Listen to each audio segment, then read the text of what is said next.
The scene opens in a hospital, where a question is asked, "Have you ever heard of the 5 legends of our hospital?" The nurse was a bit confused by the question. 5 legends? The other nurse gestured with her eyes, indicating that the person lying there was one of them. The scene quickly shifts to the ICU, where the only sound is the beeping of the heart monitor, and the person lying on the bed is the medical intern whose soul was erased by an angel, Wuming. In the silent space, a strange aura suddenly began to glow incessantly. A noisy voice spoke up at the same time. "The scent of an angel is so strong." A green dark aura drew closer and closer to Wuming's position, as it breathed out in delight. "After I devour you, I can evolve." However, the turn of events went completely out of its control. It froze with its eyes wide, and just a few seconds later, streams of freezing blue light erupted unstoppably from its mouth. The technique that just appeared was a spirit domain, an absolute zero freeze that caused the opponent to be completely frozen solid. Just as the creature was restrained, a woman's voice rang out, "You dare try to eat someone right in front of me? Are you really acting like I don't exist?" The person with this voice and commanding presence was Bai Wei. She lightly touched the creature with her finger, her voice judgmental. "A humanoid wraith spirit. It must be at least A rank." The moment she finished her sentence, she used a single move to send it flying, giving it no time to process what was happening. With that taken care of, Bai Wei approached Wuming's position to observe him. A question was asked at the same time, "Boss, who is this guy?" A dark figure appeared right behind her, a voice whispering, Wuming, 29 years old, a third-year medical student at Tsinghua University, was granted a special 5-year leave from his studies by the higher-ups. Bai Wei's curious finger slowly and gently moved toward Wuming's eyes to examine him, her mouth still muttering curiously. "Cared for by the higher-ups, and targeted by an A-rank wraith spirit. What's so special about you anyway?" Wuming's eyes were shut tight, his body seemingly completely unconscious. However, deep in his subconscious, his hands were still struggling relentlessly. His arms continuously banged on a door as he shouted and begged, "Is anyone there? Open the door, let me out." Utterly dejected, with no one answering his calls, Wuming helplessly collapsed to the ground and sighed. "Didn't I just fall from a rooftop? Is it necessary to lock me up in this rundown place?" The moment he finished his sentence, the door suddenly swung open, and a strange gust of wind violently pulled his body backward. "What is this?" Wuming's entire body fell flat on his back, his face still wincing from the painful fall. But, just a few seconds later, his eyes shot wide open in surprise, and he muttered, "I can't believe this god-forsaken place also has a hospital. Wait a minute, didn't I think I was locked inside all this time? Turns out I was outside." As Wuming was muttering to himself, a voice interrupted, "Because you hit your head, your IQ has temporarily dropped. It's understandable that you'd think that." After hearing this, he retorted, "Who are you calling stupid?" Suddenly, Wuming realized something was off, and he asked while looking around, "Who's talking?" In the darkness, a figure appeared along with the words, "Greetings, Director. It is an honor to serve you. I am the steward of the Hospital of the Gods. You may call me Number 1. Wuming still didn't understand what the person in front of him was saying, and he asked back with his mouth agape, "Director? 1? A student like me is the director? Is this hospital even trustworthy? And what's this about gods in the hospital?" "What do you mean, gods?" Number 1 answered confidently, "It's trustworthy. After all, you're the only one in this hospital who can barely be considered normal." Number 1 looked at Wuming with a meaningful gaze.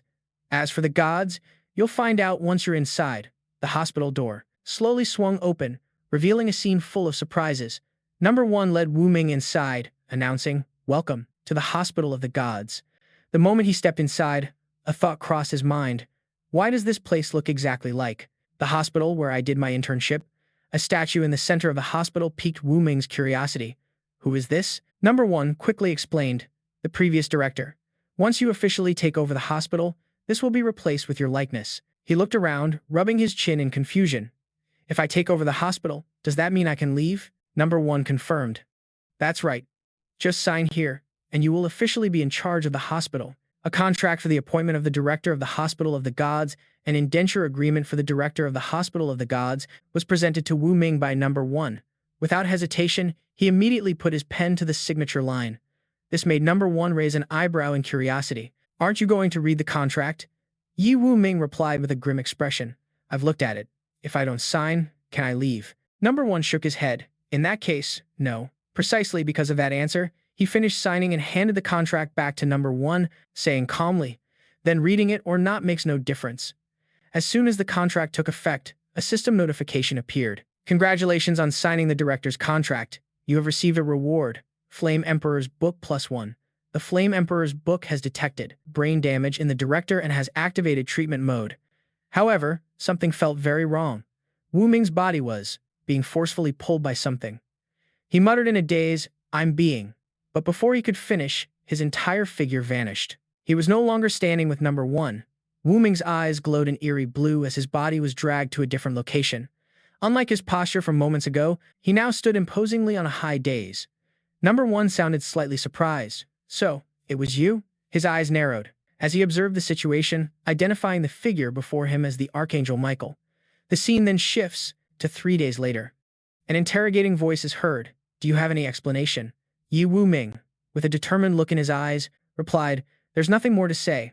I've already said everything I need to." A mysterious doctor-like figure approached and spoke. "If that's the case, then we shall." But before he could do anything, a mysterious shadow gripped his shoulder tightly from behind. "What do you people think you're doing?"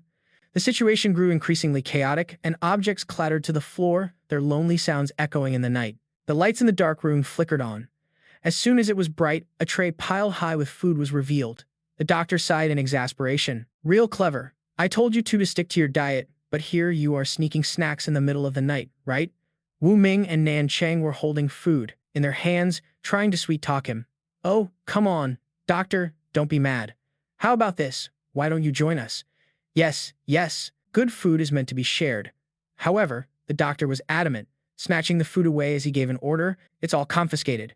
Devastated that his food was being taken, Wu Ming plopped onto the floor, pleading, "No, my midnight snack." Even Nan Cheng cried out to the heavens, "Oh, dear Lord, a life without midnight snacks isn't a life at all. No more nightlife." The doctor, helpless with the two patients, warned them before leaving, "You two behave yourselves, for me." The tense situation was unavoidable, and the two of them could only watch in frustration. Night gradually fell. Yi Wuming was fast asleep when a rustling sound echoed from somewhere. This incessant noise kept getting closer to his position, the unbearable racket disturbing his sleep. Yi Wuming sat up and yanked the curtain open, shouting, "Yeah!" But an unexpected scene unfolded before him. A mysterious dark figure was in action, its voice whispering a warning. "Keep it down, don't let the doctor hear." Right after that, the humanoid fog spirit bared its sharp teeth, and its whole body lunged forward to devour him. The continuous bites drew blood on Nan Cheng's body, and the overwhelming pain left him unable to move. His eyes turned to his friend as he pleaded, "Save me." Witnessing this bizarre scene, Yi Wuming was dumbfounded, wondering what the hell was going on. Suddenly, the humanoid fog spirit's legs changed direction, its feet leaping quickly off the ground. A voice declared its intent to eliminate the beggar Wuming. But things weren't that easy, as he was already holding an object in his hand to fight back. The sound of the humanoid fog spirit's head being smashed echoed through the room. Wuming shouted threateningly, "Eat this." Right after the first blow dazed the fog spirit, he switched his grip on the thermos in his hand. He threw the flask with great force, causing the hot water inside to splash out. Feeling the heat, the fog spirit thrashed around, its body steaming as thick vapor rose around it. Taking advantage of the chaotic scene, Yi Wuming went to carry his friend Nan Cheng on his back. "Let's run." The weight on his back made his legs unsteady as he moved. Even so, he was determined not to give up. His eyes and feet were set on moving forward, and he didn't forget to reassure his friend Nan Cheng. "Don't be afraid. I'll take you to find someone to save us." But just as he finished speaking, a whooshing sound cut through the air. The humanoid fog spirit's hands suddenly pierced through Wuming's body, and blood splattered everywhere. A helpless voice cried out, "You?" The humanoid fog spirit muttered a curse. Foolish humans. It had completely invaded Nan Cheng's body, its appearance becoming more sinister than ever. In that moment of extreme chaos, Wuming was disoriented by the surrounding sounds. Michael pointed a sword at him and demanded, "Go on and enjoy your life." The sound of gossip swirled around him. "So pitiful, he's been in a coma for 5 years. His parents also passed away from heartbreak. He's Xiao Yi, right? I heard that after an examination, they found he suffered brain damage. What a shame, such a bright future, completely shattered just because of one hit." These stinging words pressed down on Ye Wuming's mind.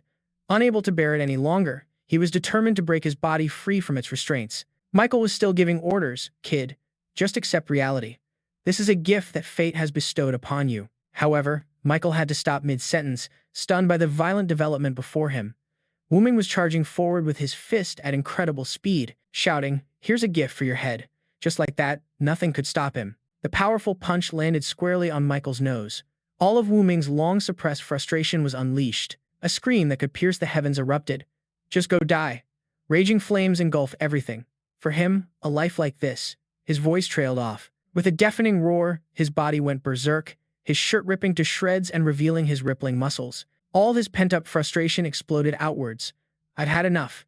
This newfound strength and rage fueled Wuming's fist as it shot forward. He condemned his opponent. You destroyed my family. You left me bedridden for a whole year. Every word was a painful punch delivered to his foe. However, this humanoid fog spirit was not easily defeated. It even laughed and taunted him back. Wuming's hand, which was gripping the fog spirit's arm, loosened slightly, changing his course of action.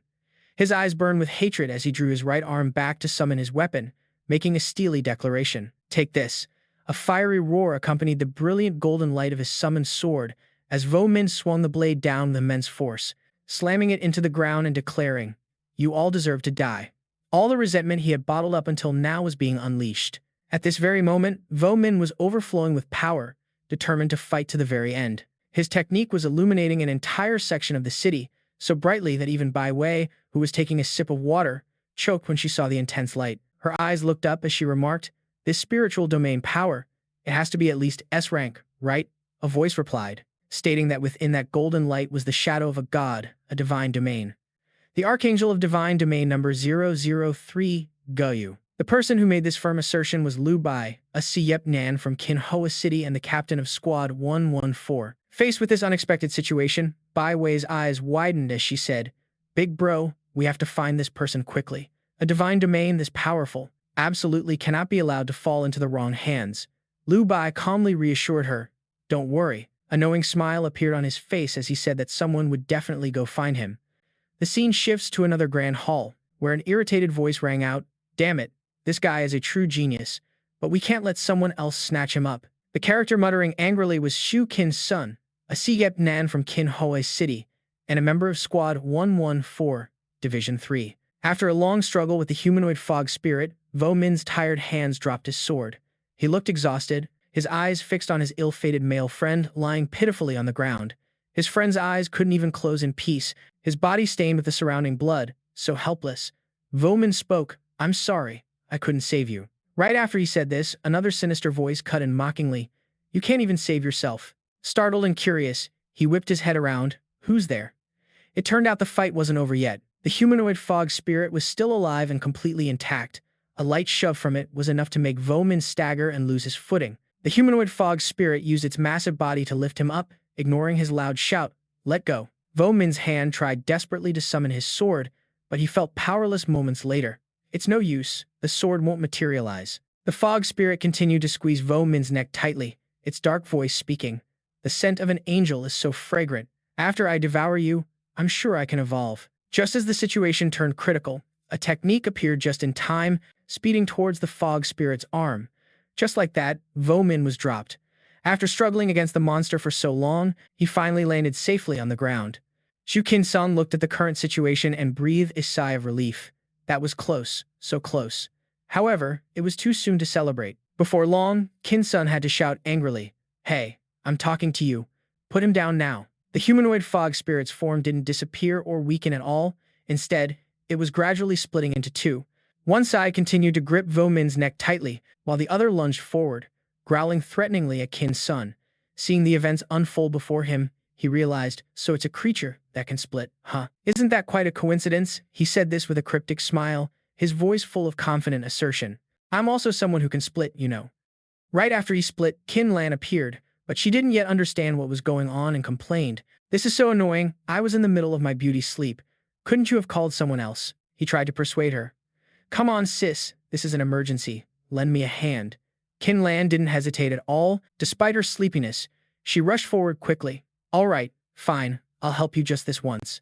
Her feet moved swiftly, dashing forward as her voice drew the enemy's attention. "Hey, look over here." As soon as the fog spirit turned its head to look, a weapon had already begun to form in Qin Lan's hand. She acted in the blink of an eye, delivering a straight vertical slash that made even Wuming freeze in awe as he watched up close. Finally, the fog spirit was terrified by the slash. It let go of his neck and fled quickly. Wuming clutched his neck, feeling the lingering pain and coughing incessantly. Qin Lan stood confidently, her voice instructive, "Kid, Watch closely. This is how you kill a fog spirit. Kin-sun continued. For the first move, you destroy the fog core in their heads.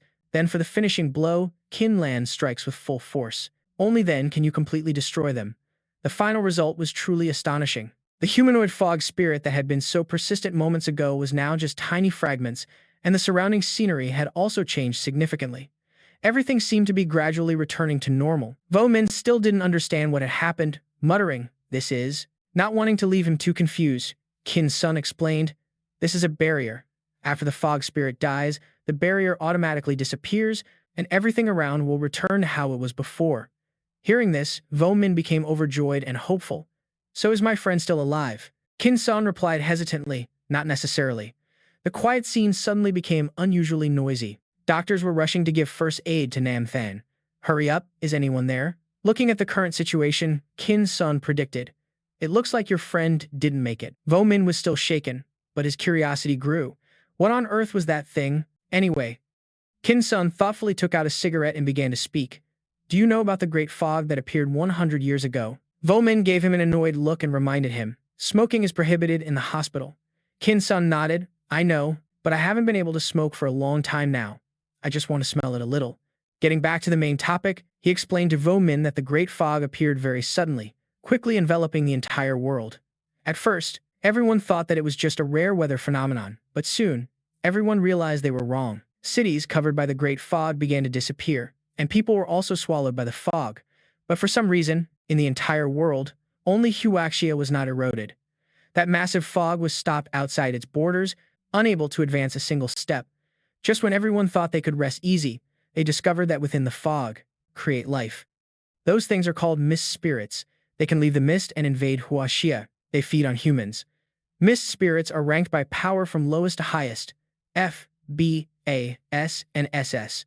The low-level mist spirits have bestial forms, while the higher the rank, the more human-like they become. Of course, they also have a highest rank called the Mist Spirit King. Their intelligence and appearance are indistinguishable from humans. Finding them is only possible with a type of bird called the Bao Tang. At this point, Jing Shan paused for a moment, a cigarette in his hand, but luckily, so far, none have ever been discovered. The existence of a Mist Spirit King. Wuming grew even more curious, his questions tumbling out. "So does that mean my friend died just because those mist spirits were hungry and wanted to eat people?" Jing Shan's gaze was steady as he stated firmly, "No, that mist spirit came looking for you. In other words, you got your friend killed."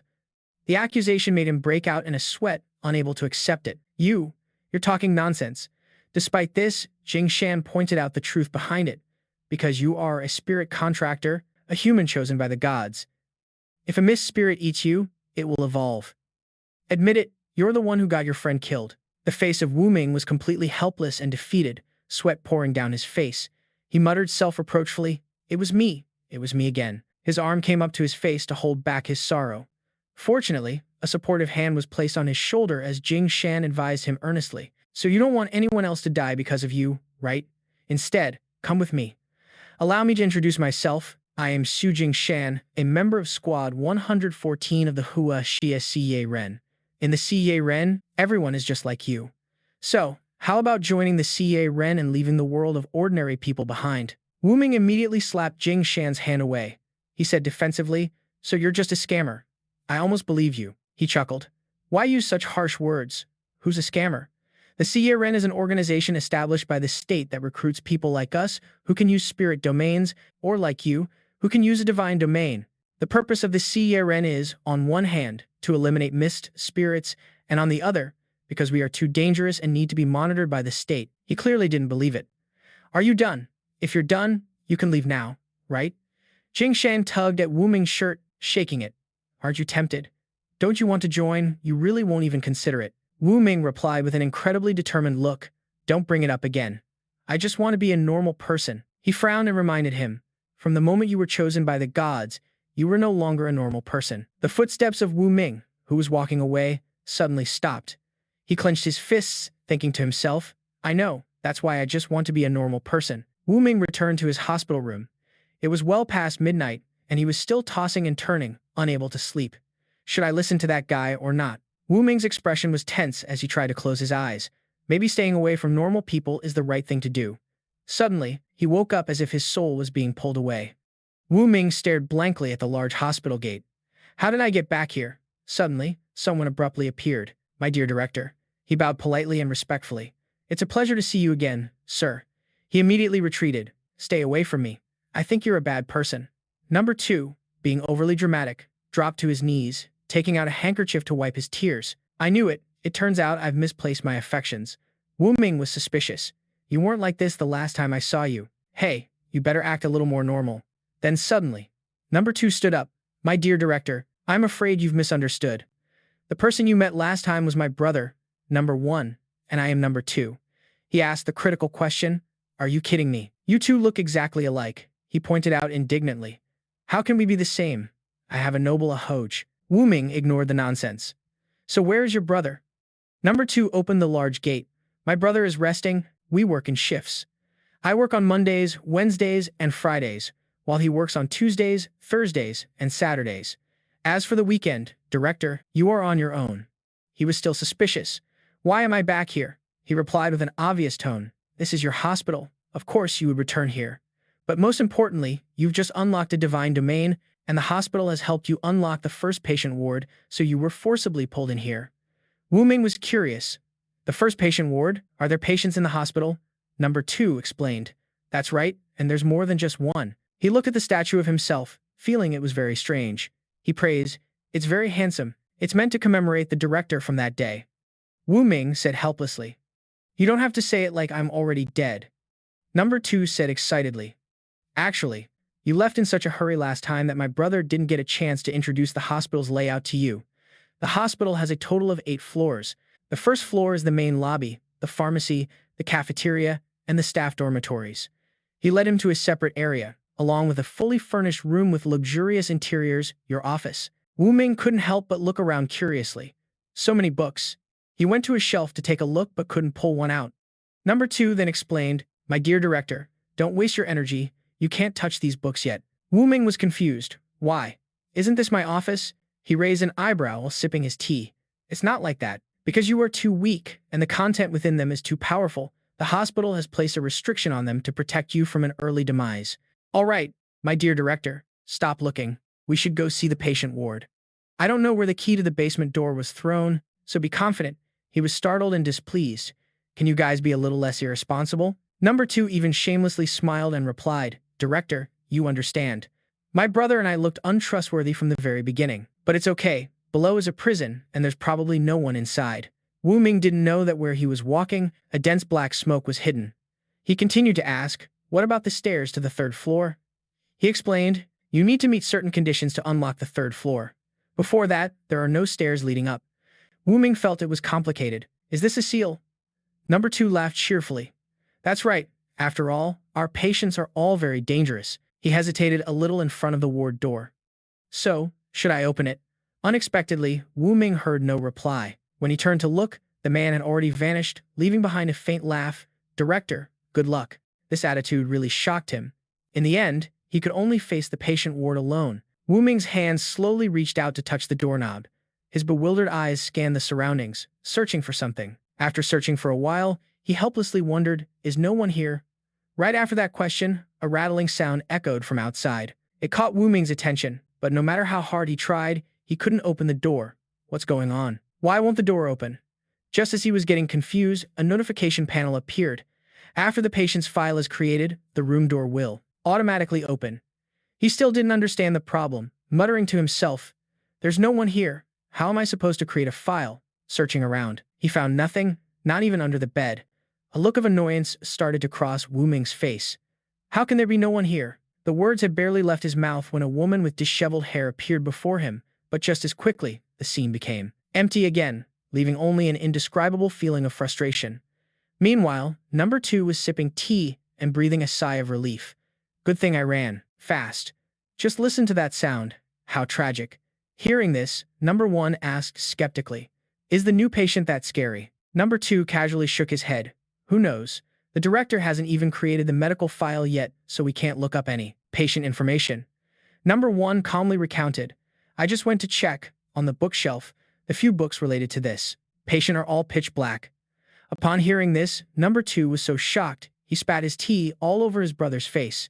The illness is that severe. If I remember correctly, the patient books are categorized by the color of their illness, right, even with a bit of spit on his face. Number 1 calmly wiped it away and continued. Yes, the darker the color, the more severe the illness, but the director will also receive greater benefits.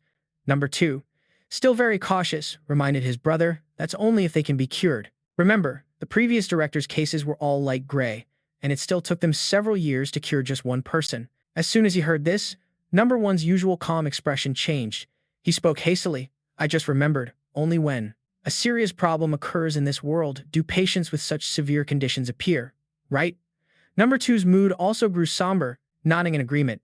Yeah, the last time a black patient book appeared, I think the world was on the verge of being destroyed, back then. The two of them discussed for a while, then exchanged a meaningful glance, and finally could only sigh and agree that it's a pity for the poor director. Back with Wuming, the scene was unsettling, and his face had now turned pale. He was a bit shy, and slowly raised his hand to greet her. However, the other person didn't react at all, her hair still hanging down, covering most of her face. Wuming introduced himself clearly. I'm the director here. You're the patient, right? Right after that greeting, the system updated the file for patient number 1. Patient, Gaia. Identity, Mother Earth, Goddess. Origin, God. Of Greek mythology. Medical history, mental disorder, mission. Treat patient Gaia. Reaching 1%, 50%, and 100% progress will unlock the corresponding patient book. Current treatment progress, 0%. As soon as he heard the name Gaia, Wuming imagined the image of a beautiful woman. He grew even more curious. The Mother Earth goddess from Greek mythology, you are revered as the mother of the gods. And now you become a patient like this. The more Wuming learned about the truth, the more confused he became, questioning himself. But why would a god like that appear here, a hospital that can treat a creator god? As a patient, just how powerful is the person who built this place? And he still couldn't escape the deep questions in his mind. But why choose a human like me to be the director? Do I look like some master physician? This is crazy, completely insane. Gaia suddenly spoke up, asking a question. Why are they imprisoned? Wuming, already confused, this question made him even more bewildered. What did you say? Gaia repeated the question, her voice a low growl. Why did you imprison them? Why did you imprison them? Why did you imprison them? He looked at Gaia with complete confusion, his brows furrowed as he struggled to ask. Them, who are they? The situation was spiraling into chaos. Gaia's hand tightened around Wuming's neck. The question was relentless. Why did you imprison them? He was choked in agony, his face contorting as he tried to gasp out. Let go. Help. He was almost choked to death. Looks like I'm not getting any sleep tonight. Gaia, the Mother Earth goddess in Greek mythology, the mother of the gods. She is the grandmother of Zeus, the one who gave birth to the sky god Uranus, the sea god Pontus, and the mountain god Aurea. Gaia's children were once imprisoned by their father Uranus within Gaia's own body. So the them she's referring to are her children. It seems I've figured out how to treat her. Newly graduated director, here's a little gift for you. A new scene appeared, and Wuming said relaxedly, Freedom, it's been a while. Suddenly, the sound of a bicycle echoed, followed by the screech of brakes against the pavement. The sudden stop kicked up a significant cloud of dust. He was enjoying the fresh air when he got a lungful of the dust and started coughing hoarsely. It turned out the person who had stopped so abruptly was Li Jin, 13 years old, Wuming's cousin, who waved his hand in a delighted greeting. Bro, long time no see. Annoyed, Wuming repeatedly smacked his younger cousin on the head, his words full of reproach. Where did you dig up this antique? What kind of drift was that? It looked like you were about to send both the bike and yourself flying. Li Jin rubbed his aching head, looking sheepish. Bro, you were laid up for a whole year, but your arms are still crazy strong, huh? He didn't care about the side stuff and immediately asked curiously. Oh right, where's Auntie? Li Jin explained. My mom said we should head to the cemetery first. She'll come later after she finishes her work. Let's go. Get on, I'll give you a ride. Wuming was confused, not quite getting it, and asked repeatedly. Get on? Get on where? Li Jin slapped the rack on the back of the bike. His face was a bit embarrassed as he requested.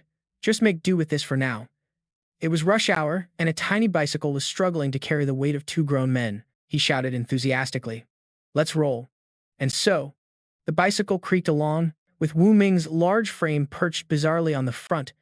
After riding for a while, the two of them finally reached their destination, a sacred place that held the graves of Wuming's parents. He stared at the tombstone, his voice laced with sorrow. Mom, Dad, I'm sorry. I'm late. Just then, a strange voice made a request. I'd like to light an incense stick. May I? It turned out to be the arrival of Su Jingshan, who was approaching with a bouquet of flowers in his hands. His aunt replied politely, "Of course, you may, please go ahead." Jingshan nodded in thanks. In front of Wuming's parents' grave, he reverently placed the bouquet, but as soon as he finished, he was met with a subtle dismissal. "You're done now, you can go." Seeing this, the aunt gently chided, Ming." Jingshan turned his head to stop her. "Sister, I'd like to have a private word with Ye Wuming." She subtly patted Wuming's shoulder and said, "You two go talk. I also want to say a few things to my brother and sister-in-law." He watched his aunt and then called out to stop her. She gave him an affectionate look and advised, "Son, I don't know what's going on between you two, but talking it out is the only way to resolve things, right? Go on." And so, Wuming listened to his aunt and walked off with Su Jingshan. Li Jin observed the situation and remarked, "There are some things you just can't run from forever." Meanwhile, Wuming asked coldly, "Do you have anything else to say?" "I made myself clear that day." Jingshan repeated the action of putting a cigarette in his mouth. As if by habit, he replied, "But I wasn't clear that day." He spoke while calmly finding a place to sit. "Are you curious about Michael, the archangel who made you this way?" As soon as this question was asked, Wuming's face went blank. He sat down and affirmed, "To be honest, I am curious. The gods who were supposed to only appear in legends, why did they step into the real world?"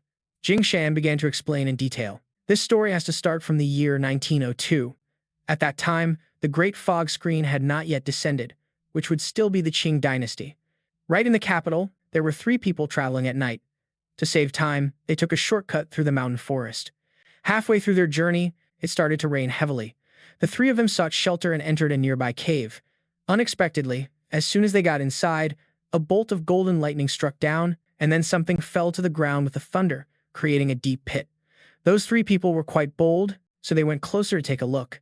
They all looked very curious, but just one glance was enough to leave them completely stunned. It turned out to be a person with 6 pairs of wings, their entire body emitting a brilliant golden light.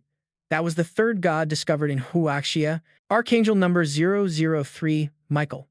The timing of the event surprised Wuming, and he asked doubtfully, "That early?" Jingshan replied firmly, "That's right, a full 22 years before the fog screen appeared.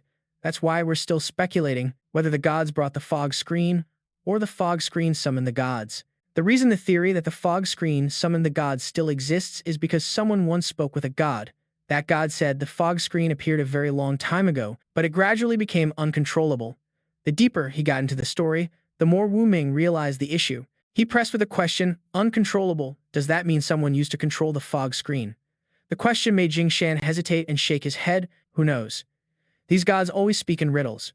According to our research, a total of 7 gods had descended before the fog screen appeared, and each of those gods was more powerful than any god who appeared after the fog screen. He turned and asked, "Do you know what this means?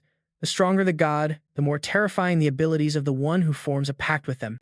You, Yi Wuming, your abilities are much stronger than many others. Shouldn't someone like you shoulder the mission of protecting humanity?" Wu Ming's eyes narrowed in a gesture of refusal. "I don't like being burdened with moral responsibility. I don't have many loved ones left now. I just want to be with them." Just as he was about to leave, Jingshan raised his voice to remind him, "Yi Wuming, the mist spirits might not let you stay with your loved ones." As he spoke, he pointed into the distance. For example, over there. Bai Wei appeared, raising her hand in a wave with winking eyes. Besides her was a securely caged mist spirit. Wu Ming saw the mist spirit with its mouth open over there and was a bit surprised. Finally, Jingshan handed him a mysterious piece of paper. He reminded him, "My number is on here. Call me when you've thought it over." As soon as he finished speaking, Jingshan walked over to Bai Wei. The 2 of them left without looking back, a moment that truly left Wu Ming even more confused. What on earth should I do? A new day arrived, the scene filled with light, and in Wu Ming's hand was the piece of paper from yesterday. Xu Jingshan left. He was still observing it very carefully, and right next to him was his cousin, Li Jin, who was reading a book. He curiously asked, "Bro, what did that person say to you? Why do you look so dazed?" Wu Ming's expression was extremely somber. He posed a question, "Little Jin, if you had the power, would you be willing to help save the world?" As soon as he heard this question, Li Jin's eyes lit up. Save the world? Like a superhero? Just a few seconds later, he stomped his feet firmly on the ground. He declared heroically, "If I really had the ability, I would definitely save the world. After all, this world is ours, and no one has the right to take it away." Wu Ming looked at his cousin, chuckled, and remarked, "Young people are truly always so full of passion.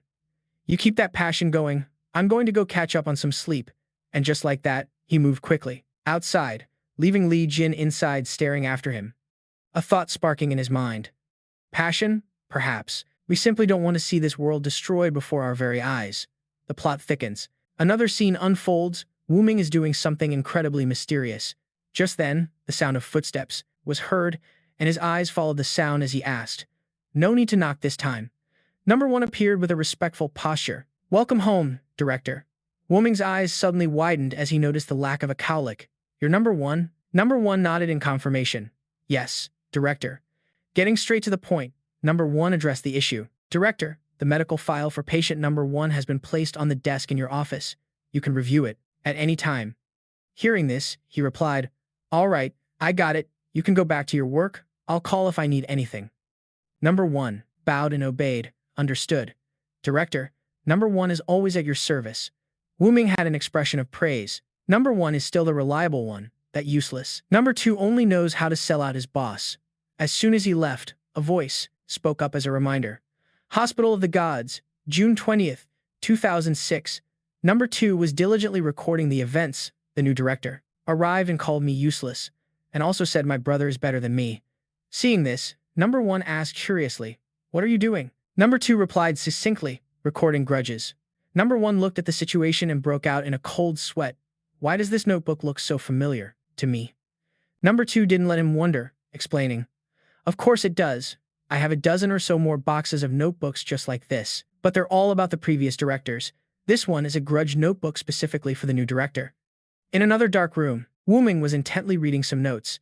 He wondered, why is there a key in here? Everything was making him more and more curious about patient number one's medical file. It recorded that patient Gaia, under the identity of the Mother Earth goddess from Greek mythology, had a history of mental disorders. Updated file. Extreme pain due to her son being sealed inside her body. Wuming's expression grew serious, sweat pouring down as he made a series of deductions. There's an updated file section too. So that means whatever I find in the real world will also appear in the medical file. How magical. The key in his hand was suddenly tossed high into the air, then he snatched it back into his hand, muttering to himself, "If the information I found is true, then this illness can be cured." Suddenly, a blue light appeared somewhere around the notebook. A reminder popped up. "Please note, during the treatment process, aside from the method in the Book of the Yan Emperor, Director, the other treatments are ineffective." Just as Wuming was leaving the room, a voice called out, "Director." He froze and answered, "What is it?" Number one appeared with a large tray of pastries and reminded him, "Director, it's time for afternoon tea. Director, would you care for some?" Wuming was still sweating as he thought, what a scare. "I was almost beaten to death by pastries and finally refused." "No thanks." He then added his plans for the immediate future. "I'm going to see Jir first." Before leaving, he took out the key he had just found. Number one saw it and hesitated for a moment. "Isn't this the key to the basement?" Wuming looked back in surprise. "The basement is this basement?" Number one confirmed it. "Yes, but this key has been missing for a long time." "Director, where did you find it?" He quickly pointed it out. "It was right on top of the medical chart. Didn't you guys find it?" After hearing that, he immediately shook his head in denial. "It wasn't us." Although suspicious, Wuming calmed himself. It must have been left by someone else in the hospital. "All right, I'm going down to the basement to check it out. You can deal with your afternoon tea yourself." However, number one once again blocked Wuming's path with a large tray of pastries. He said repeatedly, "Director, we suggest you treat the patient first. You can go to the basement after the treatment progress reaches 1%. Wuming's expression became very serious. "Why? Is there something down there?" Number one answered hesitantly, "Perhaps." Even so, he still turned and walked away after hearing that, muttering complaints. So many rules. As soon as Wuming left, number one rushed over, his voice frantic. "Sir, is she back?" Number one anxiously hoped not. Otherwise, this time the new director is surely doomed. In front of the patient's door, Wuming hesitated, telling himself, "Don't be afraid. She can't strangle you to death. At worst, I'll just start a new game." And with that, he overcame his fear, his hand gripping the doorknob. The door swung open, revealing a strangely dark scene inside. Wuming couldn't help but note that this situation was just like reloading a save in a game. He approached to start a conversation with the patient. "So, do you remember me?" But the moment he asked the question, patient Jir's eyes blazed with fury. Her arm was rising high, as if she was about to lunge at Wuming. Very quickly, he de-escalated the situation with his words. "Mom, I missed you to death. His words completely awakened patient Jur's consciousness, and her eyes softened. Wuming, standing before her, also felt the pressure ease as his fear subsided. He began to cry uncontrollably. Mom, have you forgotten? I'm your son. At first, Jur's jaw was clenched tight, but then it relaxed. She looked at him, deeply moved. My child. Wuming saw the patient's calm and spoke even more reassuringly. Yes, that's right. However, very quickly, Jur asked suspiciously, but I remember you only had one eye? Caught off guard, his face froze in fear. It's over. I forgot the prisoner was a one-eyed giant. Wuming tried to explain. Well, I grew another eye recently. She still wasn't convinced, bombarding him with questions. Can eyes just grow back? And why are you so short now? The barrage of difficult questions left him flustered and stammering. Me, now? How am I supposed to explain this? Am I supposed to say it's because of advancements in modern technology? Whatever, at worst, I'll just die and reload the save file. After thinking it over carefully, in response, Wuming dared to reply, well, modern medicine has advanced so much, and I wanted to blend in with human society, so I got plastic surgery. The noisy atmosphere suddenly went silent right after he said that, and the arm that was resting was suddenly raised high in the air, as if preparing to take action. Even Wuming had closed his eyes in preparation, thinking he was about to get punched. However, the outcome was completely different. Instead of hitting him, she used her arm to pull him into a tight embrace. Her voice was filled with a mother's tenderness. Oh, my poor child. The moment she hugged him, the system displayed a report on patient Jur. Treatment progress reached 3%, unlocking the corresponding patient's book. In this exciting moment, Wuming smugly thought to himself that he was a true genius. The scene in the dark patient room was illuminated only by the faint light of the embrace between him and his fake mother. Number 2. Observing the situation, commented, the director is so pitiful. He just found his mother and had to admit to getting plastic surgery, and it was all for nothing in the end. Number 1 retorted, it's your fault for not reminding the director. Number 2 shot back a judgmental look. You're on duty today. It's because you weren't clear that you caused the director to use the wrong treatment method. But number 1 turned the tables. Actually, the main responsibility lies with the director. He didn't read the patient's chart carefully. Number 2 chimed in, you're right. When we see the director, let's just blame it all on him. Just as Wuming appeared, both number 1 and number 2 jumped in surprise and spun around. He asked, what's wrong? Number 2 was so frightened he started spouting nonsense. That's right. My brother said he wants to make spilled noodles for you. As soon as he said it, he couldn't handle the stress and quickly scurried away. Even Wuming couldn't figure out what was happening, but he had a hunch that the man had caused some kind of trouble again. Putting those issues aside, he focused on searching the bookshelf. After a moment, Wuming picked up a volume. All right, let's see what this book has to offer. However, the moment he opened it, his eyes widened in shock. This was, to be precise, extremely surprising, because inside the book, there was absolutely nothing. A voice from behind spoke up. Our apologies, Mr. Director. Because we failed to remind you in time, the hospital has deemed this treatment attempt invalid. Aside from the treatment methods outlined in the director's specialized book, all other methods are considered invalid. Wuming yelled in frustration, you've got to be kidding me. Who gets sick, according to the standards in a textbook? Does the diagnosis have to be by the book too? Why not just give the book to the patients and let them read it? Maybe they'll just cure themselves. Exhausted and helpless, he slumped to the floor and asked curiously, so what do I do now? Where is that Flame Emperor's book? Number 1 explained, it's inside of you. After you signed the contract to become the director, the hospital gifted it to you. Upon hearing this, Wuming immediately turned and asked, then how do I use it? Number 1 answered hesitantly, I'm sorry, Mr. Director, but that's a matter of your personal privacy, so we wouldn't know. Things were getting more and more complicated. Wuming slapped his forehead and complained, I knew it. This hospital is a bottomless pit. Already exhausted from the hospital's antics, he returned to his room to rest, but his mind was still buzzing with questions about the Flame Emperor's book. Unable to stand it any longer, Wuming shot up in his bed. What the heck is this Flame Emperor's book? I haven't even been able to use my divine domain for the past few days. Suddenly, he felt something was wrong. His mouth. What the hell was that pop? He threw the window open forcefully, and the scene outside was absolutely shocking. It was Su Jingshan, poking his head up and waving hello. Wuming's face turned pale as he screamed helplessly at the man. Damn it, mister. I'm on the 22nd floor. You know that? After getting into the room, Jingshan panted and complained, I'm dead tired. Seeing how he had just climbed up the window, Wuming scolded him, You're an old man with weak limbs, are you crazy? Jingshan glanced over and replied, This is something no one can know about. Why would I use the main door? Hearing this, the boy instinctively hugged himself. You, damn pervert. What are you trying to do? I'm a decent person, you know. The man took a drag from his cigarette and reassured him. Don't worry.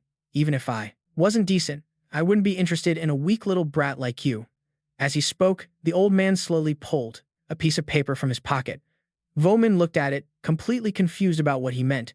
Jingshan pointed and said with certainty, the organization is giving this to you. But Wuming immediately refused it. I don't need it. I don't plan on joining the private practitioners. Jingshan nodded and said seriously, I know, but this is compensation for your parents' death. As soon as he heard the word parents, the look in Wuming's eyes changed. What do you mean by that? My parents' death. Wasn't it caused by Tan Han? Calmly, Jingshan maintained his composed demeanor and said, That's right, it wasn't.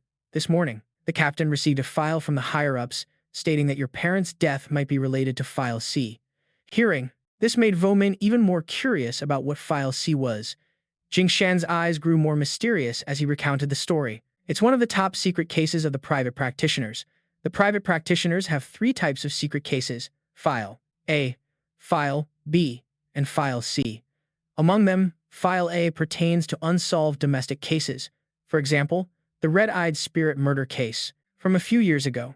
File B is related to events beyond the bone, curtain, and at my rank. I can't know the details. As for File C, it's even more special. It mainly involves events related to gods.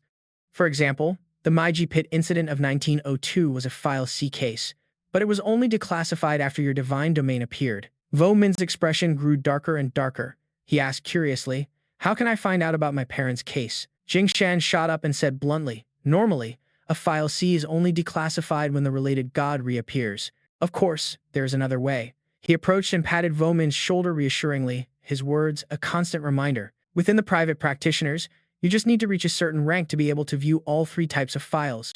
Wuming brushed his hand away dismissively, retorting after the long speech. In the end, you still just want me to join the private practitioners, don't you? Xu Jingshan was stunned and tried to explain. Not at all. I just came to deliver the money. I already told you. I'll let you think it over yourself. Nowadays, you can lead a horse to water, but you can't make it drink. Meanwhile, Bai Wei was sitting dejectedly and spoke up. I already said, you have to taste the melon to know if it's sweet. After saying that, she held up a huge slice of melon in her hand and remarked, See, it's so sweet. While tasting the melon, she asked, Captain, Mr. Jing has been trying to persuade him for almost half a month, but this kid is still resisting. Lu Bai put his melon down on the table and replied, Actually, sometimes I also wonder if having him join the private practitioners is the right or wrong thing to do. Bai Wei firmly refuted his point. How could joining the private practitioners possibly be wrong? Just as the two of them were arguing, a strange voice cut in. Stop overthinking it. Everything is fated. The person who appeared was Vice Captain Zhao Nancheng, the Vice Captain of Squad 144. Nancheng's appearance made Lu Bai's eyes light up, and Vice Captain Zhao's gentle smile was very warm. However, the sweet scene was immediately interrupted by Bai Wei. Hey, you 2 captains, could you spare a thought for your audience? We have absolutely no idea what you 2 are talking about. Hearing this, the 2 captains replied in unison. It's a secret, don't ask. Bai Wei still wouldn't back down. She pointed out that secrets are meant to be shared. Suddenly, something unusual made Lu Bai feel a sharp sensation. He clutched his eyes in pain, and Bai Wei asked worriedly, What's wrong? The information he sensed was the appearance of a large number of mist spirits around Yi Wuming's house. We need to get there now. The sound of footsteps echoed as Yu Jingshan's feet landed on the windowsill. Before leaving, he turned his head and said, All right, the money's been paid. I'm heading out. Wuming sensed the danger and irritably reminded him, Hey, don't jump out the window. Use the front door. The reminder made him scratch his head in embarrassment. It's become a habit. Wuming corrected him more firmly. Don't get used to that kind of habit. The scene suddenly turned strange and the 2 of them looked at each other, realizing it. He looked out the window and exclaimed in shock, What is that? Jingshan immediately identified them as mist spirits. It wasn't just a few, to be precise, there were a lot of mist spirits, and they were surrounding and invading. It was an emergency. Jingshan quickly ran to the front door, just as Li Jin spotted him. A few seconds later, Wuming also burst out of his room, warning, Little Jin, stay inside the house, absolutely do not go outside. Li Jin only cared about what he saw and accused, Brother, you're hiding an old man in the house. Wuming was in a hurry and could only give a brief explanation. No, It's not what you think. This only made Li Jin even more smug, nodding his head with a knowing look. I get it. I get it all. The accusation made Wuming scowl in frustration. What do you get? After saying that, he rushed outside, his voice trailing behind him. You wouldn't understand even if I told you. In short, do not go outside. Li Jin let out a breath full of contempt and disgust, his expression filled with disappointment as he cursed under his breath, a bunch of scumbags. Outside, Wuming rushed out to assess the situation, only to helplessly realize the scene before him. Damn it, there are so many. Jing Shan turned his head and scolded. What is this kid doing out here? This isn't something you can handle. However, Wuming's demeanor became confident as he held his weapon and declared, I didn't want to either, but it did. To be precise, these mist spirits had stimulated his fighting spirit. The moment of danger was at hand, and Wuming stood shoulder to shoulder with Jing Shan. All right then, let's do this together. Right after he said that, the sword slashed across Jing Shan's hand. The sight confused Wuming. What are you doing? In an instant, the sword from before had transformed into a gushing blood sword, a formidable and powerful weapon that pierced the ground. With the power of the blood sword, Xu Jingshan created a circular red zone. That red zone expanded further and further, spreading across the city. His eyes gazed into the distance as he explained, This is a seal, a skill that all practitioners know. The seal can protect ordinary people from being affected. You'll learn it later. Sensing an invitation, Wuming reacted with refusal. I already said. All right, I'm not joining. He doesn't want to force it either. It's up to you. At the same time, a spiritual domain appeared, and Wuming's eyes watched with curiosity. I haven't even asked, why is your spiritual domain a person? The moment Jing Lan appeared, her feet quickly shot forward. Jing Shan charged up with her, and before attacking, he managed to tell Wuming, after we deal with this bunch of trash, I'll explain it to you slowly. Hearing this, he nodded. All right then. The urgency inside him seemed to heighten, the weapon in his hand glowing brightly. Wuming thought to himself, lately, it wouldn't appear no matter how I called it, but today it finally decided to show up. Even though I don't want to join the so-called Siye Ren, these mist spirits deserve to die. He was truly boiling with hatred. Every single mist spirit was ferocious, their screams piercing the heavens, while Jing Shan slashed around frantically, his angry voice mixed in. I'm gonna slaughter all you swarming insects. Not to be outdone, Wuming used his weapon with great efficiency, sending a mist spirit's head flying with every slash, but he constantly had to face the sudden appearance of mist spirits from multiple directions. Their sharp claws gripped tightly onto his golden sword, and Wuming struggled to the point of breaking a sweat, lamenting, There are too many. I can't kill them all. They're not just numerous, they're also very strong. The sight of them clawing sent the sword in Wuming's hand flying far to one side.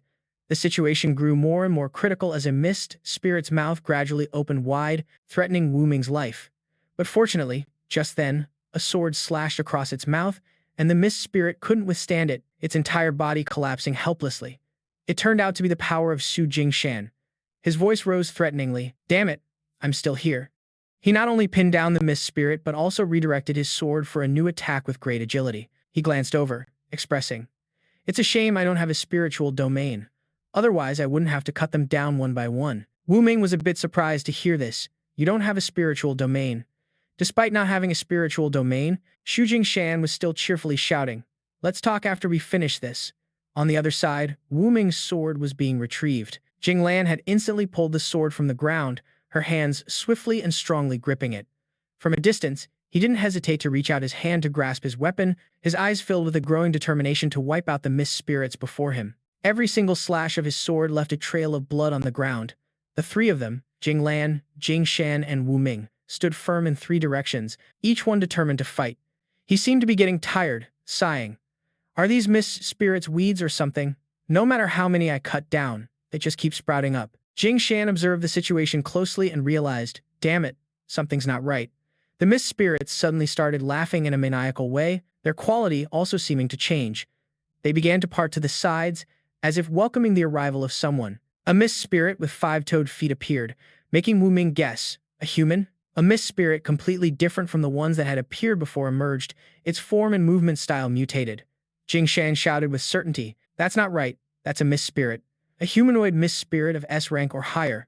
Wuming grew worried and asked, Don't you guys have reinforcements? We're no match for it. Despite the critical situation before them, Xu Jingshan lit up his cigarette, replying with a terrifying calmness.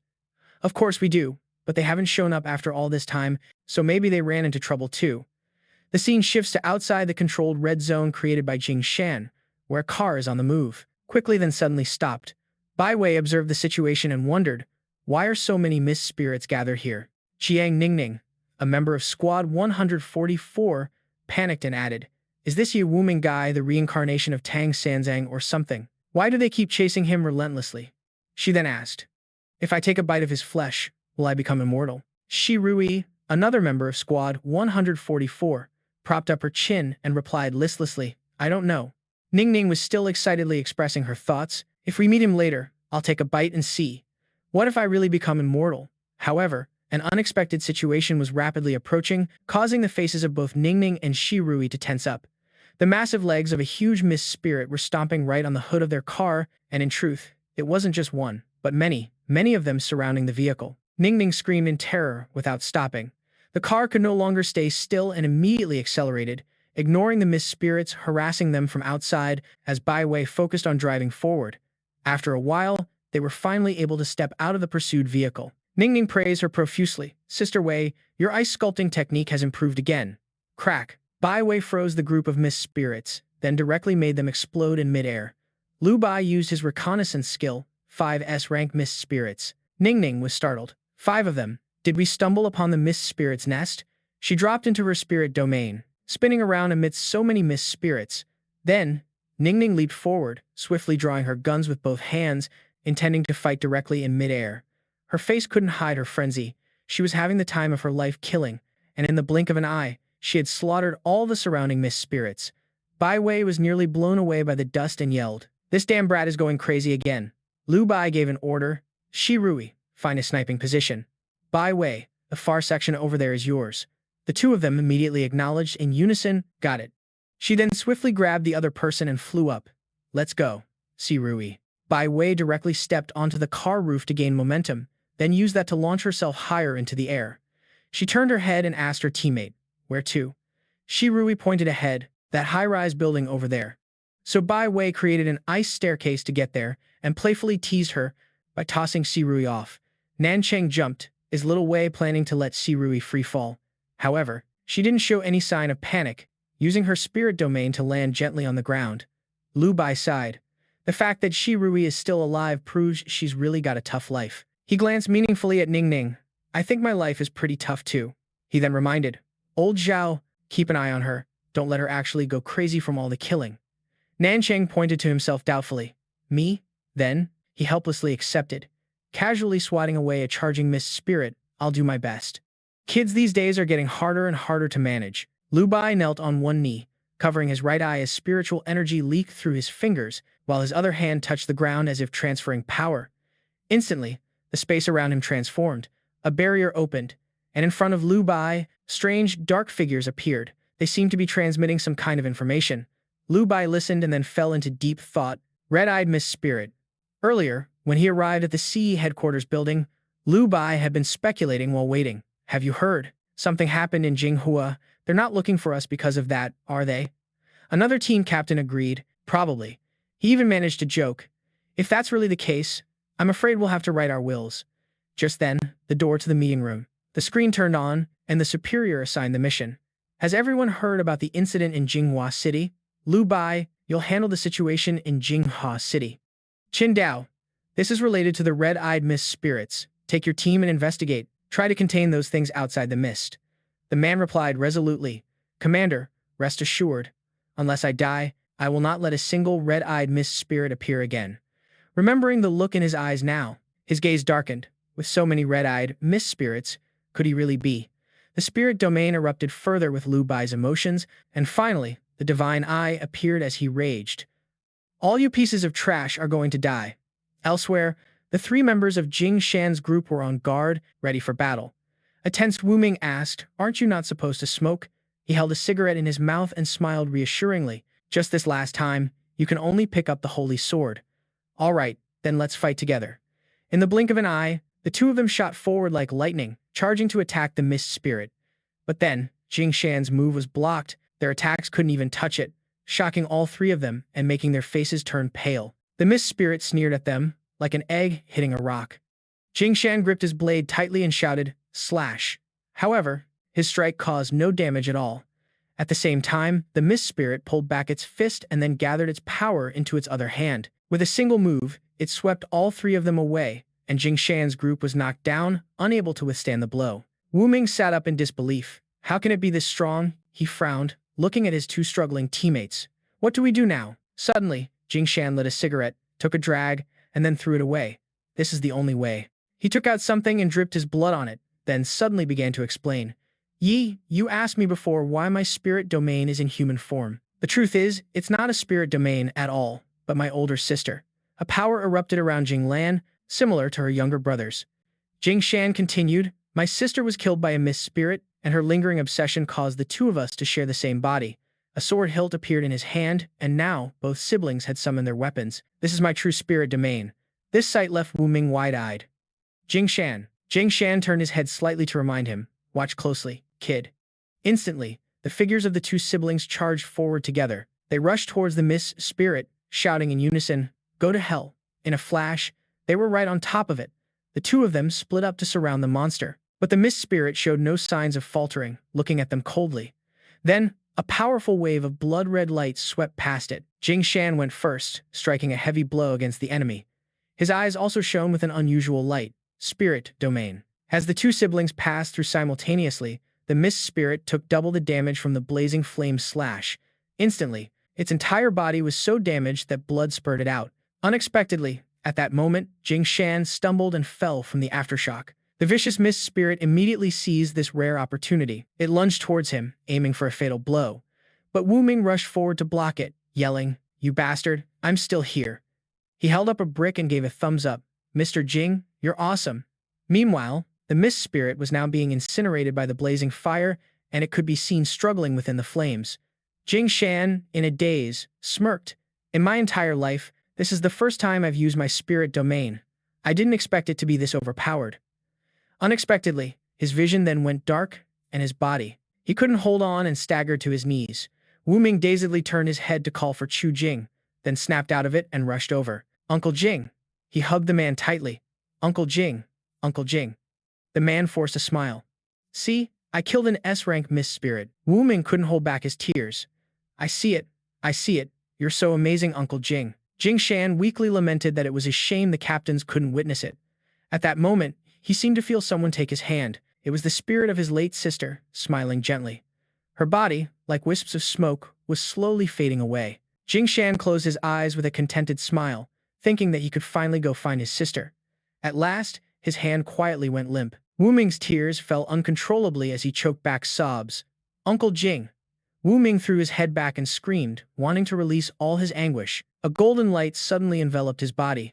At the same time, the surrounding mist spirits sensed that something was about to happen. A dark figure with two horns on its head gradually emerged. I have you to thank for this. Wuming, startled and tense, yelled out, who are you? The being slowly approached with powerful steps, then its intimidating mist spirit body was fully revealed, along with a face twisted in a malicious and cunning smile. By now, Wuming had recognized the newly arrived enemy, and his expression grew even more tense. You've evolved. It could actually speak human language. That's right. A fierce flame ignited in the mist spirit's hand as it laughed boastfully. Look at this. I even obtained your comrade's ability. Then it snarled maliciously. Now go and join your comrade. The mist spirit launched a fireball toward Wuming. But unexpectedly, he managed to summon his blade just in time. He managed to block its flame, but at the same time, a crack appeared on his weapon. Instantly, an explosion erupted. It sent Wuming flying. A moment later, the smoke and dust gradually cleared, leaving behind scattered embers. He had suffered a leg injury. He collapsed helplessly. Lying on the ground, Wuming tried to crawl toward Jing Shan. Uncle! His anguished gaze ignored the wounds on his own face. Uncle Jing! He looked dazedly at the man. My life was bought with Uncle Jing's own life. Instantly, a light shone in Wuming's eyes. I can't die like this. The system immediately appeared. It had successfully activated the Book of the Flame Emperor, detecting that the director's life force was rapidly declining and initiating wound treatment. His body felt as if it were being reassembled and protected by countless spiritual powers. It announced that the director's wounds had been successfully treated. In just a few seconds, Wuming was able to stand up again. The mist spirit gritted its teeth. I can't believe you can heal yourself. But he paid it no mind. Uncle Jing, I'm getting you out of here. The creature roared in fury. Rest assured, no one is leaving this place. Let's see if you can recover faster than I can kill you. In an instant, countless fireballs rained down on them. But then, a pair of golden wings suddenly appeared. They wrapped around to protect both Wuming and Jing Shan. He gently touched the man's face. "Uncle Jing, wait for me a moment. I once said that I just wanted to be a normal person. I thought that if I just stayed away from the Siye Ren, I could live in peace." When he looked up, the look in Wuming's eyes had changed. Now it seems I was wrong. His eyes suddenly blazed with light. Wuming summoned a new weapon into his hand, his expression resolute. He thought to himself, "Only when all of you monsters are dead can I go back to being a normal person." He flew forward to attack. He was like a god passing judgment on a sinner. The mist spirit showed no fear and immediately tried to counterattack, but Wuming easily blocked it. He unleashed a single move, then landed gently as the monster collapsed to its knees from the wound. Wuming glanced back at it. "I can't kill you right now." Then, he staggered and fell. "But injuring you is enough." Someone suddenly appeared and caught Wuming. The person who arrived was Bai Wei. "Sorry, I'm late." She looked around in a panic, her head bowed. He coughed dryly, enduring the after effects of using too much power, his trembling hand pointing in one direction. "Over there." And then, the team members saw Jing Shan lying there. Ning Ning couldn't hold back her tears, covering her face as she sobbed.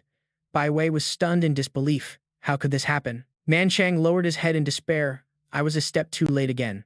Shi trembled and choked out, "Uncle Jing." But while no one was paying attention to the mist spirit, its eyes flared, seeing an opportunity. A laser-like beam shot towards her, but Bai Wei reacted quickly and blocked the attack. Her eyes filled with rage as she glared at it. "You scum." She powerfully gathered her spiritual domain in her hand, summoning countless sharp ice arrows to attack. Bai Wei used her powerful skill, her entire body erupting with immense power. Her spiritual domain let out a cold cry, falling cold stars. Instantly, countless arrows flew towards the mist spirit. When they struck, they created a massive explosion, kicking up a cloud of dust. When the dust settled, the mist spirit was frozen solid.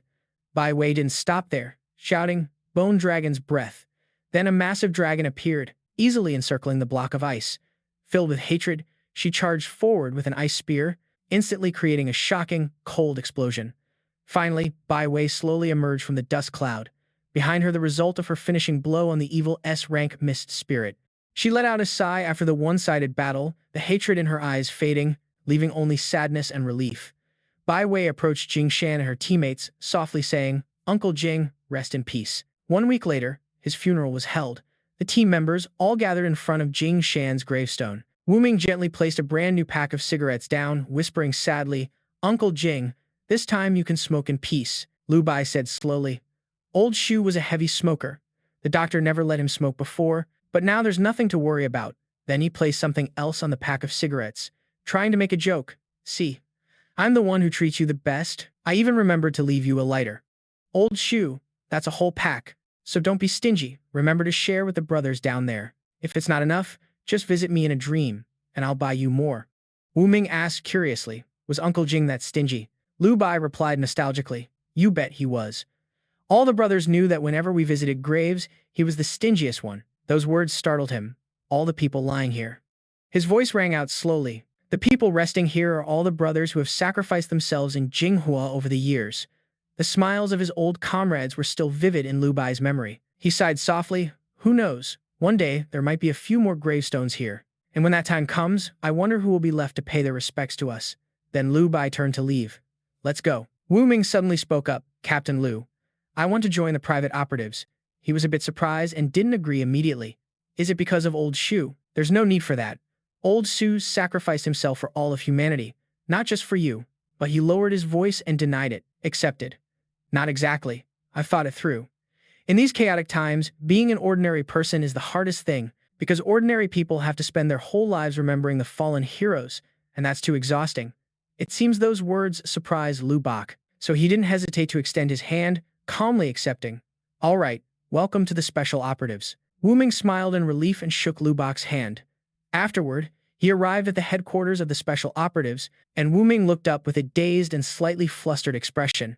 He felt awkward being stared at. "Is there a problem?" Ning Ning asked with an amused smile. "You're pretty handsome. Do you have a girlfriend, or maybe a boyfriend?" This time, Wuming was truly at a loss for words. Bai Wei spoke up, trying to intervene. "What are you trying to do now?" She just pulled her friend over to sit next to him. Although she didn't understand, Rui obediently followed. Ning Ning watched the two of them awkwardly, then enthusiastically gave a thumbs up. Sister Wei, they look great together. Nan Chang immediately gave her a knock on the head. These silly matchmaking games will only cause trouble for people. She pouted. Pairing the captain with you is what would cause trouble for me. Seeing the fire spreading to him, Lu Bak quickly changed the subject. If you're so bored, why don't you take Xiao Ye for a tour? I've already submitted his application to the higher-ups. If there are no surprises, it should be approved soon. So, Ning Ning cheerfully dragged him along. Let's go. I'll show you our 30-square-meter villa. Wuming was flustered. I can go by myself. Only the naive Rui was left sulking in her spot. Do I still have to sit here? After the two had left, Nan Cheng asked, will the higher-ups agree? But he just held out his phone. See for yourself, it read. After review, the application for official entry into the 144th Jinghua Garrison Team by Ye Wuming is denied. Due to special circumstances, temporary membership status for Team 144 is provisionally approved. He was startled to realize that it seemed the higher-ups already had their own plans. Lu Bak rested his chin on his hand, nodding silently without saying anything more. Nan Cheng patted his shoulder. All right, everyone has their own path to walk, for now. Let's focus on getting that other thing done first. Elsewhere, Ning Ning was giving a tour. The whole house is only this big. You can see everything from the living room. She went over to the fridge. Do you want something to drink? Wuming smiled, casually replying, anything's fine. As Ning Ning got the drinks, she instructed, feel free to eat anything in the fridge, and if you want something else, you can ask Auntie Zhao to make it. He asked curiously, Auntie Zhao?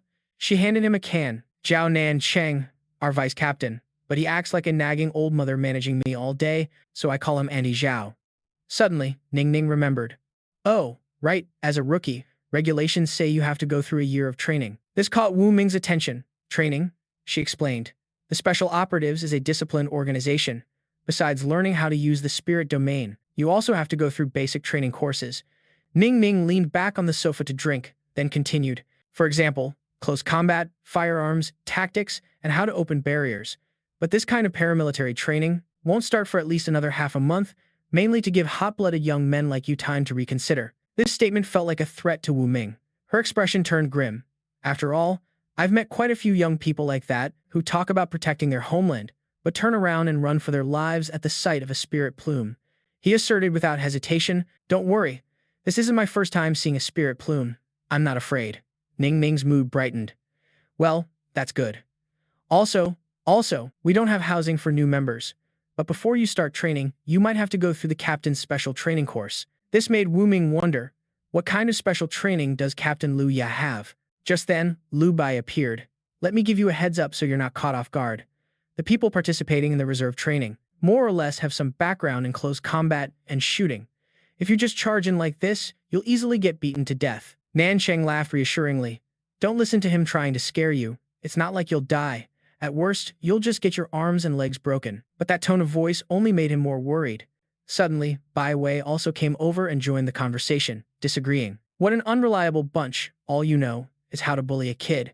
Actually, a divine domain usually appears in certain types of people. First are the military personnel near the fog zone, who are prone to activating a divine domain due to long-term exposure to the fog. The second type are those who have had close contact with death, like doctors, nurses, or people in the funeral industry. Another type is through family inheritance. If a previous generation had a divine domain, it's very likely the next generation will possess one too. These people, except for the second type, all have some sort of foundation, especially the third group, whose families start training them from a young age. But people like you with no foundation at all will just get beaten black and blue if you run into them. Just a few sentences made Wu Ming imagine himself being bullied. He quickly held his head and shook the thought away. That sounds terrifying. Wu Ming pointed to himself. So am I in the second group? But Nan Cheng spoke up. No, you belong to the... Bai Wei quickly cut him off. Nan Cheng forced a smile and managed to stop himself. But their attitude made him wonder, what's wrong? Lu Bai didn't explain, just waving his hand and laughing. It's nothing. It's nothing. She also patted his shoulder comfortingly. Don't mind them. They're always being so mysterious. According to our investigation, you were hit by the divine domain's activation trigger. This is the fourth group. People who acquire a divine domain in a bizarre way. The specific cause is still unknown. My divine domain is just like yours. It belongs to the fourth group. After saying that, Bai Wei touched the shoulder of her shirt. She pulled it down to reveal a red mark. I got my divine domain after being bitten by a fish. The scar stunned Wuming. Can I ask what kind of fish it was? Bai Wei hesitated, then answered a bit awkwardly. A squid. The strange answer left him dumbfounded, while someone next to them couldn't hold back their laughter. Ning Ning couldn't control her laughter. A squid? Wuming was confused. Is that funny? Nan Chang spoke up to defend his teammate. She laughs easily. Oh, right. There's no housing for new members here. But since you've already joined the private operatives, you can't just go home whenever you want. Another clause left him bewildered. Then where do I stay? A hand gently landed on Wuming's shoulder. Bai Wei smiled and gestured. Stay at my place. It's close by and I have a spare room. He quickly nodded. Then thank you, Sister Wei. She waved her hand. It's nothing. We're teammates now. No need to be so formal. They didn't notice that on the other side. Nan Cheng was hanging his head in self-criticism. Lu Bai hit him on the shoulder. Are you an idiot? You almost let it slip. Nan Cheng said awkwardly. I was so busy I forgot. But then again, he asked, are we really not going to tell Xiao Ye about his parents? Lu Bai sighed, deep in thought, then made a decision. Wait until he's strong enough to deal with that level of things, then we'll tell him. Let the kid be carefree for a few more years. After that, Bai Wei took Wu her home. She used facial recognition to open the massive gate. Then Bai Wei gestured and introduced, this is my home. Welcome. He was completely stunned by the sight. A massive garden villa appeared right before his eyes. Ning Ning chuckled and whispered, you'll get used to it. Our rich big sis, Bai Wei, is actually pretty down to earth. She smiled humbly. It's been a while since anyone has tended to the garden, so it's a bit of a mess. Please don't mind it. Wuming quickly waved his hands. Not at all. You're letting me stay here? I couldn't be more grateful. Oh, by the way, with me showing up so suddenly, I hope your parents don't mind. Hearing that question, Bai Wei suddenly stopped in her tracks. She replied, unable to hide her sorrow. They've been missing for a long time. But her expression remained calm as she took a slow breath and began to explain. Back then, they left me alone on a boat, saying they were going into the deep sea to search for something. In the end, they disappeared, and I was nearly killed by a fish, but because of that, I became a spirit contractor. He felt awkward for bringing up a painful memory. I'm so sorry.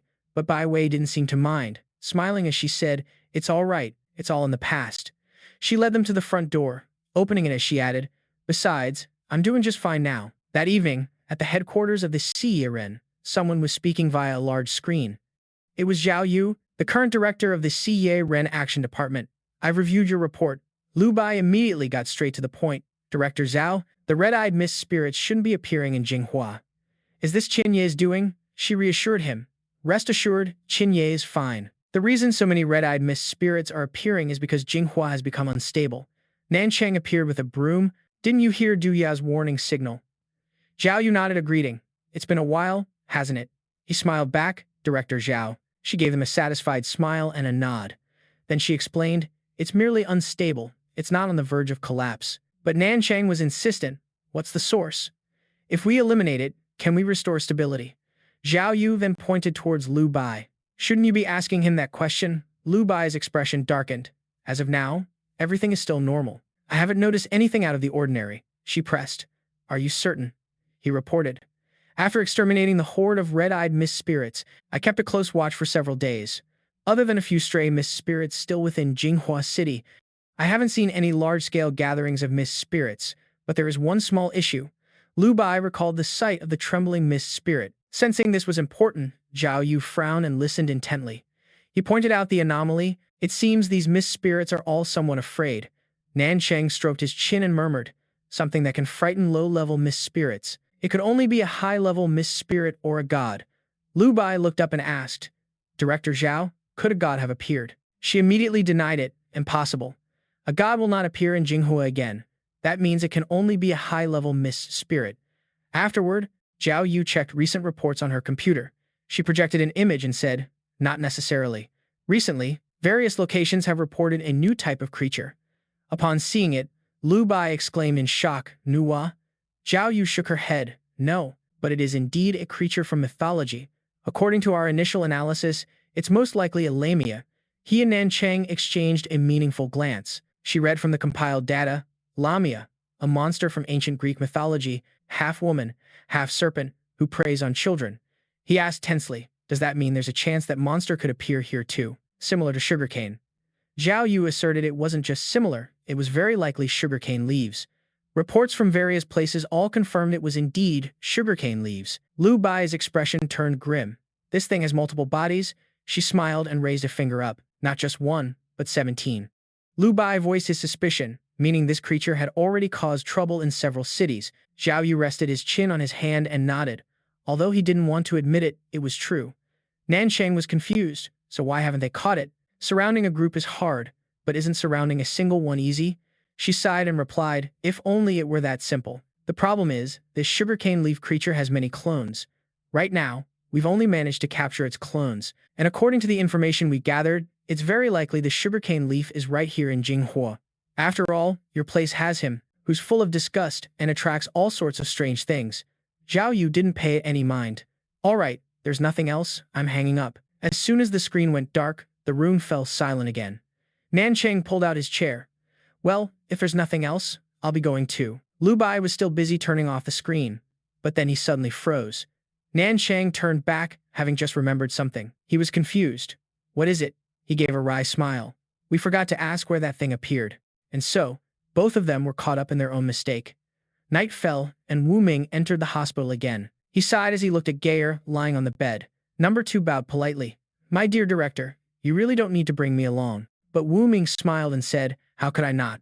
After all, if I get tricked by you guys again, I can use you as bait for Gayer. He shivered and hugged himself. Director, it's only been a few days. Why have you become so cruel? He moved closer and growled. Well, even if I'm not cruel, I'll be played to death by you and your brother anyway. Number 2 put on a pitiful act. Director, you're joking again. How could my brother and I possibly harm you? But Wuming didn't fall for it, not trusting him. Behind him, he eagerly pulled out a notebook. Great, another entry to write down. He suddenly turned back, frowning, and asked, what are you doing? Number 2 stammered, I. Suddenly, he exclaimed in shock, Director. Behind them, Gayer, who had woken up at some point, lunged to attack Wuming. Startled, he could only raise his hands to block. Damn it. But when he felt no pain, he opened his eyes to look. Why did it suddenly go quiet? Then he was completely stunned by the sight before him. She was being held back by countless hands. But Gayer continued to scream frantically. Go die. All of you, go die. Wuming asked in confusion. What is this? Number 2 then explained. This is a defense mechanism exclusively for you. It was the first time he heard of this. What do you mean? He explained, simply put, my dear director, you are the master of the Pantheon Hospital. No one can defeat you inside this hospital. Wuming rubbed his chin suspiciously. That's not right. I don't remember it being like this last time. Recalling the scene where Ji attacked him the first time they met, he became even more confused. I was almost choked to death last time, so what was that about? Immediately, Wuming gritted his teeth in realization. You tricked me again? Number 2 said with an obvious smile. Ah, well, it's been a long time since we had a director, so it was just a temporary work-related thing. He cursed angrily. Sooner or later, you guys are going to get me killed. Then Wuming turned his head to look at that woman. Wuming took out the book, Amnesia Accompanied by Violent Tendencies. Let me see if there's a way to treat this. No. The divine book slowly flipped open, page by page. He checked and skimmed through the cases. Wuming strained his eyes and frowned. Where should I look? A moment later, he suddenly spotted it, found it, but then he felt a bit helpless. But for acupuncture, here are there any needles? Number 2 spoke up with a suggestion. Director, the book has it, but haven't you clearly learned your lesson from past pain? It's another trap, isn't it? He smiled brightly and waved his hands. No, no. If we trick you again, we'll get our salaries docked. We're just poor, salaried souls, it's no joke. Wuming frowned and used the book as number 2 instructed. He was a bit surprised. It can do this? He nodded. That's right, the Flame Emperor's book can create treatment tools for single use, providing them for you to treat patients. Wuming was satisfied. Not bad. That's smarter than you two. Then, he approached the restrained Gaia and immediately used the needle-throwing technique. She was unable to resist as it was stuck right in the middle of her forehead, but immediately after, the angry expression on Gaia's face froze, and her complexion gradually calmed down, and she slumped over. 10 minutes later, Wuming watched the needle disappear, confirming it was indeed single use. He looked on curiously at her, wondering if it had any effect, but it was clear her crazed look hadn't subsided much, causing Wuming to misunderstand. Just as expected, before he could declare it a failure, the system appeared. Patient Gaia, treatment progress. 3%, the corresponding patient's book has been unlocked. Wuming turned back and asked number 2. There shouldn't be any problems this time, right? He said with a smile. Theoretically speaking, there are no problems at all. Wuming waved his hand in disgust. Your theories have never been accurate. But as Wuming left, number 2 thought, as expected, it's still not enough. With a crazed, obsessive look, he wrote, just one box of notebooks won't be enough to record everything. By this time, he had returned to the hospital's library. Wuming took out the book, hoping that nothing unexpected would happen this time. He slowly flipped through it, reading page by page, but Wuming's expression grew increasingly serious. He was bewildered. What is this? It listed his super reproduction catalog, endless darkness, chaotic power, domain of creation, ceaseless proliferation, and the reaping scythe. Wuming was stunned. Did I just unlock a catalog? He turned to look at number 2, who was drinking tea behind him, but as soon as he saw Wuming, he spat all the tea in his face, leaving him drenched and grinding his teeth in anger. Number 2 rushed over to wipe it off. Director, my dear, I'm so sorry. So sorry. I couldn't help it. Wuming was so angry he wanted to hit him but missed, so he could only silently hold a grudge. Great. Another grudge to add to the list. He glanced over coldly. I think you did that on purpose. He quickly defended himself. Director, my loyalty to you is witnessed by heaven and earth. Wuming threw the towel back. All right, stop acting. How does this book work anyway? Number 2 explained. This catalog contains the skills that the hospital can extract from patients, but if you want to acquire a skill, you'll also need a bit of luck. He asked, a little surprised. Luck? Like a prize draw? He emphasized. Something like that, but this is a lottery. But then, number 2 raised his hand to check his watch, then took the book that Wuming had just obtained, and it immediately began to emit a brilliant light, floating in the air. Instantly, a slot machine appeared. Director, the thrilling moment is upon us. Are you mentally prepared? Wuming waved his hand in annoyance. Cut the crap and get started. He politely pulling on his gloves. Let's witness this divine moment. Number 2 reached out and grabbed the machine's lever. The screen started spinning incredibly fast. Then the first number appeared. It was a 1. The second screen also turned out to be a 1. Wuming clenched his fists and prayed, please don't let it be super reproduction. Luckily, it finally landed on a 4. Congratulations, Director. You can check the patient's book to see how to use the skill. The gambling machine then transformed back into a book, opening to page 114 for him to see. On it were instructions for using the domain of creation. The domain of creation is the mother of the gods. Gaia possesses extraordinary creative power. When the domain of creation is activated, you can quickly create objects within the domain's range. The created objects have no offensive properties. Wuming furrowed his brow in confusion. This seems a bit useless. But number 2 wagged his finger in disagreement. No, anything produced by the hospital is guaranteed to be top quality. There's no way it's useless. The next morning, at Wuming's apartment building, there was a knock on the door early in the day. Manhwa opened the door and saw a stranger. Who is it? Nan Cheng said politely. Hello, may I ask if you are Miss Zhang, Yi Wuming's aunt? She frowned and replied, yes. And you are? He introduced himself. We are from the Jinghua Military Administration Office. We're here today to discuss a matter concerning Yi Wuming. These words made Manhwa panic. Did something happen to Wuming? Nan Cheng smiled reassuringly. Please don't misunderstand. We are in charge of military recruitment. He then took out a letter from him, which she quickly took and opened to read. Manhwa was stunned. Why would the boy suddenly enlist? She then asked in a panic. He just got out of the hospital, and he's already joining the army? He's a doctor. Why would he enlist? Besides, he's never mentioned anything about joining the military. Are you guys tricking me? Suddenly, a hand was placed on her shoulder. Li Jin reassured her. Brother already said it before. He would enlist once he recovered. She frowned in confusion. Why didn't I know? He smiled and said, it's a young man's secret, Mom. He probably just didn't get a chance to tell you. Hearing this, Manhwa felt a bit more at ease. This kid. At this moment, Nan Cheng also noticed Li Jin. His youthful face had a mature and seasoned smile and gaze. He narrowed his eyes in suspicion. This boy. Si Rui took out a stack of envelopes. That's right, this is Ye Wuming's enlistment allowance. Please take it. Manhwa looked at the amount of money and only felt worried. This is too much, she explained. Yi Wuming is in a special unit, so the allowance is also higher by a bit. She was startled. A special unit. Is it dangerous then? Where is he stationed? Is it far? Is it cold? Can I visit him? Can he call home? Nan Cheng quickly reassured her. Yes, you can. Please let go of my hand first. A moment later, the two were finally able to leave the apartment. He held his head. This is more tiring than going on a mission. The two quickly returned to their car. Wuming, who was inside, asked the vice captain, how did it go? Nan Cheng reported, the letter has been delivered and the money has been accepted. He smiled, breathing a sigh of relief. That's good. He frowned and reminded him. But that's your salary for a whole year. What about you? Wuming pouted and replied, I'll just have to be a little frugal. Zirui also seemed sympathetic. When I cook, I'll make an extra portion for you. These words made him turn to look at her in surprise. Her gaze was a little dangerous. Don't get too touched. You'll have to pay it back later. Wuming laughed and replied, All right, don't worry. Then he quickly drove away, out of the residential area. They didn't know that high above, Li Jin was watching everything. He smiled as he watched them go. The gears had already begun to turn. After that, Wu Ming's training began. Ning Ning instructed Xiao Ye, remember, the most important thing in shooting is to have a crazed look in your eyes and just go with it. Then, she immediately demonstrated by firing wildly all over the place. The shocking display made him stare wide-eyed in horror.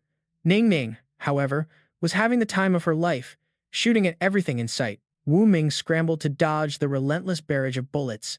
Ning Ning, he screamed in terror. Are you shooting your own allies? Meanwhile, two people were observing the training session. Nanchang chuckled and sighed. It looks like Xiao Ye is at the beginning of his own personal hell. Lu Bai showed no sympathy. Nothing to be done. It was his choice. What incredible, heaven-sent luck, indeed. Flashing back to 10 minutes ago, Lu Bai had been speaking to Wu Ming. He said thoughtfully, but now we have a rather serious problem. You're the only student, but there are so many of us teachers. He smiled and snapped his fingers. So, to be fair, a box appeared in front of Wu Ming. We'll draw lots. The boy stammered, sensing danger. Draw lots? Lu Bai calmly reassured him. Don't worry about it. Just relax and pick one. I don't think your luck could be that bad. This statement only made Wu Ming more suspicious. Are there bad options? The look on Lu Bai's face gave nothing away. Not necessarily bad. It's just that their teaching methods are a little unique. As he spoke, Lu Bai couldn't help but picture Ning Ning's gun-crazy antics, but Wu Ming couldn't refuse. He had to draw a lot. All right, fine. Everyone in the room watched intently, their eyes fixed on the slip of paper Wu Ming had just drawn. So who is it? He innocently held up the paper with the name on it, Sister Ning Ning. Lu Bai couldn't help but pat his shoulder sympathetically. You poor soul. Nanchang turned to look out the window. So tragic. Bai Wei sighed and shook her head. Fate has been sealed. She crossed her arms and said consolingly, Well, good luck to you. Just focus on surviving. Their attitude terrified Wu Ming. Wait, what are you guys talking about? What the hell do you mean by survive? Just then, a hand gently rested on his shoulder. Ning Ning smiled and said, Don't be nervous, they're just messing with you. And now, back in the present, Wu Ming was dodging a hail of bullets. Is this an assassination attempt? Bai Wei watched with a frown. When is he going to remember he has a divine domain? Lu Bai chuckled. She's shooting the sense out of him. He probably won't come to his senses anytime soon. But Nanchang pointed out, I wouldn't be so sure. Just at that moment, the wooden chair was blasted apart by the bullets. Wu Ming tossed the wreckage aside, faced 3 incoming bullets, and immediately activated his skill. Morning light. A golden mist formed a shield, completely absorbing the 3 bullets that struck it. Bai Wei raised an eyebrow with interest. Michael's morning light. I thought he only knew how to use the holy sword. Lu Bai watched intently, observing him and said, The greater the talent, the greater the danger. We must protect this kid carefully before he leaves for his specialized training. She replied with a confident smile. Rest assured. Out on the training ground, Wu Ming continued to use his skill effectively. 1 week later, a table with 2 glass bottles was set up on the field. Suddenly, a bullet shot out and shattered one of them, and the shot came from the tall site building. A person was standing on the rooftop, still holding his rifle in a firing pose.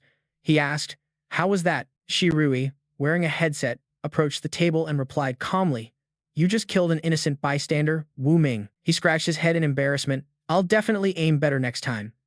Jirui's voice reminded him coldly, But bystanders don't get a next time. Lu Bai, who was watching from the side, suddenly sighed. Nanchang walked over with a file and asked, Tired? He replied dejectedly, Yeah, I feel like I've aged several years this past week. He pushed the file forward. Don't worry. Now there's something even more tiring waiting for you. This is an urgent warning document that was sent up. Lu Bai's expression darkened as he read the information. So many people have died, Nanchang summarized. According to incomplete statistics, over the past week, 23 people have died and 16 are missing. And we basically confirmed it. He emphasized that the appearance of the monster was Lamia. He clenched the paper in his hand and ordered, Find everyone and bring them back. In the living room, The members of the Special Affairs Department had gathered. Lu Bai announced, "We've just received news that a series of incidents have occurred at the Jinghua kindergarten involving the death and disappearance of children. We suspect Lamia is inside the school, and I've called you all back because I want everyone to go into the kindergarten and find this Lamia." Bai Wei offered her opinion. "Boss, given the current situation, shouldn't we prioritize getting the children out?" He shook his head and replied, "A barrier has appeared outside the kindergarten. You can only get in, but you can't get out." Ning Ning said, annoyed, "What a pain. How about we just use a skill to bring the whole kindergarten down and be done with it?" At that, Wuming, still not used to her personality, said, "Do you have to be so reckless?" Nan Cheng was even faster, directly bonking her on the head. "Don't talk nonsense." Lu Bai clapped his hands to get their attention. "All right, let's get to the point. To capture Lamia alive, we need to infiltrate the kindergarten." He frowned, puzzled. Getting in there won't be easy. Ning Ning laughed and spoke up. "It's a piece of cake. Just go straight through the main gate and then..."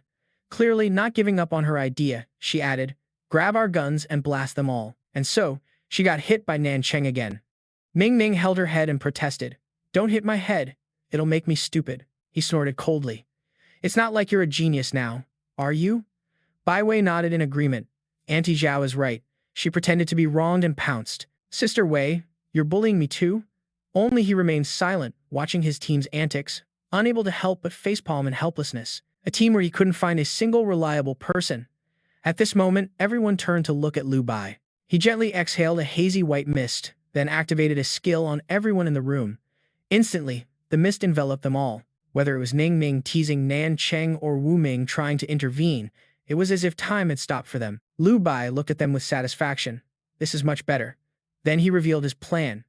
To get into the kindergarten without letting Lamia detect anything unusual. Everyone will disguise themselves as kindergarten teachers, a cook, and the school doctor. Then, he gently snapped his fingers, and the mist covering the room gradually disappeared. Everyone's time resumed, and they were bewildered, not understanding what had just happened.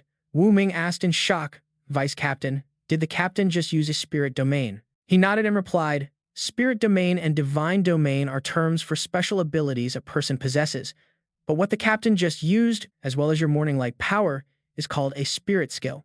Usually, someone with a spirit domain will have 4 types of spirit skills, while someone with a divine domain will have 5 types, and this extra skill is called a divine gift." This new knowledge left Wuming confused. "A divine gift?" Bai Wei explained. "The so-called divine gift is actually the skill that the person can be used based on the god one has a contract with, just like my fallen star when I use a divine blessing. An illusion of the contracted god appears."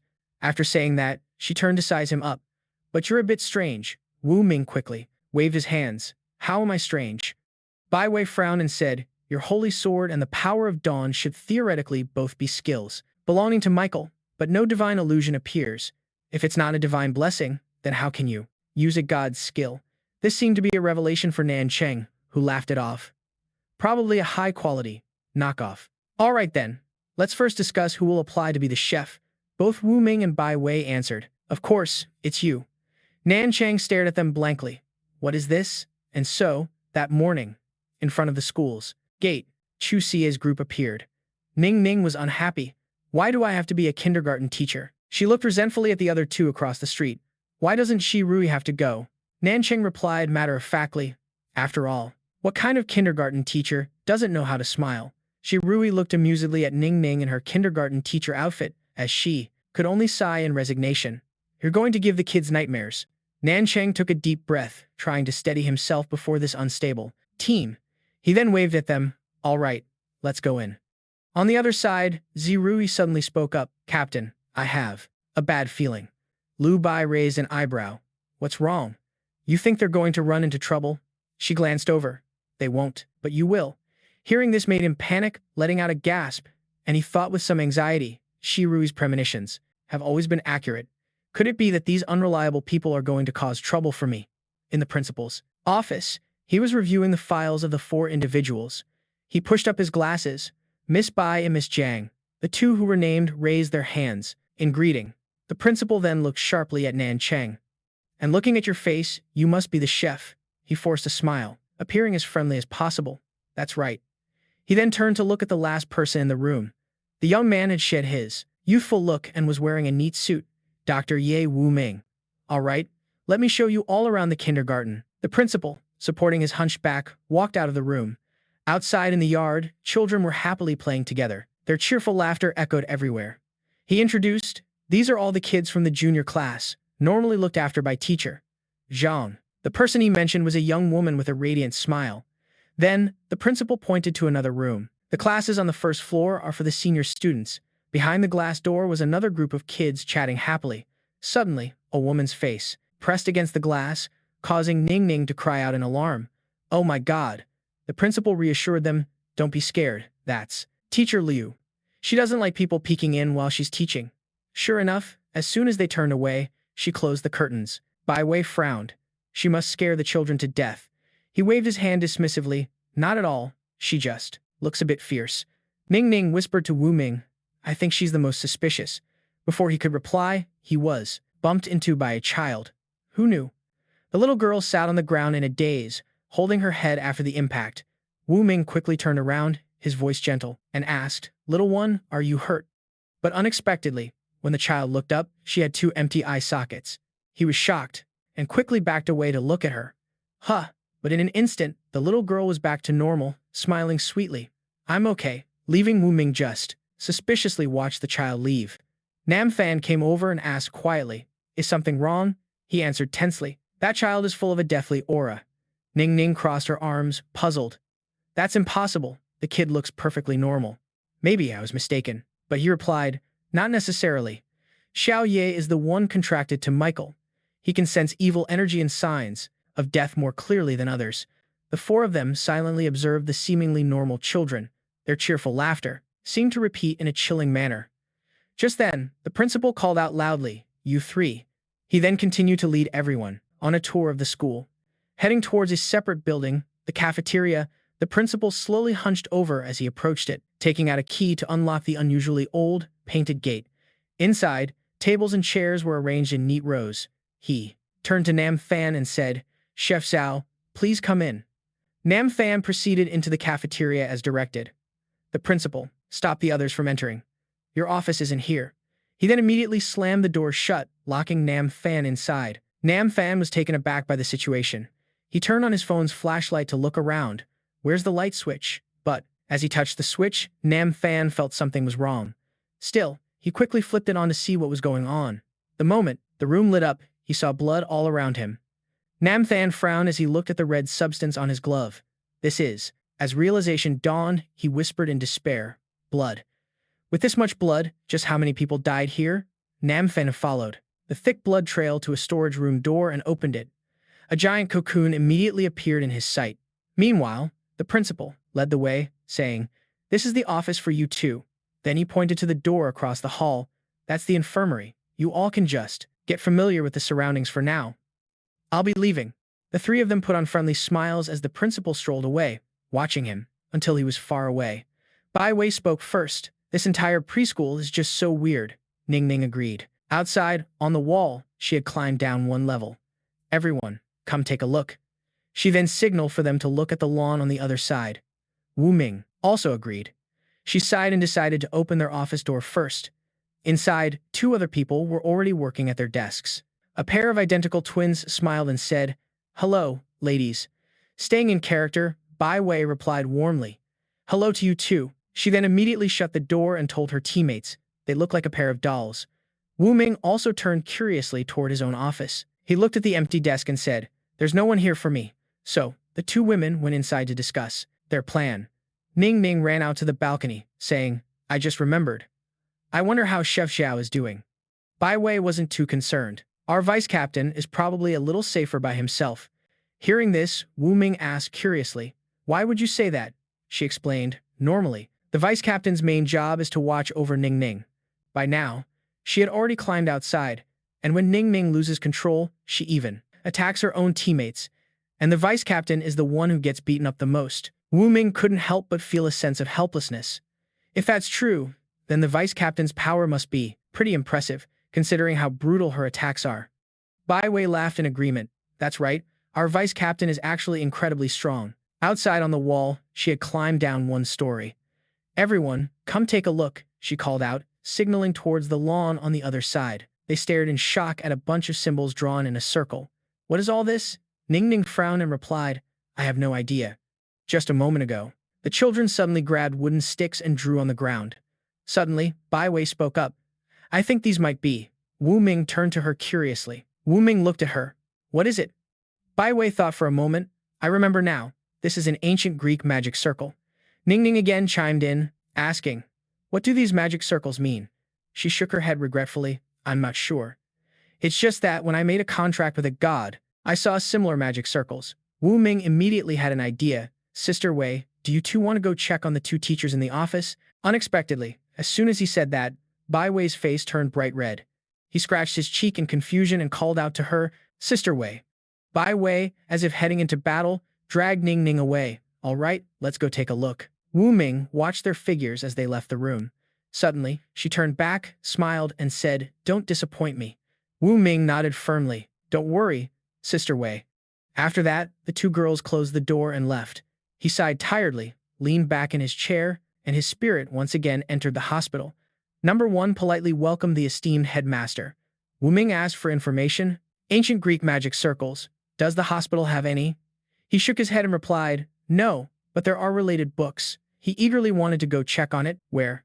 Number 1 pointed towards the office, gesturing for him to go. Wu Ming frowned. That's not right. I've already tried all the books in the office. I can't take them out to read. He chuckled and nodded. That's right, because your compatibility with the hospital is currently too low. He asked curiously, How do I increase the compatibility? Number 1 explained, by treating patients. When the first patient's treatment progress reaches 5%, it will unlock the library mode in the office.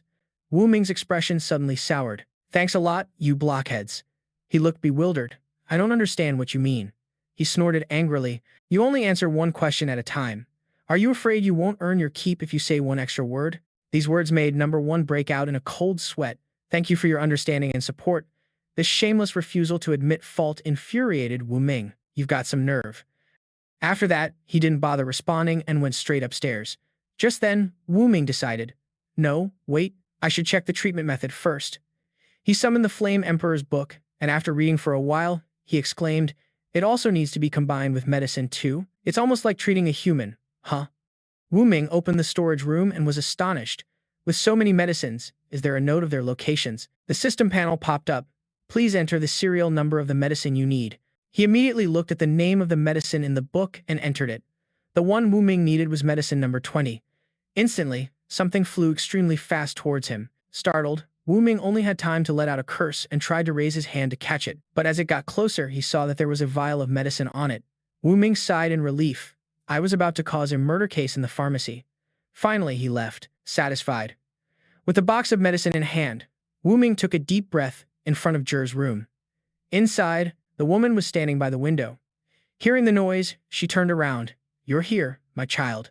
He smiled gently. Are you feeling any better? Unexpectedly, Zhi waved warmly. Come here, my dear. Come to mommy.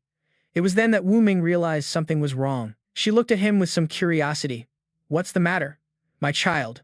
Wu Ming remembered the time he had pretended to be Zhi's son to alleviate the awkwardness. How does she still remember? So if he could only go to the woman's side and helplessly hug her leg awkwardly, calling her mom. Zhi gently stroked her child's head. Good boy, you look like you've gotten much thinner. He looked up. Wu Ming tried to take the opportunity to say, Mom, I want to ask you for a favor. She didn't refuse. Good boy, go ahead and tell me. Suppressing his fear, Mom, can you take your medicine? But as soon as he finished speaking, the atmosphere grew tense. A few seconds later, he was sent flying by a terrifying force, slamming Wu Ming's back hard against the hallway wall. He sat up in a panic. Where's the defense mechanism? Why did I get thrown out? Gaia angrily approached, asserting, You're a bad child. I don't want to take medicine. I'm not sick. You're just like your father, trying to harm me. Then she immediately tried to eliminate Wu Ming. But just as Gaia was about to reach Wu Ming, hands stretched out to stop her. But Gaia was still extremely furious, shouting, All of you deserve to die, every single one of you. He felt like he had just brushed with death, almost getting strangled again. Afterward, Wu Ming sat up, picked up the thing beside him, and muttered with a hint of regret, Oh well, I guess I'll have to force you to take the medicine. He placed the single pill in his hand, then approached her to get her attention. Mom, look at me. When Gaia roared in anger, she unconsciously opened her mouth. Wu Ming didn't hesitate, seizing the opportunity to shove the medicine in, and she couldn't resist, swallowing it down. Gaia's eyes gradually calmed down. She weakly collapsed while being restrained by the arms. He satisfyingly dusted off his hands. Perfect. The system also announced that patient Gaia's treatment progress had reached 5%. The new director has successfully treated the first patient, unlocking the library mode of the god's hospital. Seeing Gaia fall, Wuming immediately ran over. He compassionately supported her. You truly are a pitiful god. Later, Wuming entered the office library, watching the moonlight, like sparkling dust, cover the shelves. He couldn't help but exclaim, "These books look like they're alive." A black robe gently brushed past Wuming, and number 1 appeared, respectfully saying, "What you saw before were just projections of these books. What's on the shelves now are the real books." He frowned and asked, "With so many books, how am I supposed to find what I need?" He pointed to Wuming's forehead. "Just imagine the content you want to find." So, he closed his eyes, recalling what he had seen, and a book on the shelf quickly flew towards him, and Wuming easily caught it. On it were written the words "Retrospection Formation," using the bodies of children as sacrifices to return to the past. His eyes instantly turned cold. Seeing this, number 1 asked with concern, "Director, sir, are you all right?" Wuming shook his head, trying to keep his composure. "I'm fine."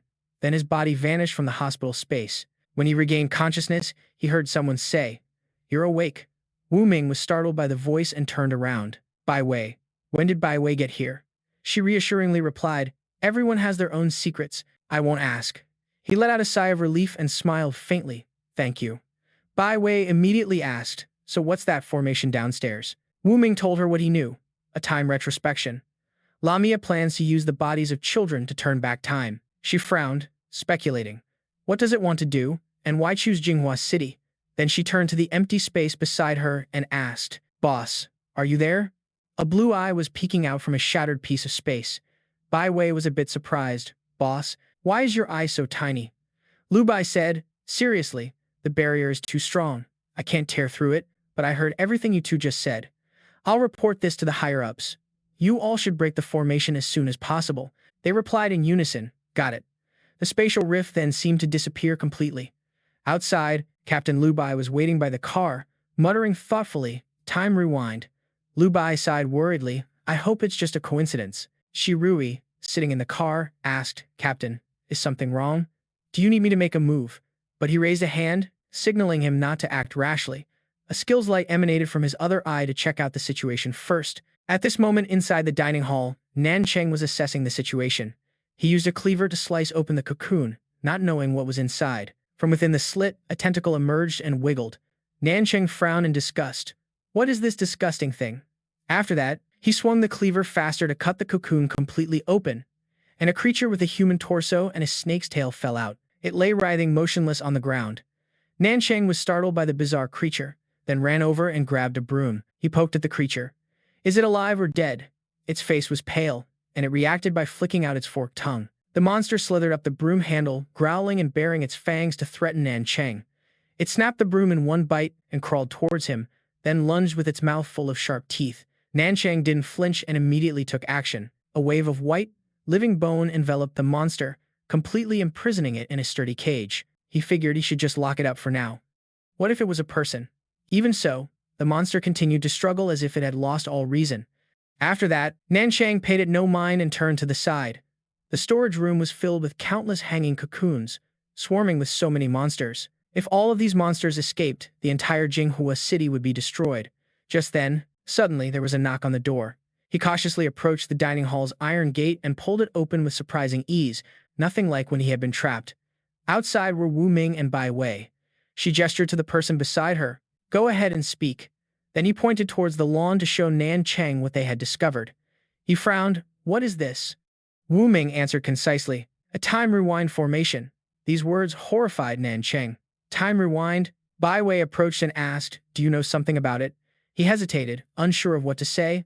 "I'm not entirely sure." She frowned worriedly. "What do you mean?" Suddenly, Nan Cheng asked, "Xiao Ye, do you feel uncomfortable anywhere?"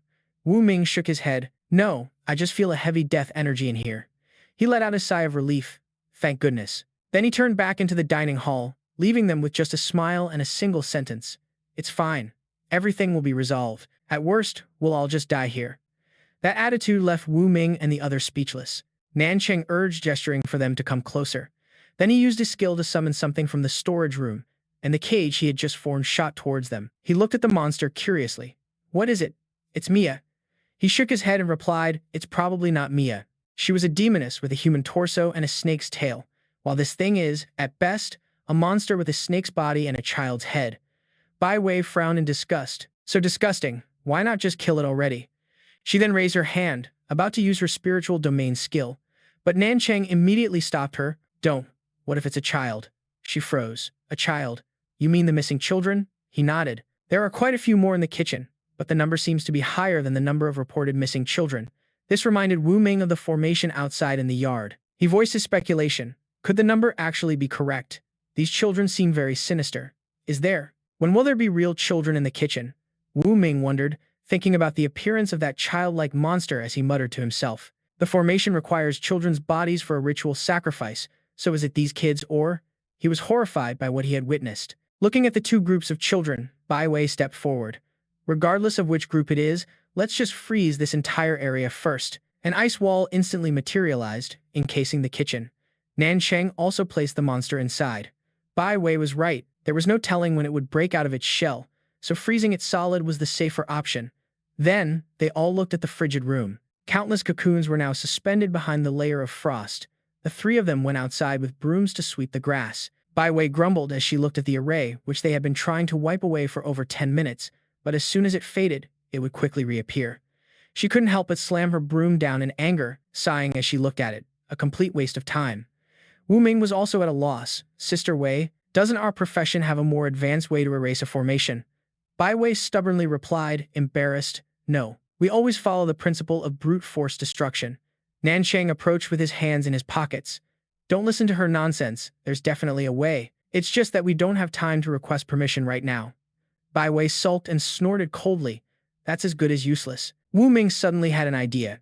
If they couldn't erase it, could they add lines to it? He picked up a wooden stake from the ground. While Nanchang crossed his arms and shrugged, "Go ahead and try." Wuming began carving into the grass, drawing over the formation's symbols and creating deep grooves in the earth. Nanchang frowned, watching intently. Bai Wei ran over excitedly and asked, "Is it really working?" However, just a moment later, the new marks vanished, having no effect at all. She was furious.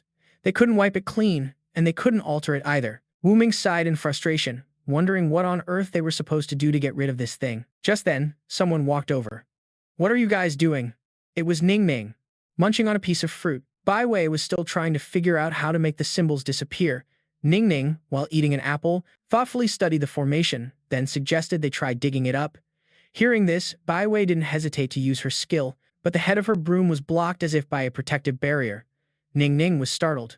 Wow, it even has its own protective shield or something. She could only go back to sadly munching on her fruit.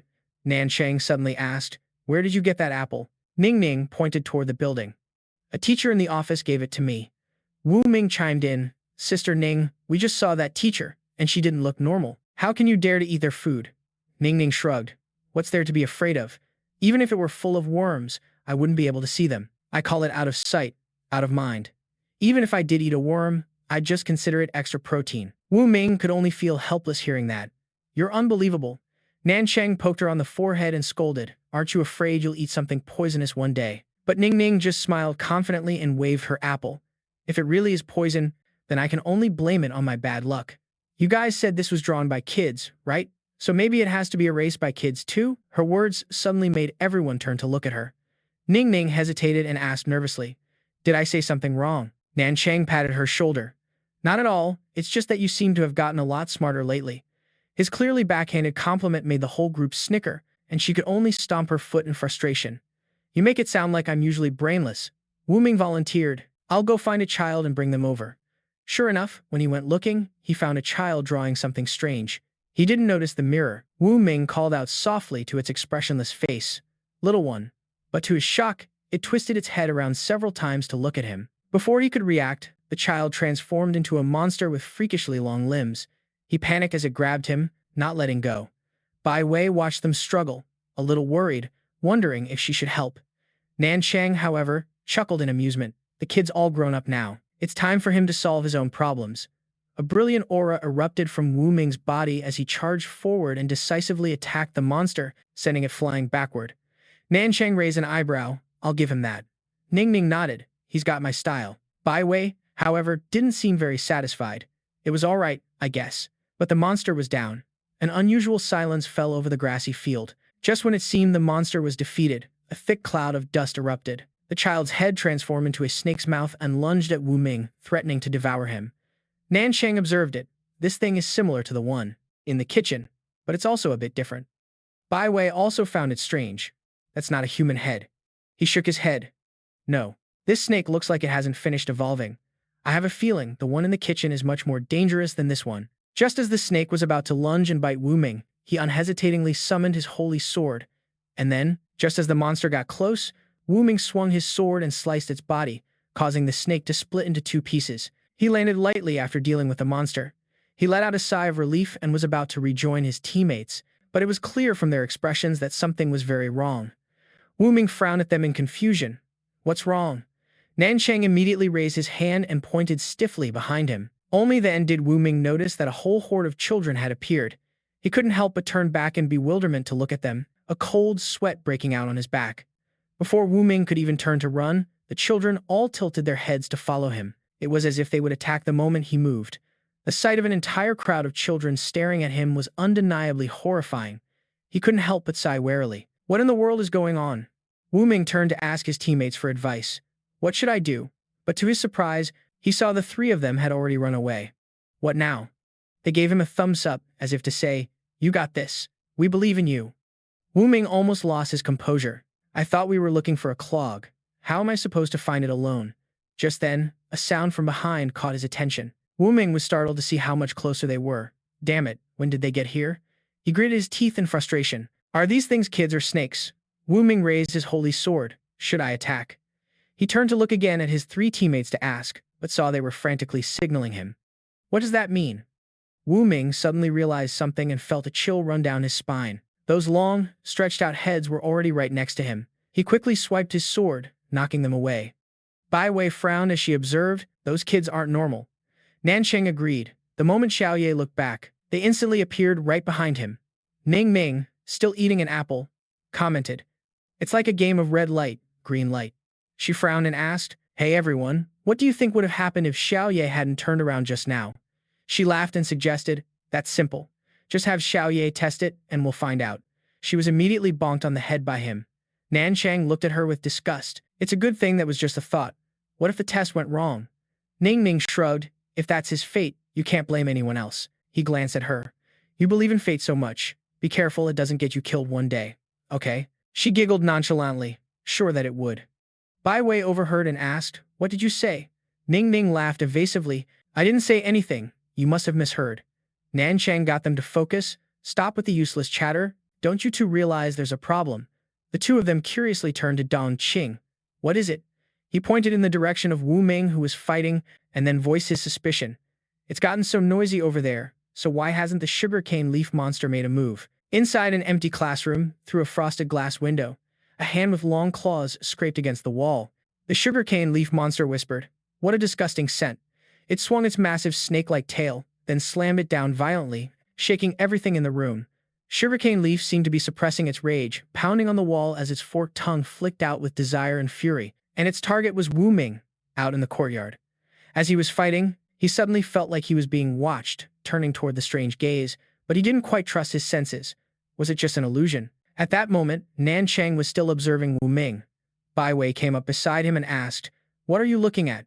He pointed out that someone was watching Xiao die. "You should go check it out." She immediately used her spiritual sense to perceive the surrounding area, then approached the building to investigate. Following her senses, Bai Wei arrived at a classroom door, when suddenly the principal appeared to greet her. "Miss Bai." He had the same strange demeanor as always. "Miss Bai, what brings you here?" She smiled and calmly replied, "I was just passing by." Then she tried to open the door.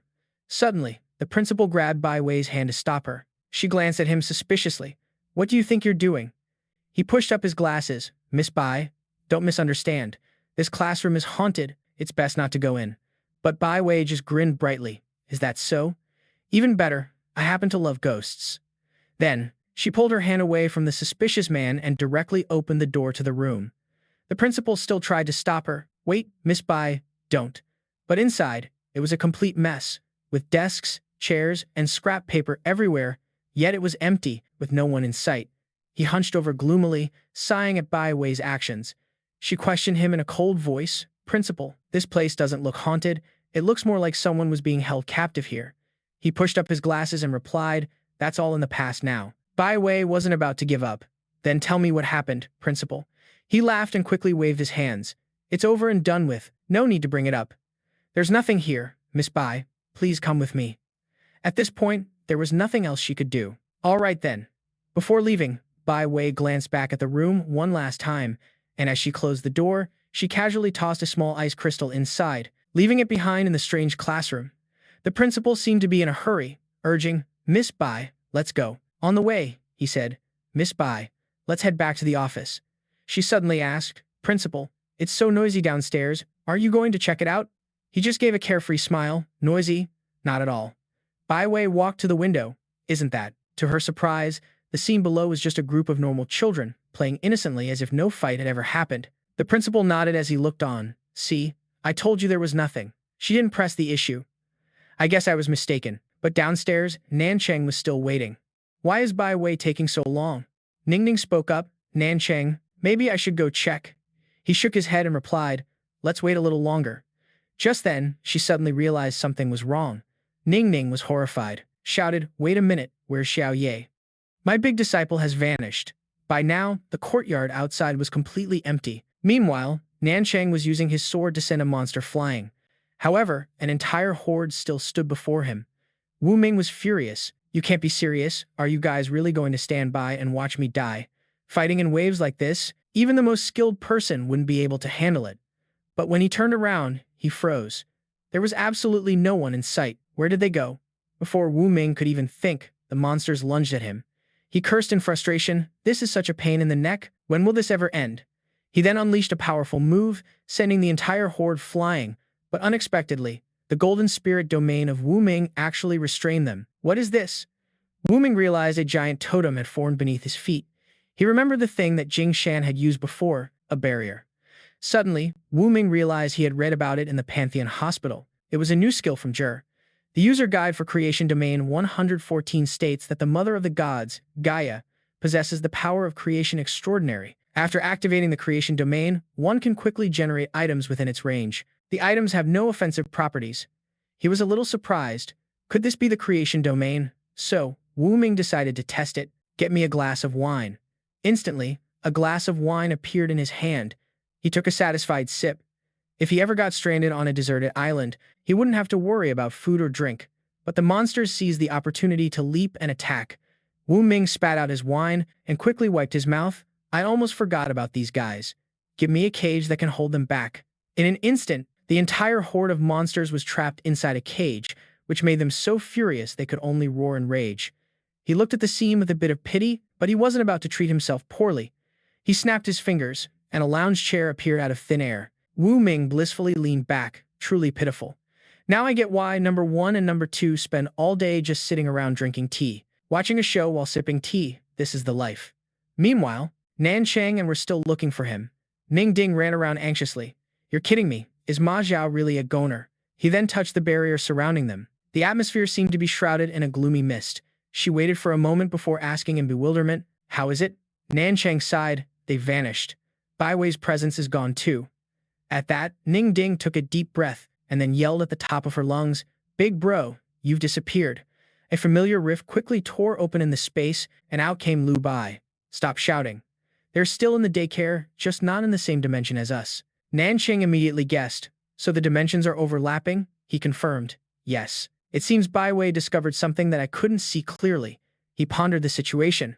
On one hand, the formation wasn't broken, and on the other, their teammates were all missing. Ning Ding grinned.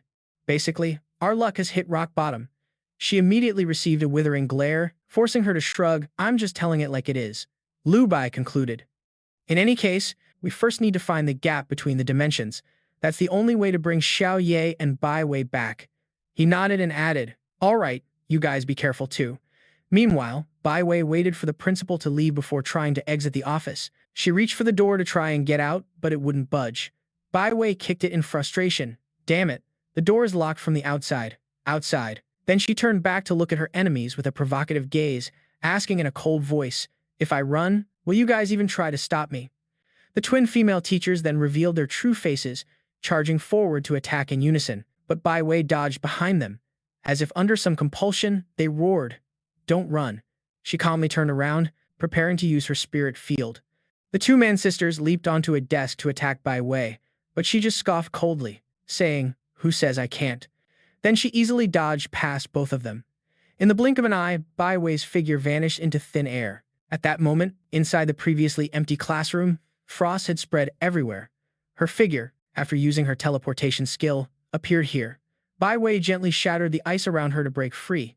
She rubbed her shoulder, letting out a sigh of relief, then observed her surroundings, wondering what on earth was in this place to make the principal so tense. Bai Wei looked at the crack in the wall, thinking the claw marks were so deep, the claws must be very sharp. Then suddenly, she noticed something, a slimy, snake-like skin hidden inside. What is this? Without hesitation, Bai Wei summoned an ice arrow and directly attacked the inside of the crack. Just then, the wall was revealed to be a piece of illusionary fabric meant to deceive the eye. She immediately understood this was just a trick to fool her, but the creature hiding inside left Bai Wei stunned. It was Lamia, hidden and fused with the wall. She shouted, "Boss, boss, are you there?" In the space, a crack appeared. Clearly, Lu Bai trying to respond, but because the barrier was too strong, it sealed itself up just a second later. Bai Wei frowned in disappointment, realizing it was no use. So she directly asked the creature, "Are you Lamia?" Hearing no reply, Bai Wei tried to touch her. Suddenly, she heard someone respond weakly, "Help, help me." Bai Wei quickly asked, "Are you the one talking?" Lamia whimpered softly, "Help." Her heart didn't soften as she prepared to attack the creature. Then it screamed loudly, "Help me, please, you have to save me." But at the same time, the ice arrow had already struck Lamia. Painful. Thick smoke billowed from the wound. Bai Wei showed a hint of pity. "Sorry, I can't do that." Her action made the creature scream in even more agony. Annoyed, she wanted to get away. "Stop screaming. I'll find someone to save you. All right." Hearing that, the smoky mist radiating from Lamia began to dissipate. Before leaving, Bai Wei reassured her, "Just wait." Then she opened the door, deciding to find her teammates first. At this time, two people, Nan Cheng and Ning Ning, had just entered the building. Ning Ning asked worriedly, "Are Zhao Ziwei and Xiao Ye in one space or two?" He wasn't sure, hoping for one but expecting it to be two. She sighed sadly, having thought they would come in here and sweep the place, but it turned out they were just searching for people everywhere. Nan Cheng could only try to calm her down. "Ning Ning, please spare the kindergarten kids." Reaching a section of the hallway, the two of them realized the surroundings had frozen over, and she shivered, hugging her arms. "Why is it so cold?" He said nothing and raised his hand to use his spirit field, instantly creating a barrier to shield them from the cold. Nan Cheng was a bit surprised. This aura was almost as strong as when Bai Wei used her divine field. Hearing this, Ning Ning was startled. Could it be that Bai Wei went berserk? He denied it. "No, this place feels like those monsters from the cafeteria." And just then, they suddenly saw Wuming across from them. The person exclaimed in surprise, "Xiao Ye." They rushed over, but he didn't react, and she still hadn't realized something was off. She tried to grab him. "Hey, listen to me." But to their surprise, both of them passed right through Wuming. They even heard him mutter to himself, wondering why he felt like someone was behind him. It was clear that Wuming couldn't see Nan Cheng and his companion at all, so he just mumbled to himself and walked away. What a strange kindergarten. Ning Ning finally realized what was happening. "We can see him, but he can't see us." He nodded. "That must be it. Let's follow him for now, and see what he's up to." Then, they followed Wuming down the hallway. They didn't notice that behind them, Bai Wei had appeared, muttering in frustration, "Why can't I find anyone?" Just then, Bai Wei spotted the two of them, the vice captain and Ning Ning.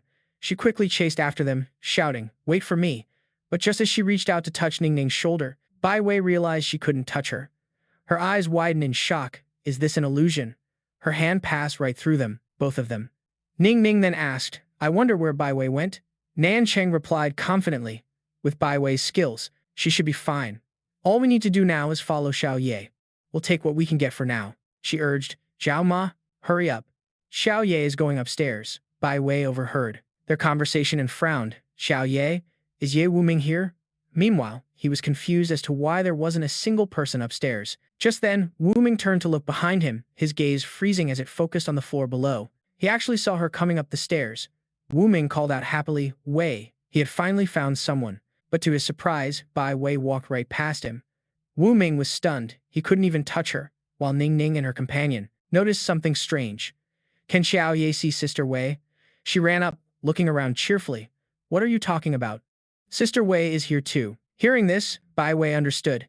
It seems Yu Wuming can see me, but the vice captain and the others can't see me. Nan Chang drew a conclusion. So, it looks like we can see Xiao Ye, and Xiao Ye can see Bai Wei, and perhaps Bai Wei can see us. This means the four of us are actually in overlapping spaces. Moreover, now is the perfect time to shatter this overlapping space. Ning Ning smiled excitedly. Should we all strike at once? He immediately shot down the idea. No, if we do that, the chaotic space will crush us to death. Then, Nan Chang spoke into the air. Bai Wei, the spatial distortion happened after you entered the academic building, so the source of the problem might be with you. She teased. Zhao Ma, aren't you afraid that Sister Wei won't hear you? He chuckled and replied, it's worth a shot. Meanwhile, she remembered her time with the principal. Could that have been it? Bai Wei sighed, feeling how complicated everything was. She stepped forward and spoke into the void. Follow me. The person who heard this was Wuming. Is Sister Wei talking to me? Oh well, I should probably follow her for now. And just like that, everyone from the three separate spaces arrived in front of the same classroom. He reached for the doorknob. What a strange aura. Suddenly, a massive shockwave coursed through Wuming's mind. This was the anomaly. Triggered by the hospital's summons, the Gate of the Gods was reacting to the entity outside. Number 2 raised an eyebrow in anticipation. It seems the warden must have found the escaped prisoner, right? I just wonder which unlucky fool it is this time. The two of them simultaneously guarded the Gate of the Gods. Outside, he had just experienced a terrible headache. Ning Ning worriedly reached out to touch him. What's wrong? But just then, Wuming managed to struggle to his feet. He watched Bai Wei's back as she went inside, while Nan Cheng's group observed Wuming's movements. Both sides simultaneously followed the instructions into the room. He was shocked as soon as he opened the door. Why is it so cold? Wuming used his spiritual domain to surround himself. This room was about to turn into a freezer. He saw her standing in the corner. Bai Wei made a gesture that couldn't tear the spatial wallpaper. What does this mean? Just then, she raised her hand, taking a stance as if to attack, so Wuming followed suit, directly tearing away the fabric. The sight of a snake-bodied woman made him gasp in shock. Meanwhile, on the other side, Ning Ning was also startled. Wait a minute, is this Lamia? She's trapped in here, so what's going on with the mess outside? Nan Chang tried to use his skill to free her, but it was immediately repelled. He immediately realized, I think I understand why Bai Wei wanted to come here. That kind of death aura can only be neutralized by the power of Meiji. In the other dimension, Wuming had his spirit drained away. Before him was a constantly twisting space. Where is this? Just then, Lamia appeared right behind him. Wuming jumped in fright and yelled, Oh my god, you scared me. She weakly looked up and begged, Save me. He knew he had no other choice but to extend his hand. The holy light gradually spread, erasing the traces of the death aura, but Wuming still asked, Why should I save you? Look at the mess you've made of the entire kindergarten. Why should I save you? Lamia panicked and retorted, No, I didn't do that. Please save me. I didn't harm those children. Wuming wasn't convinced, but I saw you with a human head and a snake body. She explained, Those are all servants of the snake. Endless suffering appeared in Lamia's pale eyes. Before she became like this, she was still a teacher. Principal, come play with us again. Lamia dearly loved the children. All right, then let's play a game of cat and mouse, okay? That little boy cheered. Okay, we'll go hide. Principal, no peeking, okay? She stood and counted down, waiting for them to run off. 10. At that moment, Lamia was still very happy. 9, 8. But in her subconscious, she saw herself turning into a snake. The sight made Lamia snap her eyes open in fear. She screamed in terror, Get out. But a seductive voice said, Stop resisting. You are the incarnation of evil. Lamia resisted fiercely. I'm not, it replied mockingly. No, you are Lamia, a greedy and evil snake woman. That voice made her panic and want to flee. Finally, by the time she returned to the principal's office, Lamia could no longer suppress her true nature and transformed into her snake form. The evil reflection in the mirror said, Look at you now. Are you any different from a wolf being tormented by fleas? You're surrounded by fresh, delicious food, yet you secretly live this twisted life. If you're going to live so miserably, you might as well give your body to me. She resolutely refused. Never. You can forget about it.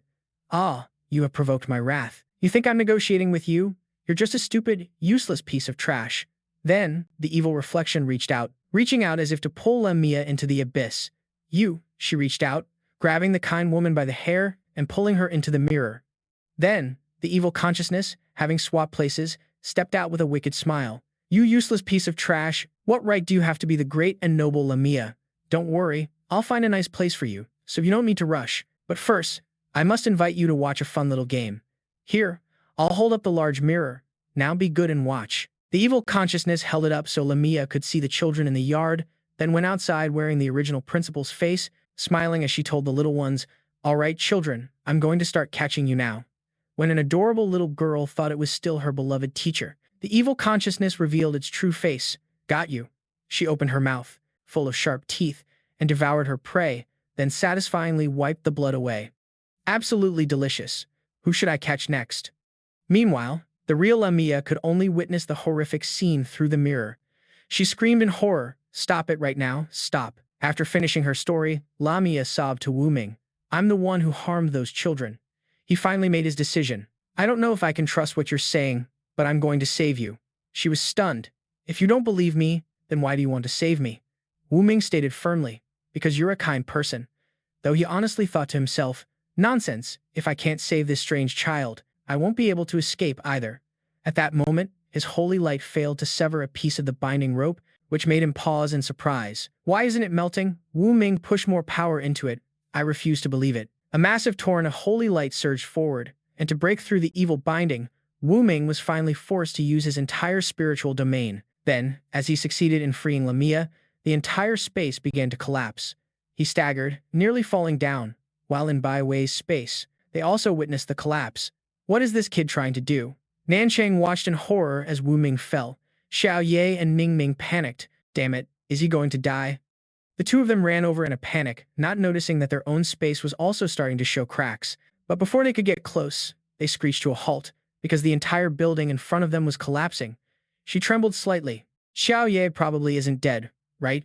He reassured her. "Don't worry, a guy like him is too tough to die." Bai Wei then also appeared. "So confident are you?"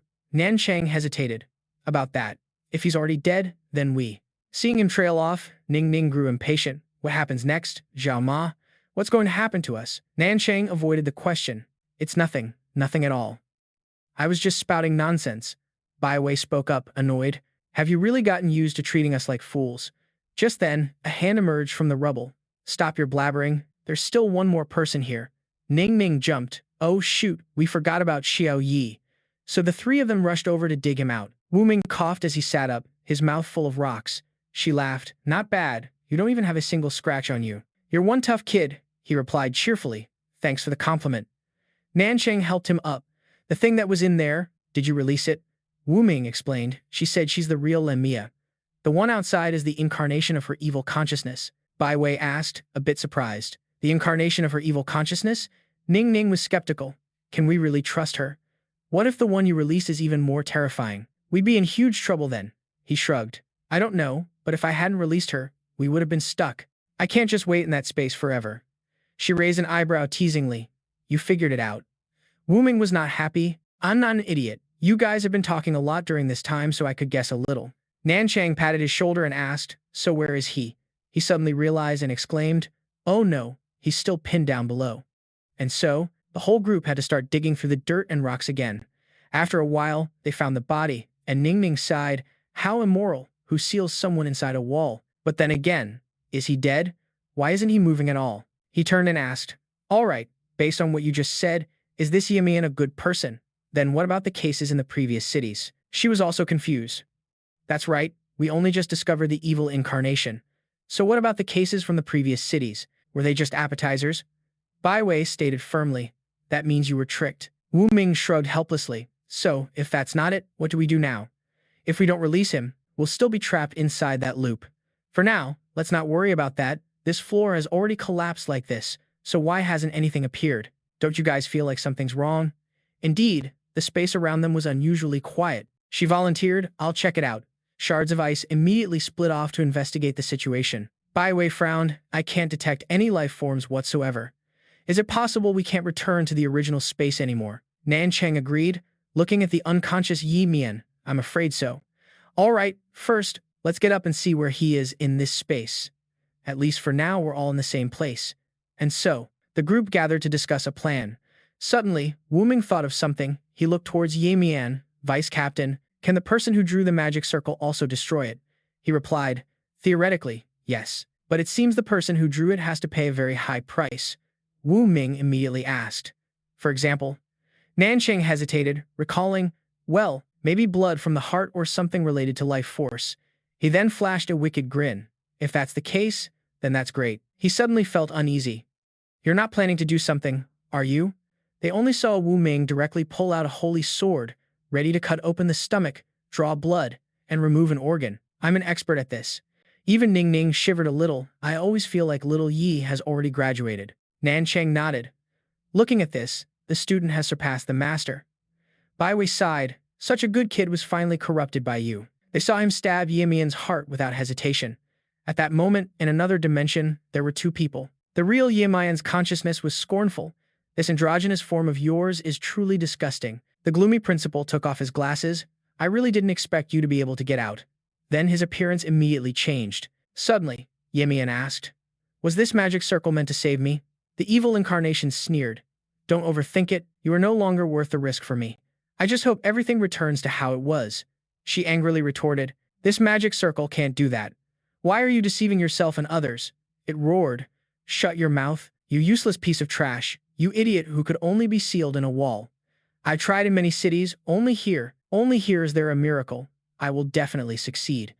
Then the evil incarnation turned away. Come here, you trash. All right, the two of them now seemed to be cooperating to cast a spell, and a beam of light quickly enveloped it. And it seemed Wu Ming on the other side had already sensed that the formation had been activated. Immediately, the twisted space appeared before them again. Nancheng frantically stopped his teammate. Xiao Ye, don't go in there. Hearing this, he didn't act rashly. Ning Ning whispered from behind. Do you feel like Zhao Mo and the captain have been hiding something from us? Bai Wei sighed. So you're only just now realizing it? Ning Ning looked over, annoyed. You guys' secrets are so weird. He was now saying, Xiao Ye, give me the heart, then get away, as far as possible. Wuming was confused. Can I know the reason? Nancheng sighed and explained. The Archangel Michael also represents the miracle. He frowned, softly muttering the word, miracle. Then, as if he understood, he held out the heart. In that case, you guys be careful. Finally, he ran far away from him. Nancheng understood inwardly. No wonder the final entity would come to this place. It turns out it was because of the power of the miracle. Unfortunately, the miracle belongs to Jinghua City, not Lamia. Instantly, he immediately crushed the heart in his hand. In another dimension, Lamia suddenly screamed in pain. Yi Nian was startled and ran over to ask, what's wrong?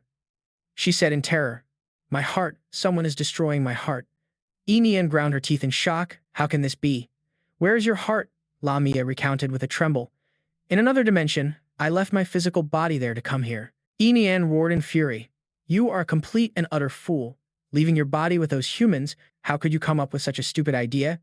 But she was in too much pain to respond. Yi Nian gritted her teeth and thought, no, I can't let everything be destroyed. So Yi Nian crawled closer to get her attention. She emphasized, you know, we've been preparing for this for too long, so we can't fail, right? Lamia asked, trembling uneasily. What are you going to do? Yi Nian gave a sinister laugh. Sacrifice you. And we will succeed. Trust me. Then she immediately made her move. Don't worry. I won't let you die too miserably. After all, we are one and the same. In the end, she took her down with just one hand. She coldly said her final words, just die in peace. On the other side, right after Nancheng crushed the heart, a sudden force knocked him back. Wuming quickly caught his teammate, vice captain. Then he used holy wings to pull Nancheng away. Ning Ning pointed at the pile of rubble. Lamia's body is disintegrating. Does that mean we succeeded? Bai Wei denied it. I don't think so. The magic circle seemed to glow brighter and faster, and he also confirmed, just now, the heart wasn't crushed by me. Lamia must have crushed it herself. Wuming speculated. It seems like on Lamia's side there was an internal conflict. Nancheng frowned. That's not a good sign. At this moment, a wave from a spiritual domain enveloped them, and countless hands rose from the ground. Ning Ning immediately drew her dagger. What are these damn things? They're so creepy. He frowned, slashing at a reaching hand. We're trapped in the magic circle. We've probably been mistaken for sacrifices. Wuming tried to stay calm. If this continues, we'll all die. We have to find a way to stop this. He shouted to his teammate. Sister Wei, give me a few minutes. Bai Wei agreed without hesitation. All right, but you have to be quick. I can't hold on for much longer. Wuming was quickly shielded by a block of ice. I understand. He immediately used his spiritual domain. Wuming closed his eyes, letting his spirit enter within. He wanted to return to the hospital to find a solution. Wuming opened the book of magic formations. Besides erasing the drawn magic circle, wasn't there any other way to stop it? Finding nothing left him disappointed. Just then, number 1 approached with a cup of coffee. Director, perhaps you should try asking patient number 1. Wuming was a bit surprised. Gaia, she's not lucid right now. Are you sure that will be helpful? He smiled knowingly. Director, according to recent observations, patient number 1's mental state is gradually recovering, with at least 2 minutes of lucidity each day. Based on our observations, patient number 1 should become lucid in about 3 minutes. So you can go now, Director. Hoping for the best, he stood up. All right, I'll go give it a try. He prayed inwardly that this would work. When Wuming arrived at her room, she was standing and gazing out the window. The system announced that patient number 1, Gaia, was waking up. Please wait a moment. The status bar above her head read 55%. He was a bit shocked. Oh my god, she's just like an NPC in a game. Wuming waited until the lucidity meter reached 100% before asking, Goddess Gaia, I hope you can help me take a look at this magic formation. She gently stroked his head. You've returned, my dear. Wuming furiously sent a telepathic message to number 1. Isn't she supposed to be lucid? He replied with an awkward laugh. Perhaps the hospital's system is malfunctioning. I'll have someone check on it. He gritted his teeth in anger. Stop making excuses. You and your brother are both equally useless. Unexpectedly, Gaia suddenly spoke. This is a time reversal formation, my dear. What are you planning to do? Wuming's heart skipped a beat. Good heavens, she's lucid and not lucid at the same time. He quickly explained, what I want to ask is, if the formation is fully activated, how can I stop it? She answered directly. Kill the soul of the formation's creator. Wuming frowned, but I'm not in the same dimension as them. Gaia burst out laughing. My dear, have you forgotten? You are my child, and within you, you have my power. And in this world, there is nothing a god cannot do. After she said that, her awakening meter was depleted. The system announced that patient number 1's lucid period had ended. Gaia returned to her previous spot, gazing at the sky through the window. At the same time, he withdrew his spirit back to the real world. Bai Wei noticed and stated, It seems you know what you have to do now. Wuming calmly replied, Yes and no. She was confused. What do you mean by that? He raised his sword. We fight together. But first, I have to find Lamia. Ning Ning was still in the mood to laugh. Then you'll probably need a magic door. Otherwise, before we even find Lamia, we'll either be sacrificed or die from exhaustion to death. Hearing this gave Wuming an idea. That's right, a magic door. I can totally create one myself. He couldn't help but exclaim happily, Ning, you're a genius, she asked blankly. Huh? Immediately, Wuming plunged his holy sword, using a skill. Instantly, a spatial gate appeared. Ning Ning's jaw dropped as she exclaimed, What the heck is this? He replied emphatically, It's the magic door. Of course. In the other dimension, the gate appeared, and Wuming used it to attack the evil entity from behind. But he never expected. Was this a one-way, one-person gate? I haven't even officially enlisted yet. Why am I being forced to face this monster alone?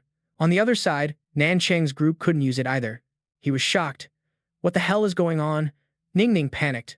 Oh no, it's also another single-use portal. Nan Cheng then said to his teammates, Stop with the useless chatter. The important thing right now is to find a way to the other dimension. Xiao Ye just became a spirit contractor not long ago. She's basically no match for that thing. She frowned. Ma Zhao, breaking through space. If the boss were here, this might be barely manageable. But for us, our specializations have nothing to do with this.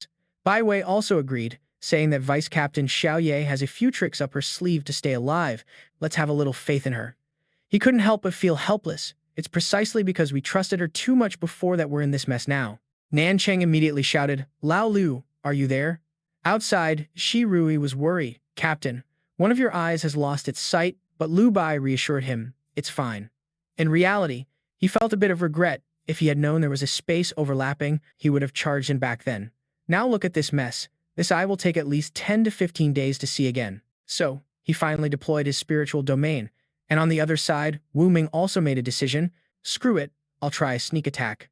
So, without hesitation, he grabbed his holy sword and charged forward, wanting to split the evil entity in two with a single slash, but the blow only made her roar. Who's there? Wuming cursed under his breath. Damn it, what a terrible sneak attack. At that moment, the snake tail of the evil entity whipped powerfully towards him. Wuming nimbly dodged, causing her to miss. He gritted his teeth, both tense and filled with impatient hatred. The evil entity realized it had just missed. She immediately turned back, wanting to take down the pest who was bothering her. Wuming could only use his holy sword to defend himself, but then the evil entity transformed into a giant snake. With just one bite, it snapped the holy sword in two. He was stunned, unable to believe it. Wuming reacted quickly. Turning around, he wanted to use his flight advantage to escape it. However, the evil entity in its snake form was incredibly powerful, leaping up and closing in on Wuming. And then, another bite shattered his wings, forcing him to fall from the sky, clutching his wounds, crashing hard onto the ground and creating a huge impact. When the dust settled, Wuming was weak and on the verge of unconsciousness. The Book of the Flame Emperor suddenly appeared, detecting that the director's bodily functions were severely compromised, and activated its healing mode. It floated in the air, opening to a page, while the evil entity also noticed his condition.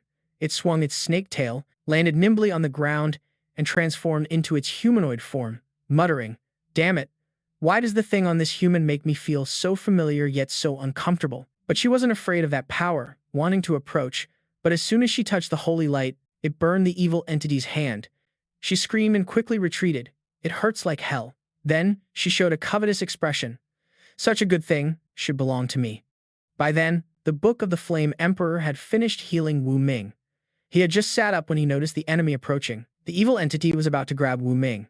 He jumped back to dodge while using his Dawn skill, then threw a punch towards her. But it did nothing to the evil entity. "You're too weak. Such a foolish human." Wuming was shocked. "What the hell? Where's my Dawn power? Why did this healing also get rid of my divine domain?" Just then, she launched a counterattack. He could only use his hands to block and retreat, but he was still knocked back a great distance. "How am I supposed to fight like this?" Wuming didn't give up and continued to charge forward to attack. Just as the evil entity struck, he summoned a holy shield to block it. It was then that he suddenly realized, "That's right, I don't have Dawn, but I can create a divine domain. My divine domain is even stronger than an angel's power." Instantly, Wuming summoned the holy sword again.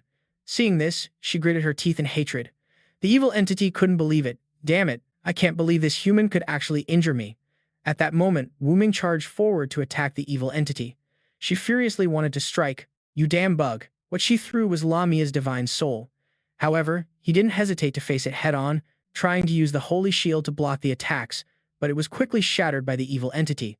Wuming was also struck by the tail and sent flying far away, barely managing to stop himself.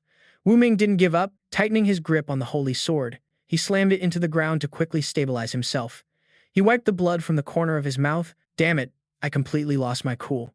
I can't believe she attacked from behind. I totally lost focus." Then, Wuming created a giant shard, just in time to block the evil entity's attack, but he didn't notice the snake tail behind him and was sent flying. Wuming looked at the wound on his back. "If this keeps up, I'll definitely die. This cage can only withstand 2 more attacks at most." Meanwhile, the evil entity had lost its patience. "Why haven't you died yet?" She furiously slammed her claws towards him. Wuming immediately summoned the large cage to protect himself, successfully blocking the evil entity. With his current pathetic abilities, it was completely useless. "I hope the big bros get here soon." In the other space, Ning Ning also said, "How much longer until Big Bro and Auntie Zhao get here? If this keeps up, we'll really have to let Xiao Ye collect his corpse." Bai Wei was annoyed as she froze several hands. "Can't you hope for something good for once?" She fought, still frustrated, thinking, but she's not wrong. "I don't want the disciple I just took in to die like this." She thought deeply.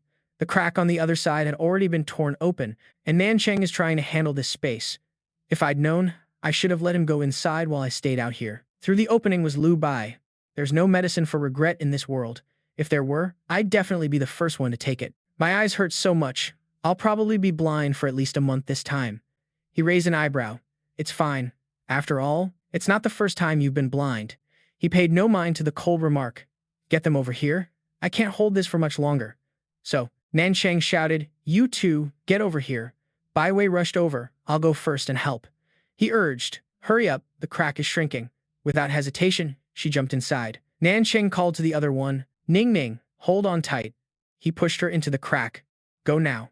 Then, Nanchang also made it through the space just in time. Before the crack closed, he grumbled, "My clothes are ruined again." But luckily, they were all able to get out of that altar. On the other side, while Wuming was still holding on, the three of them emerged from the crack. The first thing Bai Wei saw startled her. In front of them was the evil incarnation of Lamia. Seeing its prey, it charged forward to attack, but she was quick too, freezing the enemy in an instant. Ningning said with disgust, "Oh my god, did this thing crawl out of a horror movie? It's so disgusting." Nanchang was also stunned. Is this Lamia? The evil entity roared at them in fury, instantly shattering the ice that imprisoned it. Wuming sighed to the side. Talk about a critical hit right out of the gate. My sanity points just hit 0. Just when he wasn't looking, a tail whipped towards him. Wuming quickly jumped to dodge it. Damn it. If you've got guts, don't use sneak attacks. But she had already lost her sanity and charged forward, only to be stopped by a layer of ice. Bai Wei appeared behind him. Your opponent is me. She smiled gently. You should rest for a bit, leave the rest to us. Wuming didn't hesitate to run. There might not be much time left. Nanchang used his skill. I didn't want to do this, but you're just so disgusting to look at.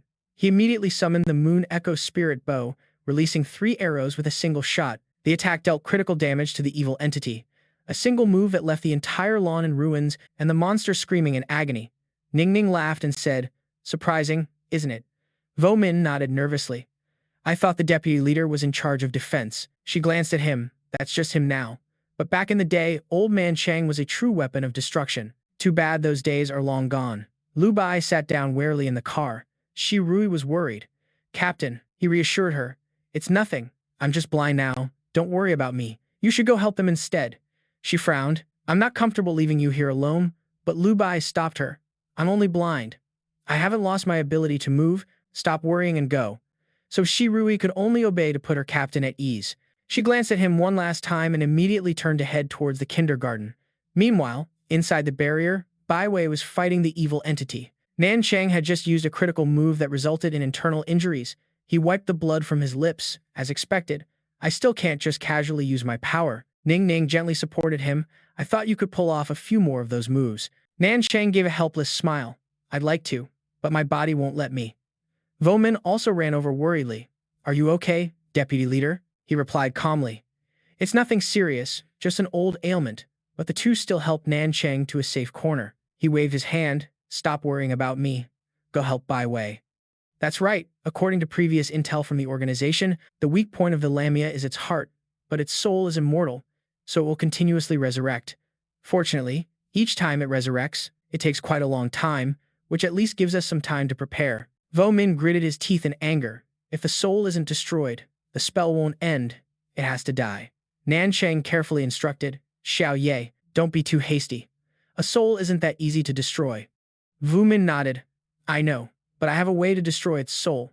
Then, a dagger immediately appeared in his hand. He seemed to understand. Then you be careful. The Lamia's soul will quickly leave its body when it dies, so you only have one chance. Wuming smiled and walked towards the fight. I know. Beside him, Ningning also ran up to join, leaving Nanchang alone coughing up blood, wondering how much longer he could hold on. Just as he got closer, he called out, Sister Ningning, we need your help. She asked impatiently, What's wrong? Spit it out, Wuming explained.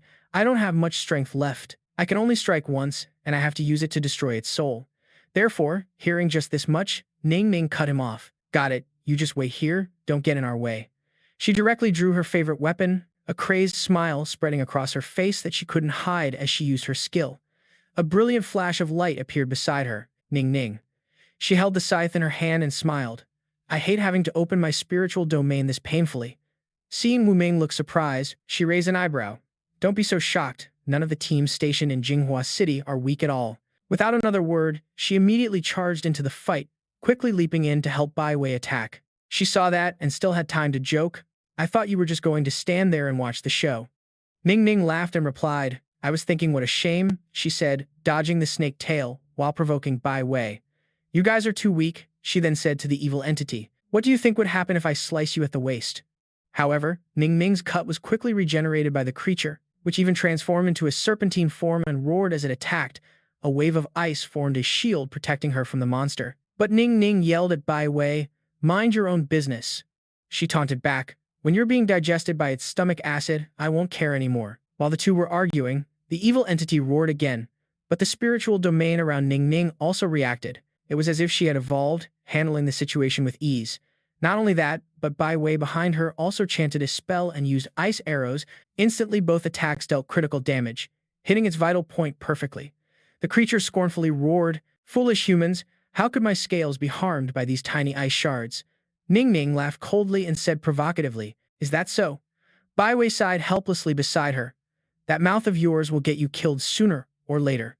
And just as expected, the evil entity's anger was provoked and it attacked, shattering the ice surrounding it in the blink of an eye. But Ning Ning suddenly called out, "Xiao Ye, it's your turn." In the sky, Wuming's figure flew over, holding a sharp dagger and aiming straight for the evil entity. Wuming stabbed it directly between the eyes. This time, just die. And the creature couldn't defend against it at all. It just screamed in pain, its body paralyzed. At that exact moment, a large gate appeared behind it. Wuming was startled and stepped back. Why does this gate look so familiar? Countless chains shot out from within it, directly binding the creature's body and forcefully pulling it inside, leaving him stunned. Wuming lost his balance and couldn't steady himself, and was knocked over by the pressure from the gate. And then it decisively shut, trapping the evil entity inside. Even the two of them, Bai Wei included, were affected from behind. The whole group watched in astonishment as the massive thing gradually vanished. Ning Ning was bewildered. What is that thing? The gates of hell? Bai Wei shrugged. Whatever gate it is, you should get off the floor first. She offered a hand to pull her up, but was unexpectedly pulled down instead. Ning Ning replied humorously, "Let's rest for a bit, you see it's over now." And indeed, the entire formation on the field dissipated. Wuming breathed a sigh of relief. It was finally over. He was still pondering. What on earth was that gate? Why do I feel like I've seen it somewhere before? Nanchang urged everyone, "Don't just sit here. We have to get out of here before the barrier disappears." Ning Ming complained, "Hey Zhao, we're exhausted. Can't you let us rest for a bit?" He directly pulled her up.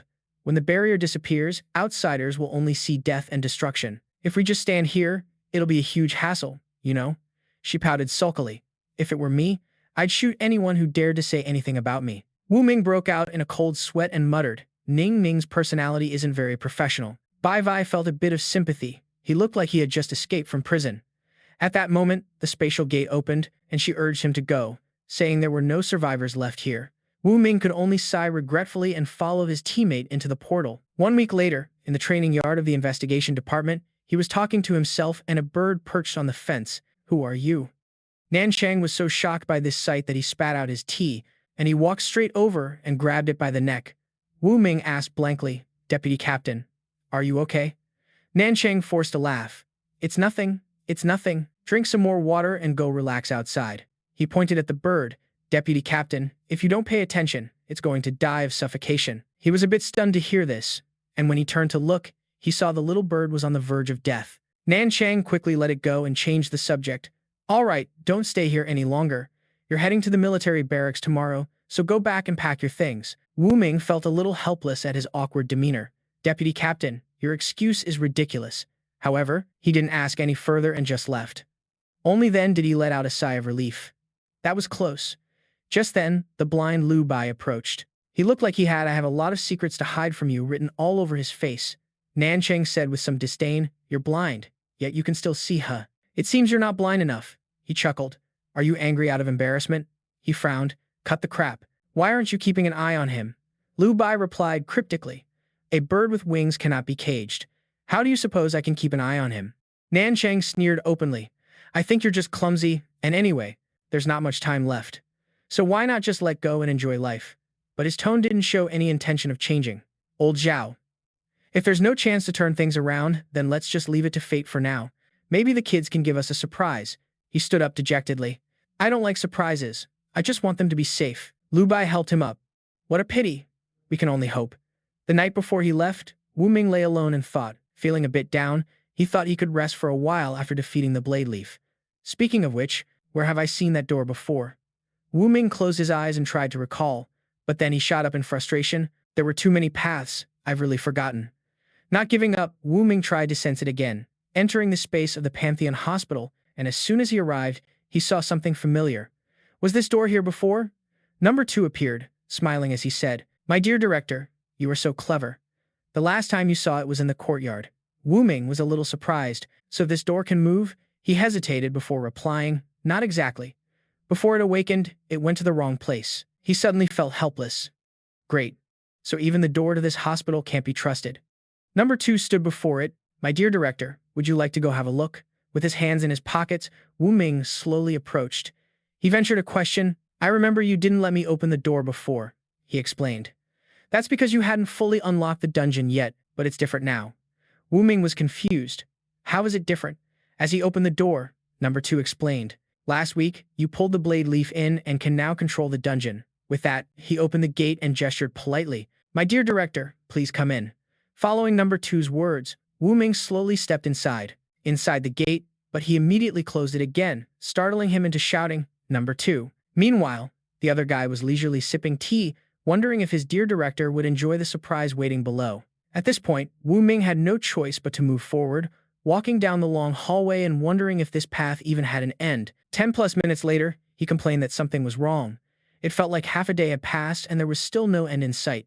Then, Wuming stopped and looked behind him. He immediately turned around and ran back the way he came, then used holy light to create a dagger. Wuming used it to carve a mark on the wall. The path looked identical. Could this be a ghost wall illusion? He felt relieved after confirming the mark was there, so Wuming turned and continued running forward. A moment later, his steps slowed down as he looked helplessly at the mark on the wall again. It really was a ghost wall. But it was still fine, at least there weren't any strange creatures here. No sooner had he thought that, a fog spirit appeared behind him, but Wuming wasn't fazed in the slightest and just chuckled. Just as I thought. Even as it attacked, he didn't move an inch. Just as it got close, Wuming spoke, causing it to freeze. There are no monsters or ghost walls here, only the dungeon I've already reached. And in the blink of an eye, the fog spirit completely vanished. He looked at the pitch-black hallway before him, and Wuming confirmed to himself. So it's true. As long as it's spoken here, it becomes reality. He pondered, then does that mean? Outside, Number 2 was watching with great interest. Has my dear director already figured out the problem? Number 1 nodded while sweeping. It's very likely the director has not only figured out the dungeon's problem, but your problem as well. He immediately retorted, no way, although the director is hot-tempered, has poor character, and lacks ability. Before he could finish, his entire body vanished, but he's probably a good person. Number 1 watched his younger brother disappear and could only sigh. Meanwhile, a terrified Number 2 appeared, screaming, a person. Wuming watched with satisfaction, so even ghosts can fall to the ground. So, he could only scramble back to his feet. Wuming smiled mockingly and asked, was the freefall tower fun? Then he gestured, since you're here, just follow me. Number 2 pouted, so petty. Wuming's sharp gaze shot over. What did you say? He immediately changed his tune. Nothing. I said my dear director is intelligent, skilled in martial arts, with a heroic and unparalleled aura. Wuming snorted coldly, like I'd ever believe you. The two of them walked to a large square, with countless prison cells above. Wuming was a bit intrigued. If I shout, will it echo? Number 2 didn't hesitate to egg him on. You can try. It's a tradition for every director in our history. So, Wuming actually shouted loudly, is anyone there? Immediately, countless banging noises responded. He asked in shock, what's going on? Are there actually people here? He confirmed. There are. Although it's been abandoned for a long time, and the keys are lost, there are still prisoners who haven't escaped yet. Hearing this, Wuming's jaw dropped. Escaped? People can escape from here? Isn't this the hospital of the gods? Number 2 frowned and explained. It was caused by the hospital's lax security. The person mainly responsible was the previous director. This has nothing to do with us. Then he pointed in a direction. For example, this one here. He followed the direction to that prison cell. Looking at the person locked inside, Wuming was startled. Lamia. Number 2 explained. Interesting, this inmate has escaped before. The board still lists the number of escapes and the name of the jailer. The board reads, Lamia, status, split soul, attribute, evil. Number of imprisonments, 2. Number of escapes, 1. Jailer, Yi Wuming. He realized her evil attribute was because she had killed one of her other selves, right? And what about this soul status? Are there people here whose physical bodies are also imprisoned? He confirmed, that's right. Wuming's curiosity was piqued. Take me to see them. But Number 2 refused. I'm terribly sorry. My dear esteemed director, you don't have the authority to access this yet. Wuming pursed his lips and rubbed his chin, then spoke up. I'm asking you, were the patients from the hospital of the gods previously considered criminals here too? He stammered and stuttered, unable to form a sentence. Well, this. Wuming waved his hand in frustration. All right, I get it. Wuming walked down the hallway. Are all these people escapees? Isn't that a bit too many? Number 2 calmly replied, not that many, just a dozen or so of them. He was a little curious. These criminals aren't all from the Blue Star, are they? Seeing his hesitant expression, Wuming understood. He didn't need an answer and just sneered, you guys are really something else. Wuming looked down at the monster. Who's stronger, the escapees or Lamia? Number 2 immediately answered. Lamia's actual strength is very weak. He frowned and rubbed his chin. One Lamia nearly killed me twice, and she's the weakest one. If I have to capture all those escapees, I'll probably die thousands, even tens of thousands of times. He wagged his finger with a look of regret. That won't do. The Book of the Flame Emperor doesn't support that many revivals. Wuming gritted his teeth. So I'm supposed to thank you for telling me the revival armor has a limit? Number 2 immediately got back into character. My esteemed director, it's a small matter, not worth mentioning at all. He tried to suppress his anger. If I talk to number 2 for a few more sentences, I'm afraid I might die prematurely. Wuming told himself, don't get angry, absolutely do not get angry. After that, he sighed as if he had regained his composure, then continued to ask, let's change the subject. Do you guys have any information or tracking on those escapees? Number 2 answered directly, we don't have that. Wuming clenched his fists, then just tell me how to catch those escapees. He rolled his eyes. You can only rely on fate. Faced with this shameless way of speaking, the two of them fell into silence. Suddenly, Lamia spoke up. I have a way to find those prisoners. He frowned, turning back to her suspiciously and asked. Her voice was laced with temptation. We are all escapees. Of course, we have ways to contact each other. Wuming asked directly, what's the condition? Lamia bared her teeth in a grin. I like working with smart people. I want you to let me go. He turned away in disgust. Impossible. So she screamed, then just let me out of the dungeon. I hate this place. I hate the smell of those other things. Even out of the dungeon. I can't escape the hospital, so letting me out won't do you any harm. Back in the hallway, number 2 asked, does our esteemed director wish to consider that offer? Wuming's footsteps suddenly halted. He abruptly asked, did those escapees really escape on their own? Or is someone helping them? I don't care what you people are planning, but the condition is that you don't touch the Blue Star. After making his threat, Wuming left directly. As soon as he opened the gate, number 1 greeted him. Director, patient number 1 has been waiting for a long time. Won't be getting any treatment. He scoffed. I thought you'd say something to defend your little brother. The man said sincerely, we all serve the hospital of the gods, which means we serve the directors. Wuming caught on to the main point. Are you saying the problem with the dungeon was caused by the previous director? Number 1 immediately denied it. No, the previous director's tenure was very short, and she only came to retrieve a few items. Hearing this, he paid close attention. What were they? He shook his head and waved his hand. We only know there were some things taken from the patients, but we don't know the specifics. Wuming became a bit tense. Are you saying she opened all the patient room doors? After all, he remembered how difficult it was for him to open just one door. In that case, what kind of person was the previous director? Number 1 confirmed. That's right, the former director was a genius. You don't need to feel inferior about this. Feeling his intelligence had been insulted, Wuming froze, too dejected to even speak, and turned to leave. At that moment, the two brothers faced each other. The older one suddenly advised, the director is this person now. You shouldn't keep dwelling on the past. Number 2 pointed, but this is also its will. Number 1 looked at the thing hanging high above, frowning, but I think its idea is a mistake this time. Meanwhile, Wuming had arrived at the patient's room, hoping Gaia wouldn't be too crazy today. But as soon as he opened the door, a figure flashed by, attacking with a maniacal laugh. My son, mother missed you so much. She hugged him tightly. My son, why did you take so long to visit your mother? I was so sad, you know. Wuming was stunned and bewildered. Why had her tone changed this time? He could only comfort her gently. Mother, can we go inside and talk? But Gaia said, I want to go for a walk. Seeing her pitiful expression, Wuming's heart softened. All right. She happily let him help her out. The scenery in the courtyard is beautiful. I've always wanted to see it. Suddenly, Gaia looked at the basement. There are many powerful auras down there. He asked curiously. How do they compare to you? She replied with a hint of tension. Much stronger than me, enough to destroy the world. Hearing those words, Wuming froze. Gaia noticed his reaction and asked, what's wrong, my son? He forced a smile. It's nothing. Although inside, Wuming was thinking, the prisoners who destroyed a world could escape the dungeon. This clearly means they want to destroy the entire Blue Star.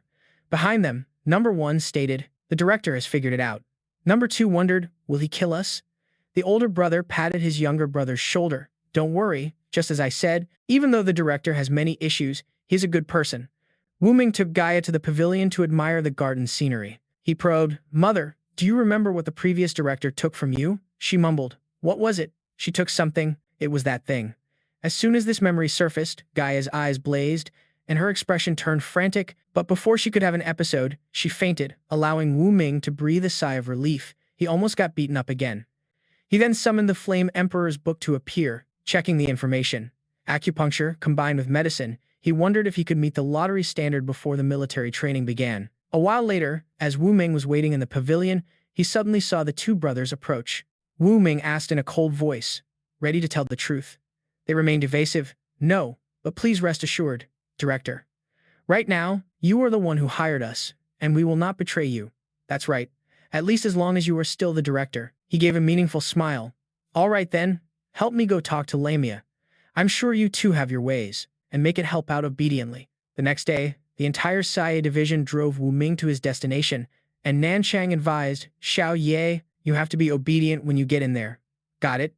If you really run into someone you can't beat, just admit defeat. You're still young and there's nothing to be ashamed of."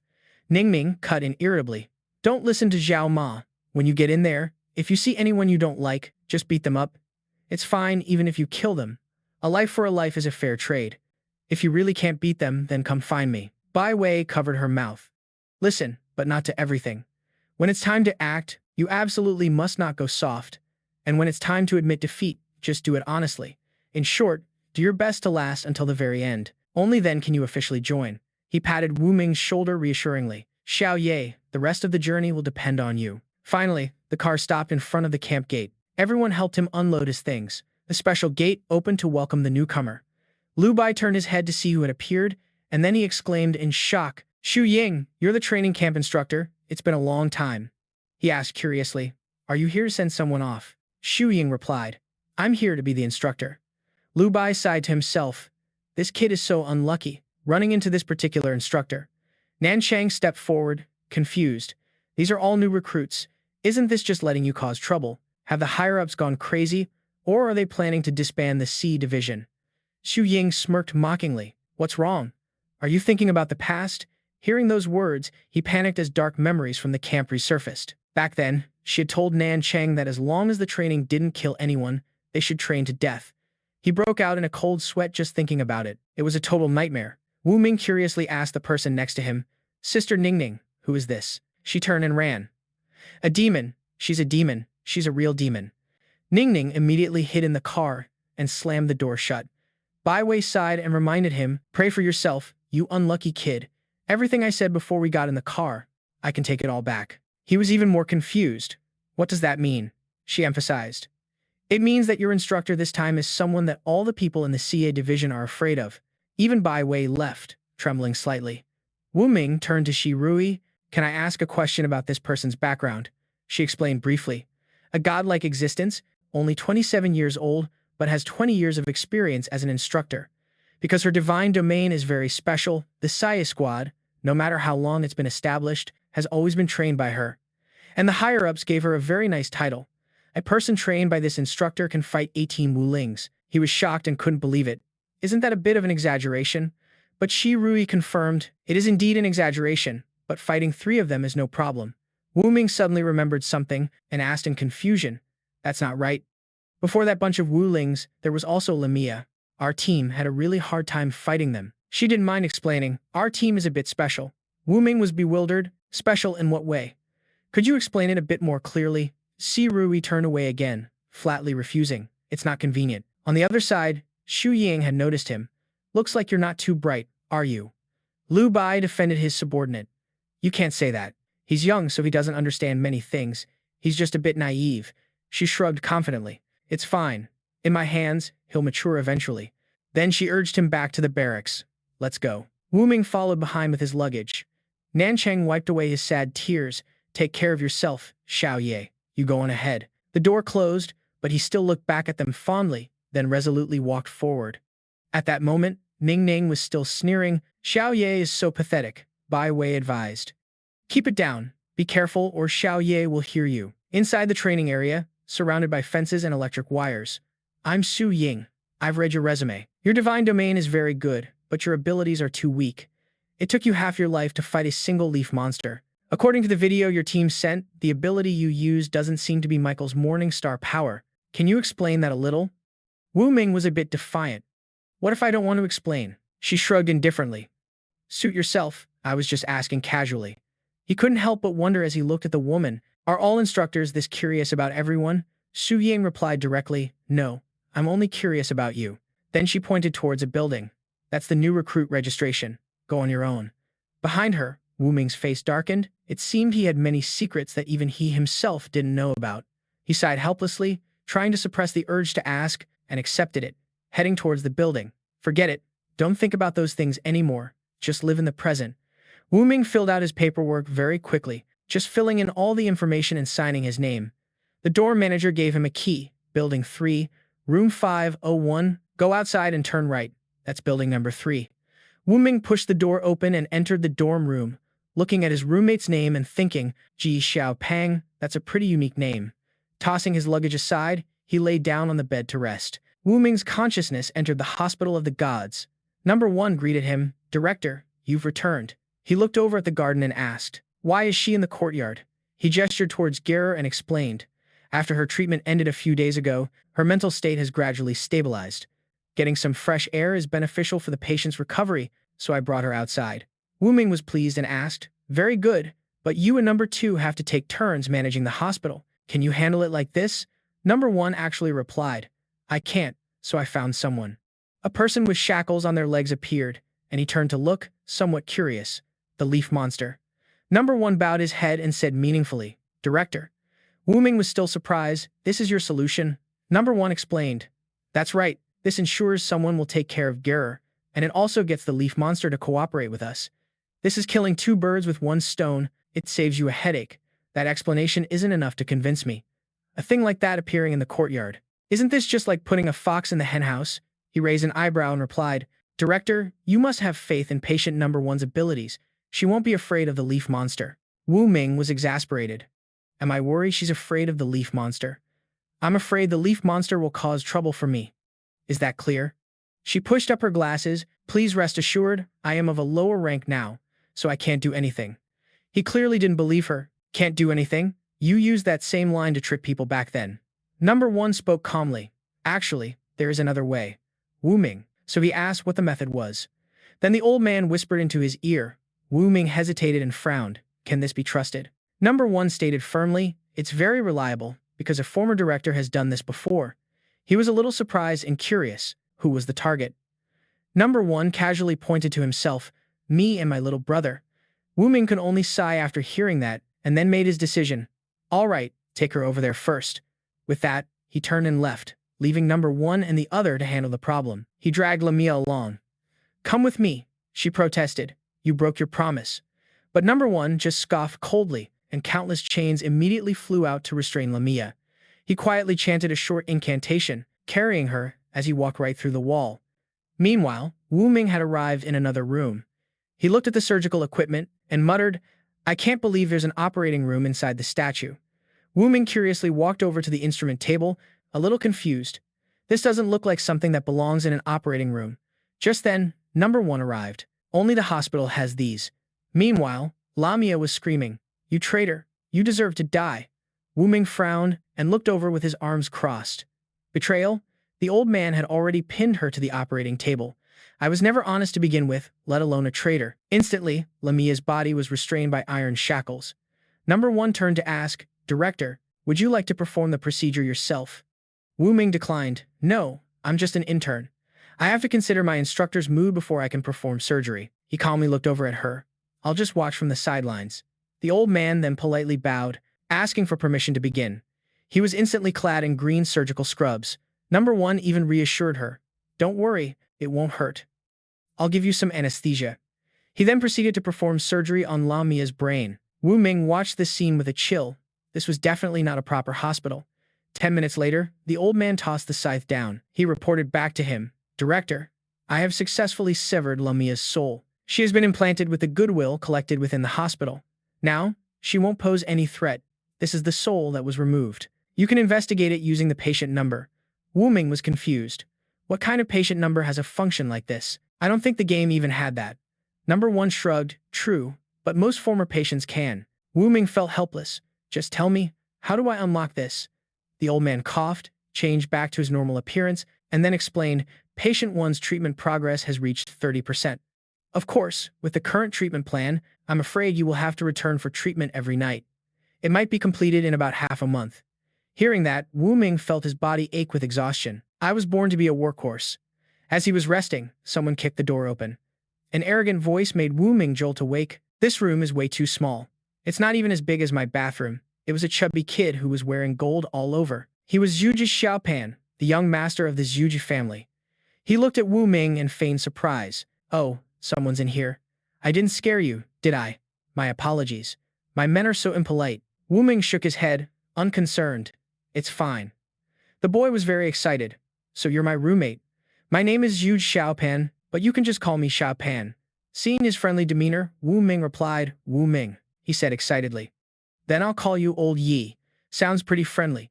Wuming started to like him. He really was the type of person who was easy to get along with. Then he curiously watched the maids cleaning up. The base lets you bring people in? Ah, Xiaoban waved his hand smugly. Of course, you should know that money can make even devils do your bidding, let alone living people. A maid spoke politely. Young master, everything is cleaned up, so we'll be taking our leave. He nodded. Go on. Wuming was amazed looking at the spotlessly clean room. Suddenly, Xiaoban came over and put an arm around Wuming's shoulder. Since we're living together now, feel free to use my things. Don't worry. This young master may not have much else, but I've got money to spare, so feel free to use anything you want. Wuming didn't know how to respond. He thought to himself suspiciously. Living together? For some reason, his tone made it sound like he was being kept. Suddenly, a bell rang. It's dinner time. Please proceed to the cafeteria for your meal. He immediately perked up. Let's go. Old Yi, let's see what delicious food they have. The dining hall was already filled with quite a few new recruits. Xiaoban sighed as he looked at the food. Just looking at this food makes me lose my appetite. If I'd known, I would have told my dad to donate a few chefs to the base. Wuming raised an eyebrow curiously.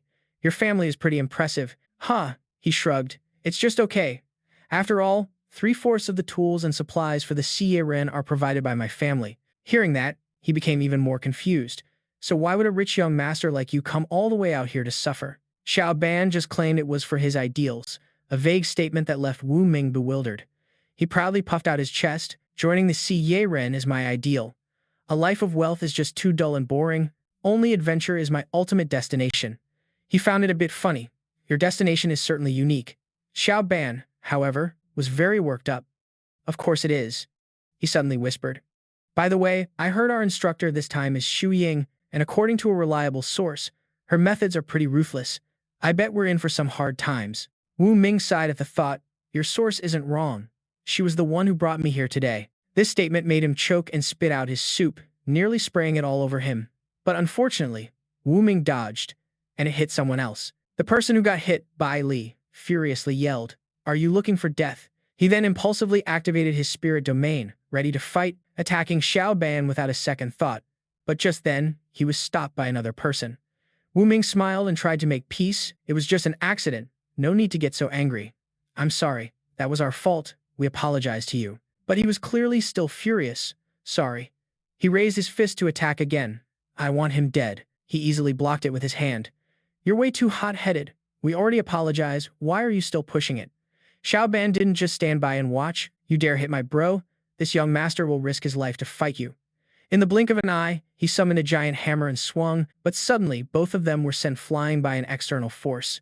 Their attacker was Xu Ying, who had just arrived. She was still calmly smiling. You like fighting this much? Then why don't I have a round with you all? Then she frowned slightly, her fingers closing as if controlling something. Wuming struggled in shock. What's happening? Why can't I move? Bai Li was even more hot-headed, shouting, Let me go. Xiaoban's face went pale with fear. It's over. It's all over. And all because of a meal. Facing off against the god of slaughter, Xu Ying, again. She coldly delivered the verdict. You three violated the rules by causing a disturbance in the cafeteria. Your punishment is to run 30 laps around the base. Then, without hesitation, she tossed the whole group out onto the field. Xu Ying sat down and warned everyone else to mind their own business, or they could join them outside for a run. Immediately, the entire cafeteria fell silent. Outside, Xiaopang sighed. That really hurt, but damn, that was so cool. With just one move, she sent us flying out here. Bai Li furiously shouted, "This is all your fault. I'll kill you sooner or later." He was confused. "Why are you like this? I already told you I didn't mean it. Why do you keep screaming about killing me?" Wuming tried to stop them. "All right, that's enough. Get up quickly. If we don't run, we won't be sleeping tonight. We're all at fault here." But Xiaopang is right. Instructor Shu is really powerful. Bai Li frowned and explained to them, "Of course, she's powerful. Her divine domain is the super dangerous type 005. Her strength has even reached the crimson rank, and in the entire SSS-Rank, there aren't many people who have reached this level." He was curious, not understanding what the crimson rank was. Bai Li looked at him contemptuously. "You don't even know this, and you still managed to get into the base." Xiaopang patted his shoulder reassuringly. "Don't mind that pretentious guy. Let me tell you about it. Actually, after you acquire a domain, there's a ranking system. From lowest to highest, they are yellow, mystic, earth, heaven, desolate, crimson, pillar, and cosmic. Among them, those at earth rank and above are official members of the squads, and most squad captains start at heaven rank or higher. Someone like our instructor, Xu Ying, even within the SSS-Rank, there aren't many who can compare to her. Anyway, from what I know, the highest rank in the SSS-Rank is only the pillar rank, and there are only 4 of them." Wuming wondered, "So there's no one at the cosmic rank in the SSS-Rank?" Bai Li interrupted. "On this entire planet, no one has ever heard of such a person. The cosmic rank is an existence close to a god. It's not that easy to level up, but there is a demi-cosmic rank." He immediately wanted to know who it was, but to his surprise, Bai Li confidently crossed his arms and replied, "Me." Xiaopang scoffed, "With your level of strength, you dare to say that?" Bai Li angrily retorted, "Why wouldn't I dare to say it? The fact that I'm demi-cosmic rank is acknowledged by the entire SSS-Rank." He waved his hand mockingly. Yeah. Everyone acknowledges it." Bai Li went crazy again. "Damn it, I'll kill you right now, believe it or not." But Xiaopang wasn't scared at all. "I don't believe you. I don't believe you. Come at me. If you've got the guts, then kill me. Go on." Wuming quickly intervened. "Stop arguing and let's be serious. What exactly is this demi-cosmic rank thing?" He then continued to explain, "It's because of the unique nature of this guy Bai Li's divine domain. Every time he fully unleashes it, he becomes a demigod, but when he does, his consciousness is completely burned away. He turns into a madman who only knows how to set fires and kill. Therefore, when he fully unleashes his divine domain, his rank reaches demi-cosmic. But normally, he's just a piece of trash at the yellow rank." Xiaopang even held up his pinky finger mockingly. "Trash." Bai Li was furious and cursed as he was about to attack, but the other guy kept provoking him. The trash is gonna kill someone. Watching this scene, Wuming felt helpless. Why do I feel like no one I know is reliable? It's another day of missing Captain Lu and Mother Zhao. On the second day at the barracks, while the two were still sleeping in their dorm, a morning alarm suddenly blared through the hallway. Xiaopang was startled and fell to the floor. "My butt, oh my god. This alarm sounds like it's trying to kill me." That gave me a shock. He even felt a bit of an unfamiliar headache. An announcement came over the speaker. "All personnel gather at the training grounds in 10 minutes. He hurriedly got dressed. They didn't say anything about waking up this early during registration yesterday, did they? Wuming also understood that they probably wanted to catch them off guard. 10 minutes later, all the new recruits had gathered on the training grounds. Xiaopang was sweating and panting. "I was almost late. Wait a minute. Why does that hairstyle look so familiar?" Sure enough, the person standing before them was Bai Li. "Why is it you guys?" He taunted out of habit. "You should be grateful to see this young master, you know." Wuming hadn't even finished sighing when someone said, "Are these the 2 fighting cocks you're raising?" When he turned around, he saw that the speaker was a young woman. "She's Yin Shu, the new female recruit with a beautiful and sweet face." He frowned and asked, "What?" Yin Shu repeated. "I said, are these 2 fighting cocks raised by you?" Wuming awkwardly covered their mouths. "Sorry, these 2 are just used to arguing," she said with a strange innocence. "It's okay. I thought you couldn't handle them anymore. Let me help you manage them." Bai Li angrily wiped his mouth and looked over. "You think you're so tough, huh?" Yin Shu was smiling, but her hand was already on the hilt of her knife. "Let me help you put that tongue away and shut you up for good." In an instant, she took a stance as if she was about to strike. Wuming immediately pulled his roommate away to dodge, only to see her attack them without a second word. Xiaopang exclaimed in shock, "Holy crap, this person is seriously tough." He couldn't understand it either, threatening to cut out tongues right off the bat. Is there anyone normal in this base at all? In a flash, the entire group of new recruits was knocked away by Yin Shu, and they didn't hesitate to draw their own weapons. The training ground immediately erupted into a chaotic brawl, with techniques flying everywhere. At this moment, Xu Ying appeared calmly, slightly tilting her head to dodge a brick that was thrown at her. Xu Ying sighed, looking at this batch of new recruits, then unleashed her skill, quickly surrounding them. Countless hands rose from the ground, causing the new recruits to scream in terror. "What the hell is this? Don't chase me." But there were no exceptions. Everyone was surrounded by those creatures, herded into a group, and everyone on the field was brought under control. Xu Ying turned her head to look at her colleagues. "Good morning." The man in charge nodded back at her. Xu Ying gave a sinister smile. "Head instructor, it's still early morning. Shouldn't we give these rookies a taste of some real difficulty?" Lu Dong hesitated. "Hey, is that okay?" She replied calmly. "I think it's a great idea. After all, they did just register." Then, a powerful stream of spiritual energy erupted from her body, rushing into the nearby forest, making the trees seem to come alive, and a vicious face appeared.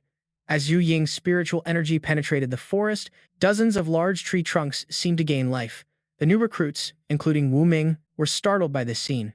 He quickly pulled Xiao Pang. "Bro, what are you spacing out for at a time like this? Let's run." He even conveniently struck a creature from underground. What in the world is Xu Ying's divine domain anyway? How can it have both earth people and tree people? Xiao Pang immediately spilled the beans. The power of creation? It said her ability is comparable to Nuwa, able to mold people from thin air. She alone can match an army of thousands. Wuming was astonished. Is she really that powerful? He nodded with a cold sweat. That's the rumor. Who knows if it's true? However, looking at the current situation, I'm afraid this is no less than an army of thousands. He frowned, looking at the group of instructors. So this is the strength of a Hong level. So what about the thorns? At its peak, just how terrifying of an existence was it? On the other side, Xu Ying was calmly observing them. Director Liu was still a bit worried. After all, they were the future pillars of CYE. He hoped she wouldn't actually train them until they broke. She didn't seem to care much. If they really broke from the training, then it just proved they were trash. The pillars of CYE absolutely cannot be trash. He sighed. May you pray for your own fortune, you poor kids. In the end, 3 hours later, most of them had been captured. Only then did Xu Ying satisfyingly stop. Very good. Now it's all quiet. Then next, let's begin the official training. Her spiritual energy swept across the warehouse area. Xu Ying ordered them. Everyone listen up. Prepare for a 50-kilometer weighted run. Hearing this, the group of new recruits was horrified. Huh? I want to go home. Even Wuming felt exhausted, unable to move anymore. Bai Li said irritably, this is all your fault.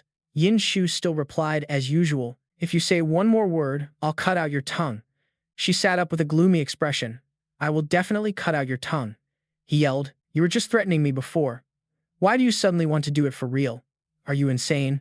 He sat up, sighing helplessly. They're clearly a bunch of psychos. In this state, all of them should be locked up in Zushen Hospital for treatment. However, Wuming also regained his spirits when he heard the announcement. If you haven't started within 10 minutes, everyone will be punished with an additional 50 kilometers of training. At this moment, he noticed Xiao Pang had already stood up, so agilely too. He smiled smugly. Don't underestimate me just because I'm fat. I'm very flexible, you know. Bai Li was shocked. No way. You don't feel tired at all? Yin Shu exposed him. He's been lying on the ground playing dead for the past few hours. At this point, the others who just learned the truth looked at the shameless Xiao Pang. She reminded them at the right time. Don't just stand there staring at each other so intensely. Anyone who didn't know better would think you were in some kind of heart-wrenching, cliché love triangle. Except for Wuming, the other two turned away and pretended to gag. He cursed in disgust. Who would want to be entangled with him? And Bai Li also complained. Could you stop being so nauseating? He sighed and said, all right, let's get going. Any slower, and we'll get extra training. And so, the four of them obediently ran to get their weighted bags. After the running training, the dorm room was kicked open by Xiao Pang as Wuming and another guy supported each other back to the room. He collapsed onto the floor, panting, I finally understand why just hearing the name Xu Ying is enough to scare people witless. Xiao Pang cursed in agreement. Is she really an animal? No, she's the one treating us like animals. First, she used clay soldiers and tree people. Then she tortured us with a 50-kilometer weighted run, and then she used a bunch of spirits to mentally torture us. A beast is a beast, so immoral. Wuming then spoke up slowly. I just want to know if you crawl into bed. Can the power of creation make a ghost? It turned out that earlier, while the new recruits were still running, someone suddenly felt a cold breath behind his ear, causing him to turn around in confusion, muttering suspiciously, why do I feel like someone is breathing on my neck? Bai Li ran past and teased. I think you're so tired you become an idiot, you useless bum. Chang Yang seriously insisted. No, I really felt it. He frowned. Could it be you're really haunted? He was about to turn and argue when he saw something. His face turned pale, and he stammered. You finally screaming as he ran away, leaving Bai Li stunned. Is that guy crazy? Just then, he felt someone touch him, laughing at his own role. Bai Li angrily turned around and yelled, "Who keeps laughing behind my back?" But as soon as he saw the pale face, he froze and then ran away even faster than the last person. A ghost. A terrified Bai Li used his escape skill, even dashing past Wuming's group. He frowned and muttered, "Before I get scared to death by a ghost, I'll be taken out by my own people's fire attack." Just as he finished speaking, the female ghost was standing behind him, laughing. Is that so? Wuming's first reaction was to punch it. He even cursed inwardly. After spending all day with those number 1 and number 2 guys, you think I'd be scared of you? The ghost was sent flying, horrified. My face, you don't hit. A ghost in the face, you're inhuman. Wuming had no intention of stopping. Who talks about humanity with a ghost anyway? But before he could strike again, it vanished. He breathed a sigh of relief. This power of creation can even make ghosts.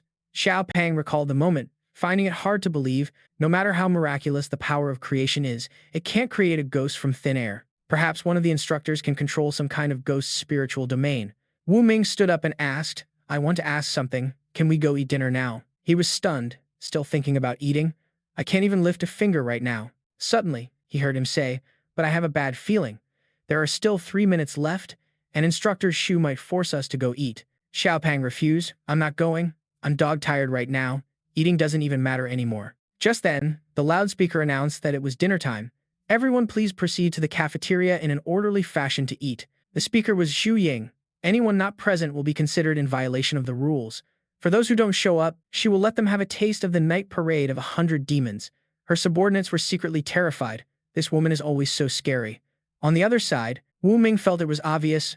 I told you, we can't escape. Xiaopang screamed. If I don't chop Xu Ying into 1,000 pieces, I'm not human.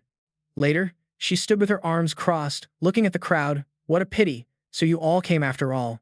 He whispered and grumbled. This woman definitely has no good intentions. Suddenly, someone said, behind her, it looks like the Silver Ring Squad. This made Xiaopang turn around to see who it was. The person smiled sheepishly. Hello everyone, I'm Cao Che. He warmly introduced, I'm Xiaopang Zhuge, and this is my close roommate and brother, Wu Ming. He replied cheerfully, I know you too. You were 2 of the 3 who caused a ruckus in the cafeteria yesterday. Xiaopang felt like his sore spot had been hit. You really didn't have to say that. Cao Che just laughed and scratched his head. Sorry about that. I'm a bit too straightforward. Wu Ming focused on something else. By the way, you just mentioned the Silver Ring Squad. What's that? Isn't it one of the 10 squads under CA? Those people in black are the Silver Ring Squad. He nodded. Their uniforms are similar. And considering the ghost from this morning, it's 8 out of 10 that this is the Silver Ring Squad's ghost arts area. But for some reason, the aura of these timid quails doesn't seem quite right. Yin Shu spoke up from the side. Xu Ying used to be the instructor for the Silver Ring Squad. 9 out of 10 people who follow her become timid like that. He recalled Ning Ning's reaction. She wasn't wrong about that, but I still feel like something is off somewhere. Xu Ying's age doesn't match up with her time of existence, of these squads. Xiao Ban looked over curiously. Hey bro, what were you just mumbling about? Wu Ming played dumb. Nothing. Afterward, the new recruits were herded into the cafeteria, and he looked in horror at the meager meal. This vegetable washing water is what the hell. He quickly tried to stop his roommate. Shut your mouth. But Xu Ying had already heard, and it seems someone has a lot of opinions. Do you have a problem with me? Xiao Ban shook his head frantically. No, absolutely not. She snorted coldly and said, It's fine. I appreciate it when you all express different opinions. You're not wrong. This stuff is indeed vegetable washing water. So how about this? To make sure you all don't have to drink this stuff anymore, Xiao Ban will be the one to step up. Xu Ying gave a meaningful smile. Go out and buy some meat, he stammered, his face pale. Where am I supposed to go buy it? She smiled gently. If you leave the base, it's about a 4 to 5 hour walk to the supermarket. Oh, right, remember to buy enough for everyone to eat. Also, you have to walk there. And when you come back, you're not allowed to use a cart to carry the meat. This will be tough for you, Comrade Xiao Ban. After saying that, she simply left. Xiao Ban pointed at himself in horror. No way. What does she mean by this? She wants me to go buy it. Wu Ming was also confused. That can't be right. Even if you did go buy it, it wouldn't be worth the trouble. He sat down warily. That's a lot of meat for everyone. I'd work myself to death and still not be able to carry it all back alone. Someone from Yin Huan spoke up. Actually, what Instructor Shu means is for your entire group to go down the mountain to buy meat. Xiaoban looked up, stunned, clearly not understanding. The man glanced at everyone. This is the new training course, and as for this meal, you can keep eating. Only when you're full will you have the strength to go down the mountain and buy meat.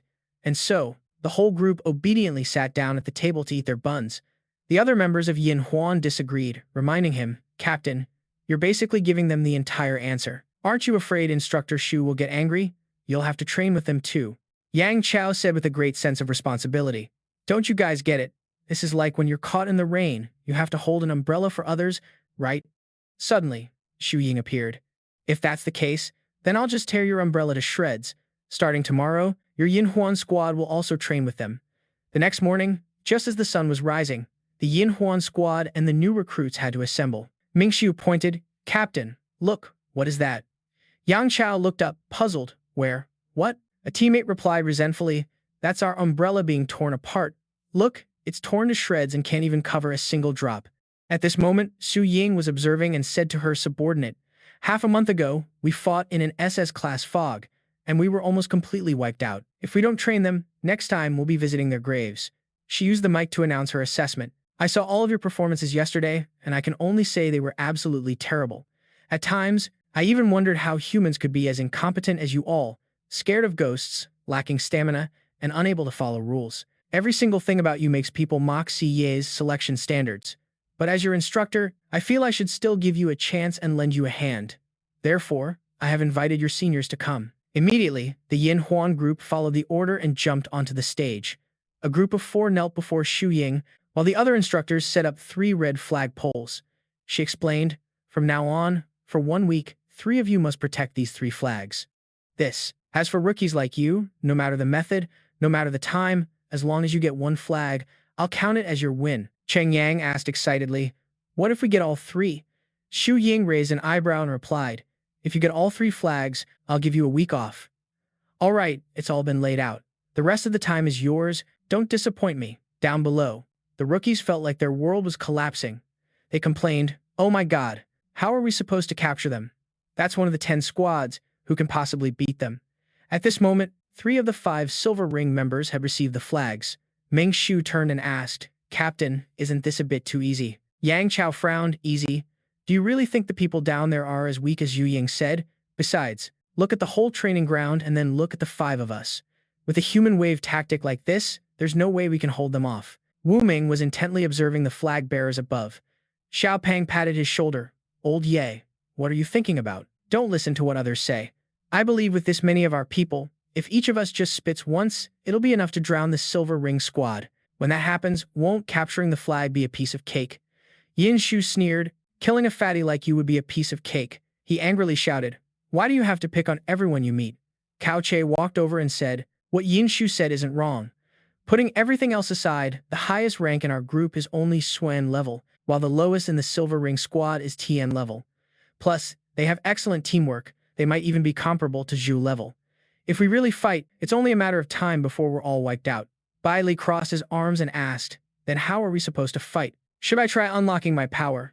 It'll only take a few minutes to wipe them out then. She laughed and replied, I'm just afraid you won't be able to tell friend from foe and end up killing our own teammates. Xiao Pang shrugged. That's right.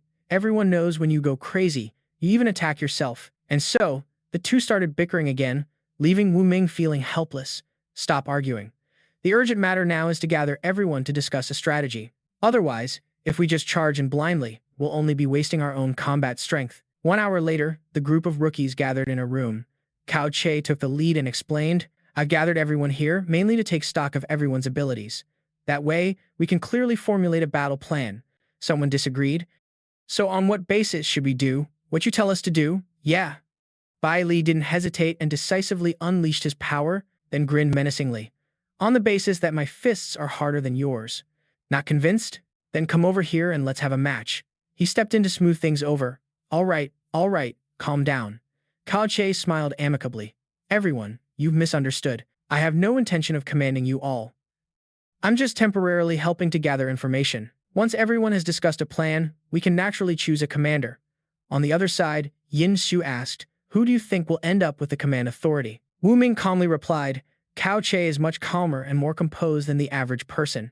He's more suitable to be the commander than anyone else. She feigned surprise. I thought you would fight for this position. He rolled his eyes in annoyance. Do I look like someone who enjoys using their brain? Unexpectedly, Yin Xu said, how about I be the commander? If I'm in charge, it'll definitely be an incredibly spectacular battle. Wuming didn't answer, but cursed inwardly, I'm afraid before it even starts, we'll have to send. Everyone had gone to the ceremony. A while later, Xiao Pang brought the stack of self-introduction forms he had collected. Bai Li was a little skeptical about this method, wondering if it would really work. Cao Qi and the elders reviewed the information, saying they would only know if it worked after trying. Later, Wu Ming asked, how's it going?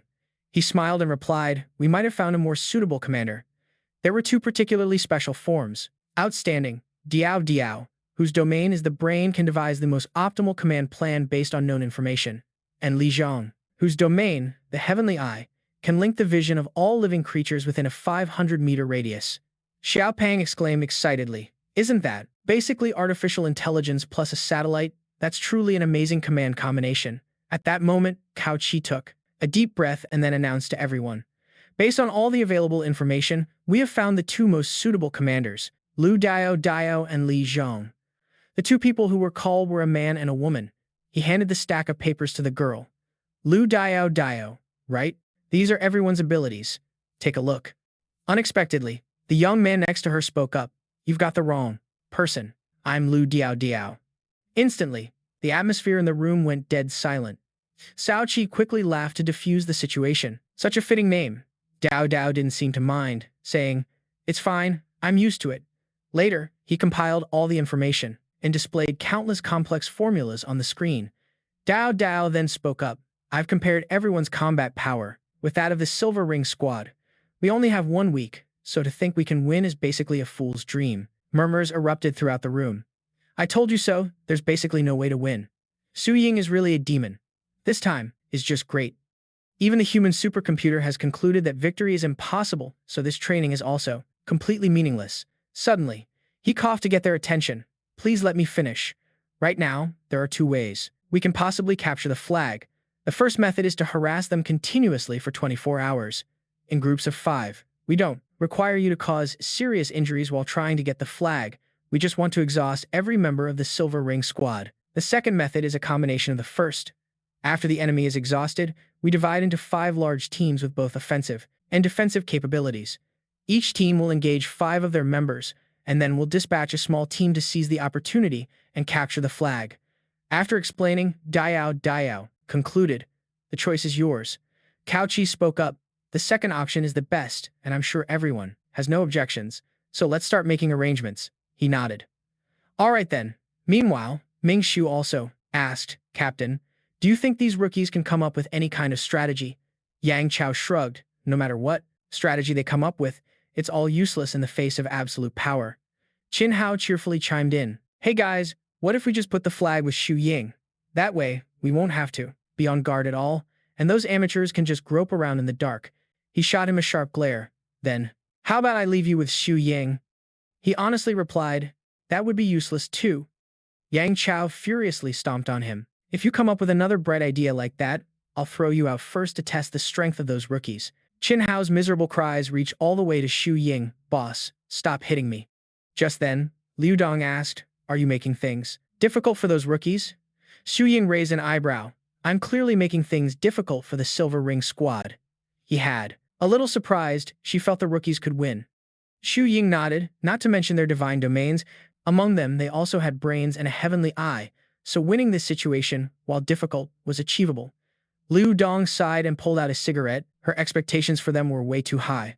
If they had a bit more training, then maybe, just maybe, they could succeed.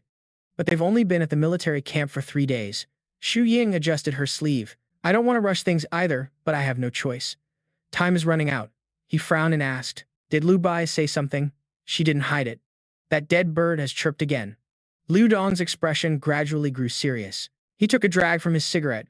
No wonder the higher-ups decided to set up the training base in the city of Jingha this time. I guess this is all in preparation for that, Xu Ying said with regret. No matter how well we prepare, it's all just to increase the body count. Sometimes I find that truly depressing. Look, the rookies are already on the move. At that moment, Wuming's group was sneaking forward.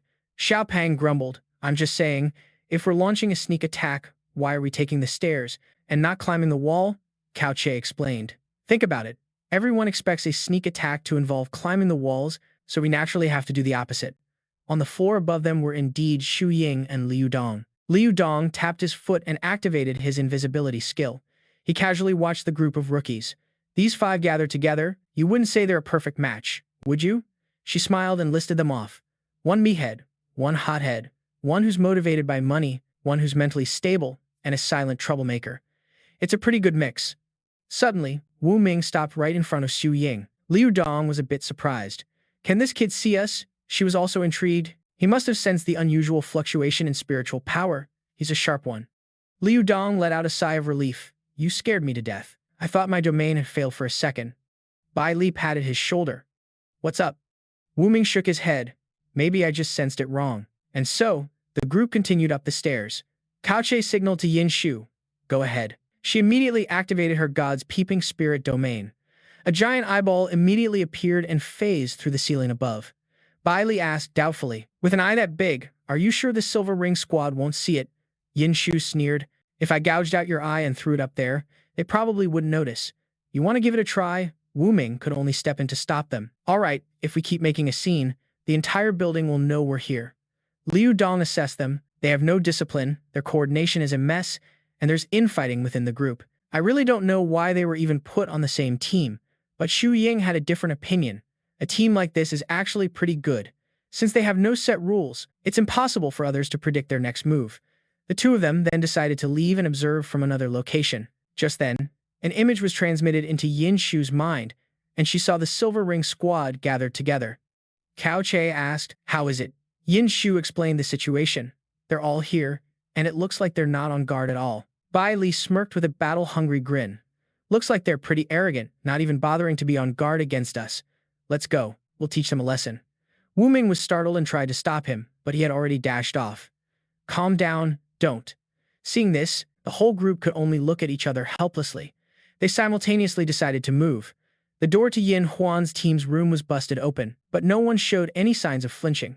Truly, some people just have a death wish, challenging them so directly. A flash of light sliced Yang Chao in two. The attacker was none other than Bai Li, but the body quickly vanished into thin air, leaving him stunned. An illusion. Yang Chao appeared right behind him. Your domain is impressive, but your strength is too weak. Go back and train for a few more years. Maybe then your sneak attack will succeed. After that, Yang Chao shot out a white silk thread, effortlessly pinning Bai Li to the wall in a spiderweb. He yelled, ouch, holy cow. Bro, you could have given me a heads up. Wuming appeared, summoned his holy sword, and immediately charged at Yin Huan's team. At the same time, someone else appeared to free Bai Li. Yin Shu sneered. It's not like you're gonna die. What are you whining about? Her body transformed into a hazy mist and wrapped around the holy sword, catching him by surprise. This is, Yin Shu explained curtly. It's a skill. Just focus on fighting and cut the chatter. Just as Wuming clashed with Qin Hao, her spiritual domain formed a hand to restrain her enemy. It seemed like Yin Shu was about to capture him, but unexpectedly, Qin Hao transformed into a spectral form. My dear, it seems you've forgotten what our Yin Huan squad's domain is all about. She cursed in frustration. Trying to ambush a bunch of ghosts is truly a foolish move. And just as she said, he effortlessly appeared behind Yin Shu. Meanwhile, Cao Che also began forming hand seals. The spiritual energy around him began to fluctuate. Cao Che quickly marked her and Qin Hao's positions. In the blink of an eye, he swept Yin Shu out of the attack's range, causing Qin Hao's strike to miss completely. Xiao Pang, hiding behind the door, watched in terror. Are you guys playing for real? Ming Shu appeared like a ghost and held a knife to his throat. Who said we were playing? But Xiao Pang nimbly ducked to escape, then tossed out a few strange little pellets. A smoke bomb went off, obscuring her vision. A figure charged out from the smoke. Bai Li let out a menacing laugh as he brought his fist down. Eat this. The room was rocked by a series of deafening impacts. Down below, the two instructors were still watching. When they saw this, they turned to each other in utter disbelief. Then, Liu Dong exploded in anger, roaring, my building. An entire floor of the building collapsed right before their eyes. From inside, a group of people emerged coughing. Both the freshman and Yin Huan's team were safely crawling out from the rubble. He furiously roared, "I told you to play capture the flag, not demolish the building. I'm gonna tear you kids to shreds." Xu Ying quickly tried to stop him. "Calm down." Liu Dong roared furiously. "Calm down my foot, let me tell you. Don't you dare stop me. I'm burying these brats alive today, and no one is getting out of here in one piece." This time, even Xu Ying was at a loss. She gave a direct order. "What are you all staring at? Run." And so, the entire group used every skill they had to escape. During the chase, Qin Hao dodged an attack. "This little brat is taking advantage of the chaos." Xiao Pang replied gleefully. "This is called outsmarting the enemy, you idiot." Just then, a hand shot out and grabbed him. Liu Dong tightened his grip on the object in his hand. "This net is perfect for catching you kids." Xiao Pang cried out in despair. "My net." Yin Shu quickly dragged him away. "And you call that outsmarting the enemy? You basically just handed it to him on a silver platter." But of course, Liu Dong was much stronger than these freshmen, and directly threw the net at the two of them with all his might. Luckily, Su Ying intervened. "The difficulty level is already high enough. Don't make it any harder for them. Anymore." The net quickly shrank and fell into her hand. Xu Ying clicked her tongue and sighed. What an untrustworthy bunch. Meanwhile, inside the freshmen's meeting room, the others were wondering what the current situation was and why they hadn't returned. Yet, did they succeed? "I think they got caught." Dao turned to the person beside her. "What happened?" Li Zhang held his forehead. "It's a long story. They pissed off the chief instructor." Everyone was startled. What's going on? How did the chief instructor get involved? Just as she was about to explain that they blew it up, the door to the room was kicked open by Wuming. He shouted, "Close the door. The chief instructor is on his way here." Diao rushed to support Xiao Ban, saying, "You guys went to attack the Yin Huan squad, and you ended up attacking the chief instructor instead." He waved his hand to explain. "No, we blew up the office building, and the chief instructor went ballistic." For a moment, the entire classroom was stunned into silence. Just then, the sound of hurried footsteps echoed from outside, and everyone in the room tensed up. Xiao Ban urged, "Bai Li, you go open the door." He retorted indignantly, "You're the one who blew up the building. Why should I be the one to go? Hurry up and open it. Stop hiding in the back." Yin Shu agreed and pushed him forward. "That's right, you caused this trouble, so you should be the one to deal with it yourself." The chaos forced Cao Che to use his silence skill, and instantly, talismans sealed all three of their mouths. Wuming patted their backs reassuringly. "Now's not the time for infighting." He then took the initiative and walked towards the door. The person who arrived was actually Xu Ying. "You actually dared to open the door? Weren't you afraid it was the chief instructor?" Wuming replied calmly, "Hello, Instructor Xu." She held out the net. "Here's your stuff. Keep it safe." He nodded in response. "Thank you, Instructor Xu." Xu Ying turned to leave. "Don't mention it. If you really want to thank me, then win this competition. I'd love to see the rookies take down the veterans." These words truly took Wuming by surprise. He then brought the item back. "Instructor Xu returned this to you." Xiao Ban, whose mouth was still sealed, groaned, trying to speak. Cao Che then broke the spell. "Silence. Release." He let out a sigh of relief. "I almost suffocated to death. But, all things considered, Xu Ying isn't so bad. She even brought back our spiritual item." He narrowed his eyes and reminded them, "This scouting mission revealed a lot of our problems." Li Zhang agreed. "The first problem is that you can see the entire area, but you can't see what's happening inside the room.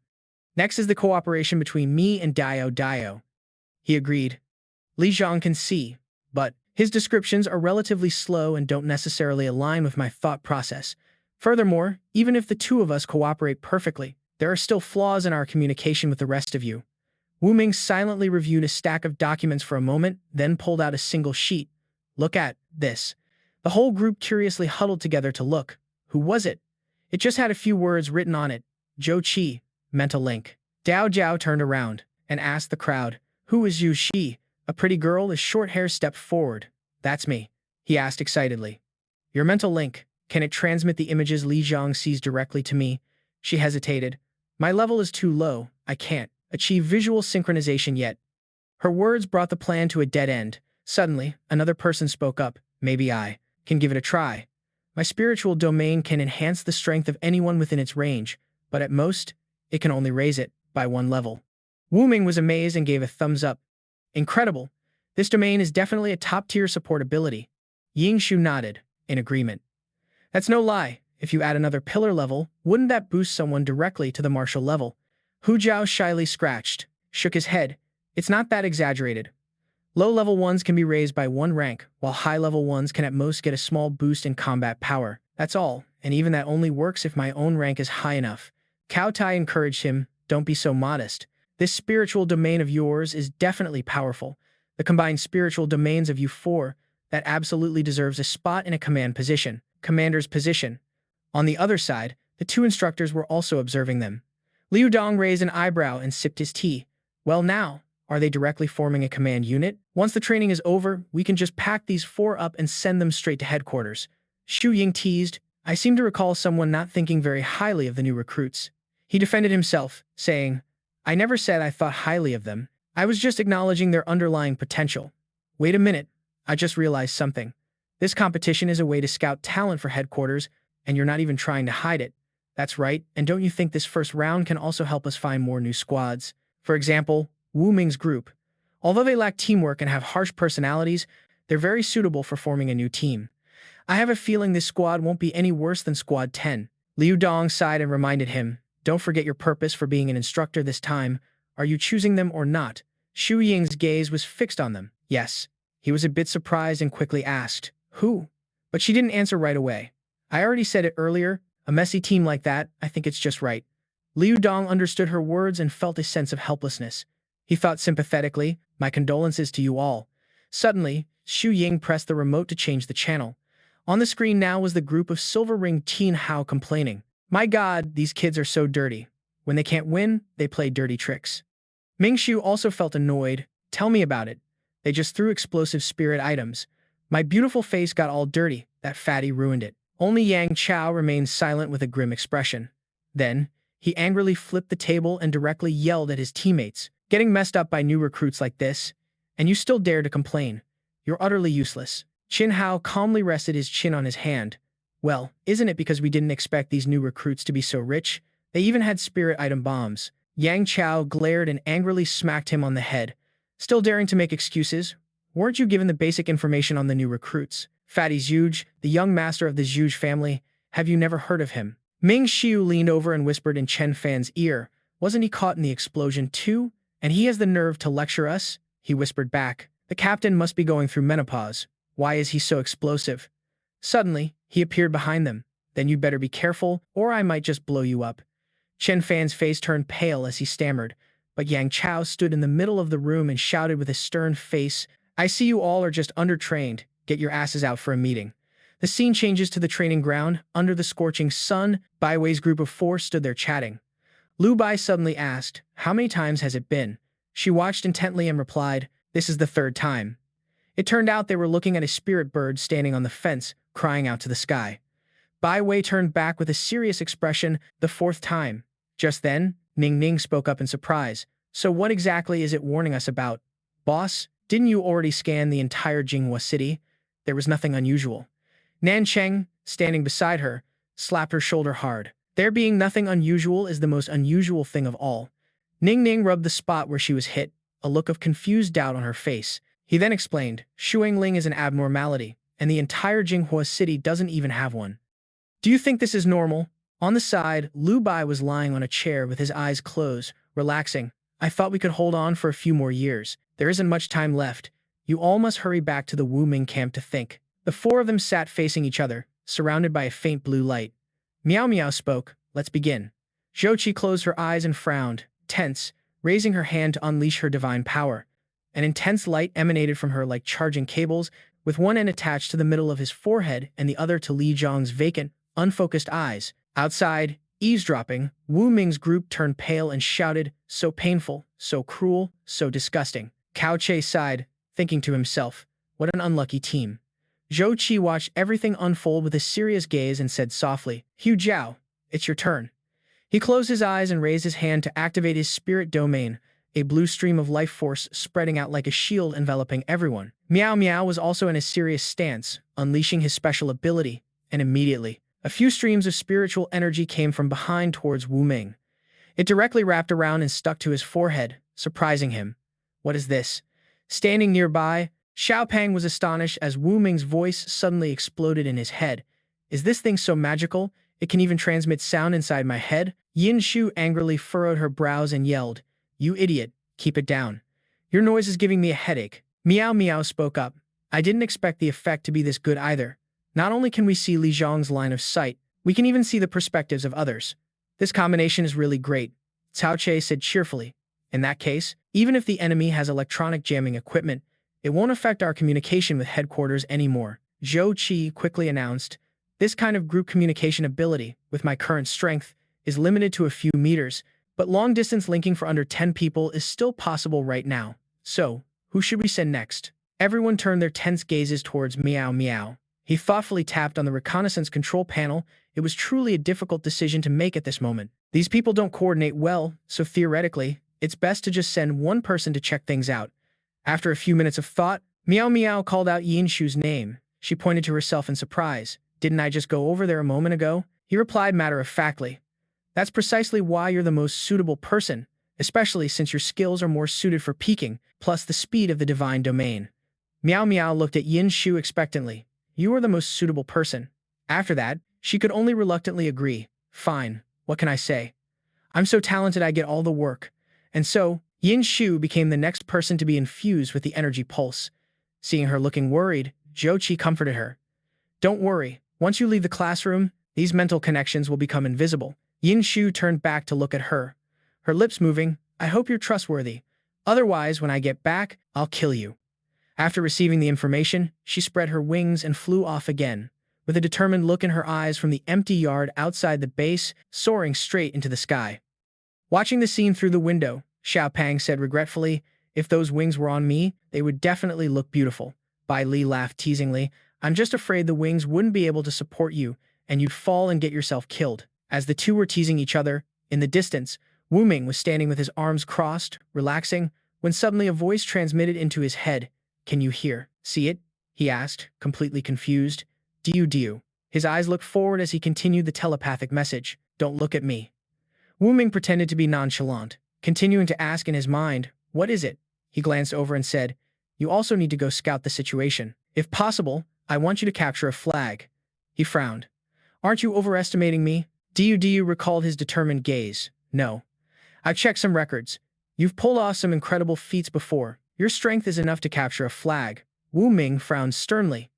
"I feel like you're sending me to my death." After a moment of calculation, Do continued to persuade him. "According to the data analysis, you will return safely." Chen Fan's shadow domain returned to the classroom, quickly moving in to touch him. When they made contact, the information was transferred. Yang Chao stood up and asked, "How did it go? Did you overhear anything?" Chen Fan nodded.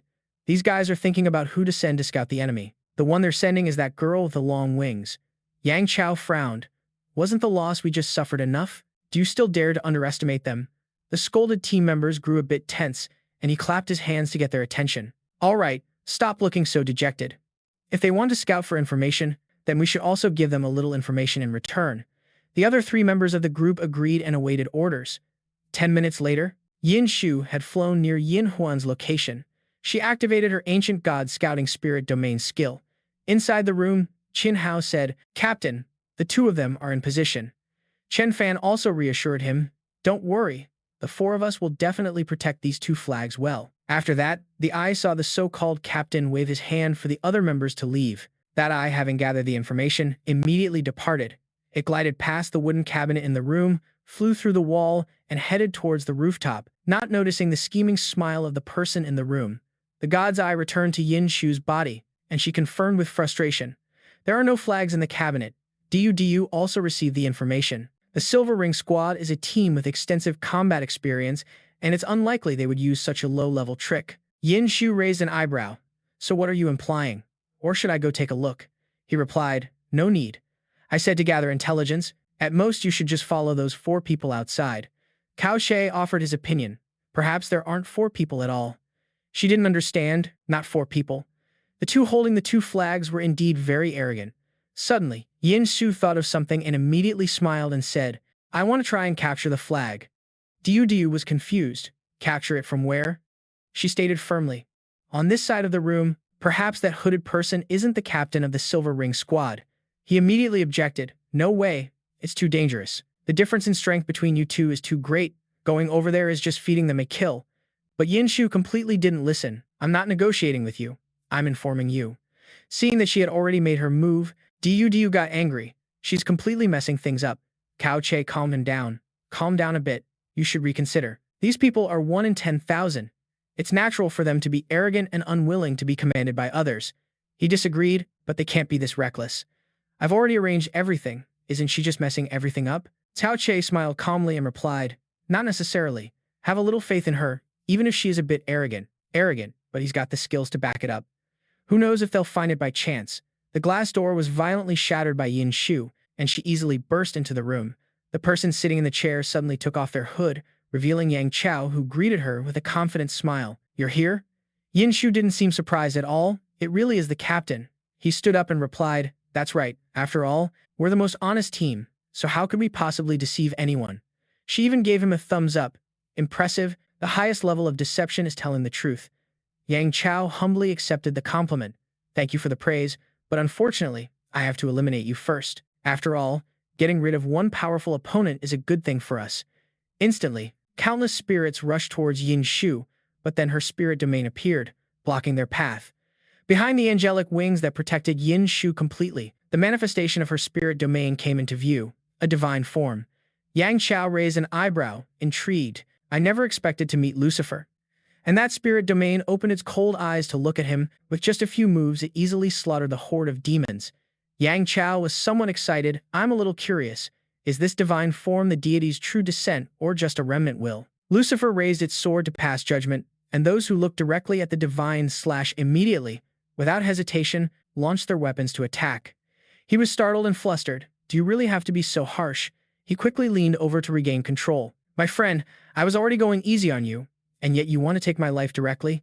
The spirit domain spoke in a monotone voice, shattering the iron chains. Too much talk. Lucifer suddenly vanished and reappeared behind Yang Chao, preparing to strike down with its sword, but unexpectedly, a Soul Reaper appeared behind him. Soul Reap, a Soul Reaper materialized, flying closer and throwing its chains towards Lucifer. After catching its target, it yanked the chains hard and shouted, Soul Reap. Yin Shu saw her divine form was threatened and immediately rushed forward. She held a scythe in her hand, looking at it with utter contempt. A mere Eastern Soul Reaper dares to reap the soul of a god. With that, Yin Shu swung her scythe and sliced its chains clean off. Seeing this, Yang Chao, overestimating his own strength, said, Great power comes at a great price. You probably can't maintain this for long. But Yin Shu couldn't be bothered with his nonsense, shouting loudly, noisy. Instantly, Lucifer lunged forward to slash him for talking too much. However, unexpectedly, Yang Chao managed to dodge by splitting his body apart. It's useless. While the two of them were fighting fiercely, Wuming was hiding behind a table. He was secretly worried about his own safety. With such big moves, will a passerby like Wuming get caught in the crossfire? And just like that, while he was enjoying the show, Wuming was suddenly shocked as if he'd seen something. It turned out a huge rock had accidentally fallen right on his head. Getting a big lump on his head, Wuming cursed inwardly. I seriously suspect those two did that on purpose. He slowly stood up, cautiously approaching the nearby wardrobe. Wuming looked worried, thinking to himself, Meiji, there are no flags here. But he decided to open the wardrobe door anyway, and inside, there really was a flag. Wuming joyfully reached out, about to grab it. There really is one. But he suddenly froze, as if sensing something was wrong. Wuming's face darkened, and he gave up on the idea of taking the flag. Abruptly, a chain shot straight towards the wardrobe where he was standing. Yang Chao sneered contemptuously. There's another rat. Wuming immediately drew his sword, preparing to fight. On the other side, Yin Shu shouted reproachfully, Big brother, you, what a loser, he retorted, not backing down. Who would have thought the sound of opening a wardrobe could be so loud? Hearing this, he explained, It's precisely because I was afraid you little devils would come to steal that I intentionally got this wardrobe. You see, the moment it's opened, you can hear it. Seeing the dangerous situation, Yin Shu transformed back into her human form. She questioned Yang Chao, were all the bamboo shoots on that mountain taken by your silver ring team? He replied provocatively, You rookie, this is called all's fair in war. Suddenly, Wuming launched his sword straight at Yang Chao to retaliate. He calmly asserted, What a coincidence, we know this move too. In return, he just sneered, This level of force won't hurt me. Wuming retorted, Who said I wanted to hurt you? Immediately, the sword transformed into long strips of cloth that enveloped Yang Chao. He looked at the incredible sight before him, exclaiming in shock, "This is Zhao Nancheng's skill." Hearing this, he immediately waved his hand and replied, "Not really. At most, it's just an imitation, but the effect isn't half bad." Yang Chao gripped the chain in his hand, confidently declaring, "What a pity then. If Zhao Nancheng himself had done it, he might have been able to trap me." Suddenly, the entire room was engulfed in a strange orange smoke. The smoke caught him by surprise for a moment. Wuming's voice rang out, "Sorry, no one wants to trap you." Then, right after, the smoke began to clear, much to Yang Chao's alarm. The entire room now only had him left in it. Yang Chao quickly rushed to the flag's location only to find it gone, angrily cursing, "Damn it, I've been played." Outside, Wuming was carrying Yin Shu and the flag as they escaped, while Yang Chao was still seething with anger. These kids have no morals. Meanwhile, Yin Shu was praising him. "Not bad teamwork. Let's do it again next time." However, Wuming's reaction wasn't what she expected. "Forget it. I'm afraid you'll beat me to death." She quickly defended herself. "Don't be so petty. I was just trying to help you draw his attention." Wuming said disbelievingly, "I think you were just using this as an excuse to get revenge. I refuse to believe you didn't know that broken brick could have hit my head." Yin Shu laughed heartily and agreed, "You guessed right. But whose fault is that? Weren't you the one being slow? I already told you, this skill of mine only lasts for a few minutes." Not to be outdone, Wuming shot back, "You still have the nerve to blame me? If you hadn't insisted on making the battlefield so large, would I have needed to move along the wall?" Yin Shu immediately raised her sword provocatively. "What's wrong? You want to fight? Even if I'm weakened, beating you would be a piece of cake." He decided not to back down either. "Fine by me. Who's afraid of who?" And so, the two of them began a life-or-death battle in midair. Down below, Qin Hao had seen everything. He wondered in confusion, "Are you serious? Are these two insane? They got the flag, so why aren't they running?" Suddenly, a hand landed on Qin Hao's shoulder, and he turned around to complain. "I'm watching a good show. What do you want?" Slapped his shoulder hard, and he snapped in annoyance. "I already told you, I'm watching the show." The moment he turned his head back, he froze. "What do you want?" Before he could finish, Cao Che sprayed a strange substance in his face. Did the drug hit? He crashed to the ground with a thud. The man gloated, as expected of his spiritual artifact from the Jia cat family, provided, "It works really well." A voice from within the vortex urged him to hurry back. Hearing this, Cao Chet, without a second word, immediately lifted Qin Hao, then without hesitation, jumped straight into the vortex to return. Meanwhile, Miao Miao received the news and announced, "You've got it." Wuming and Yin Shu were still fighting fiercely on the side, and after receiving the message, they immediately stopped their fight. The two of them hastily prepared to return to the base, when suddenly two large hands grabbed them. Ming Xiu said grimly, "Who said you two could leave?" Yang Chao forcefully shook his hand. "Get off me." The two were tightly gripped by the hands in midair, and he swung and threw Wuming and Yin Shu to the ground. The force was so strong that the ground where they landed caved in. Ming Xiu looked at the two lying still and said, "In the end, they're just rookies. Their combat experience is still lacking." Yang Chao rushed forward to snatch the flag from Yin Shu's hand. "I'm telling you, can you just let it go? The two of you can't protect this flag like this. I really don't want to fight you two anymore." She held onto the flag tightly, refusing to let go. "We snatched it with our own skills. Why should we let go?" Just then, a flash of light suddenly appeared, knocking Yang Chao and Ming Xiu away. The two of them were stunned and looked towards the source of the light, only to find Wuming with his head stuck in the ground. He asked dazedly, Are you okay?" He lowered his voice and said, "Let's talk about this. Just let me go first."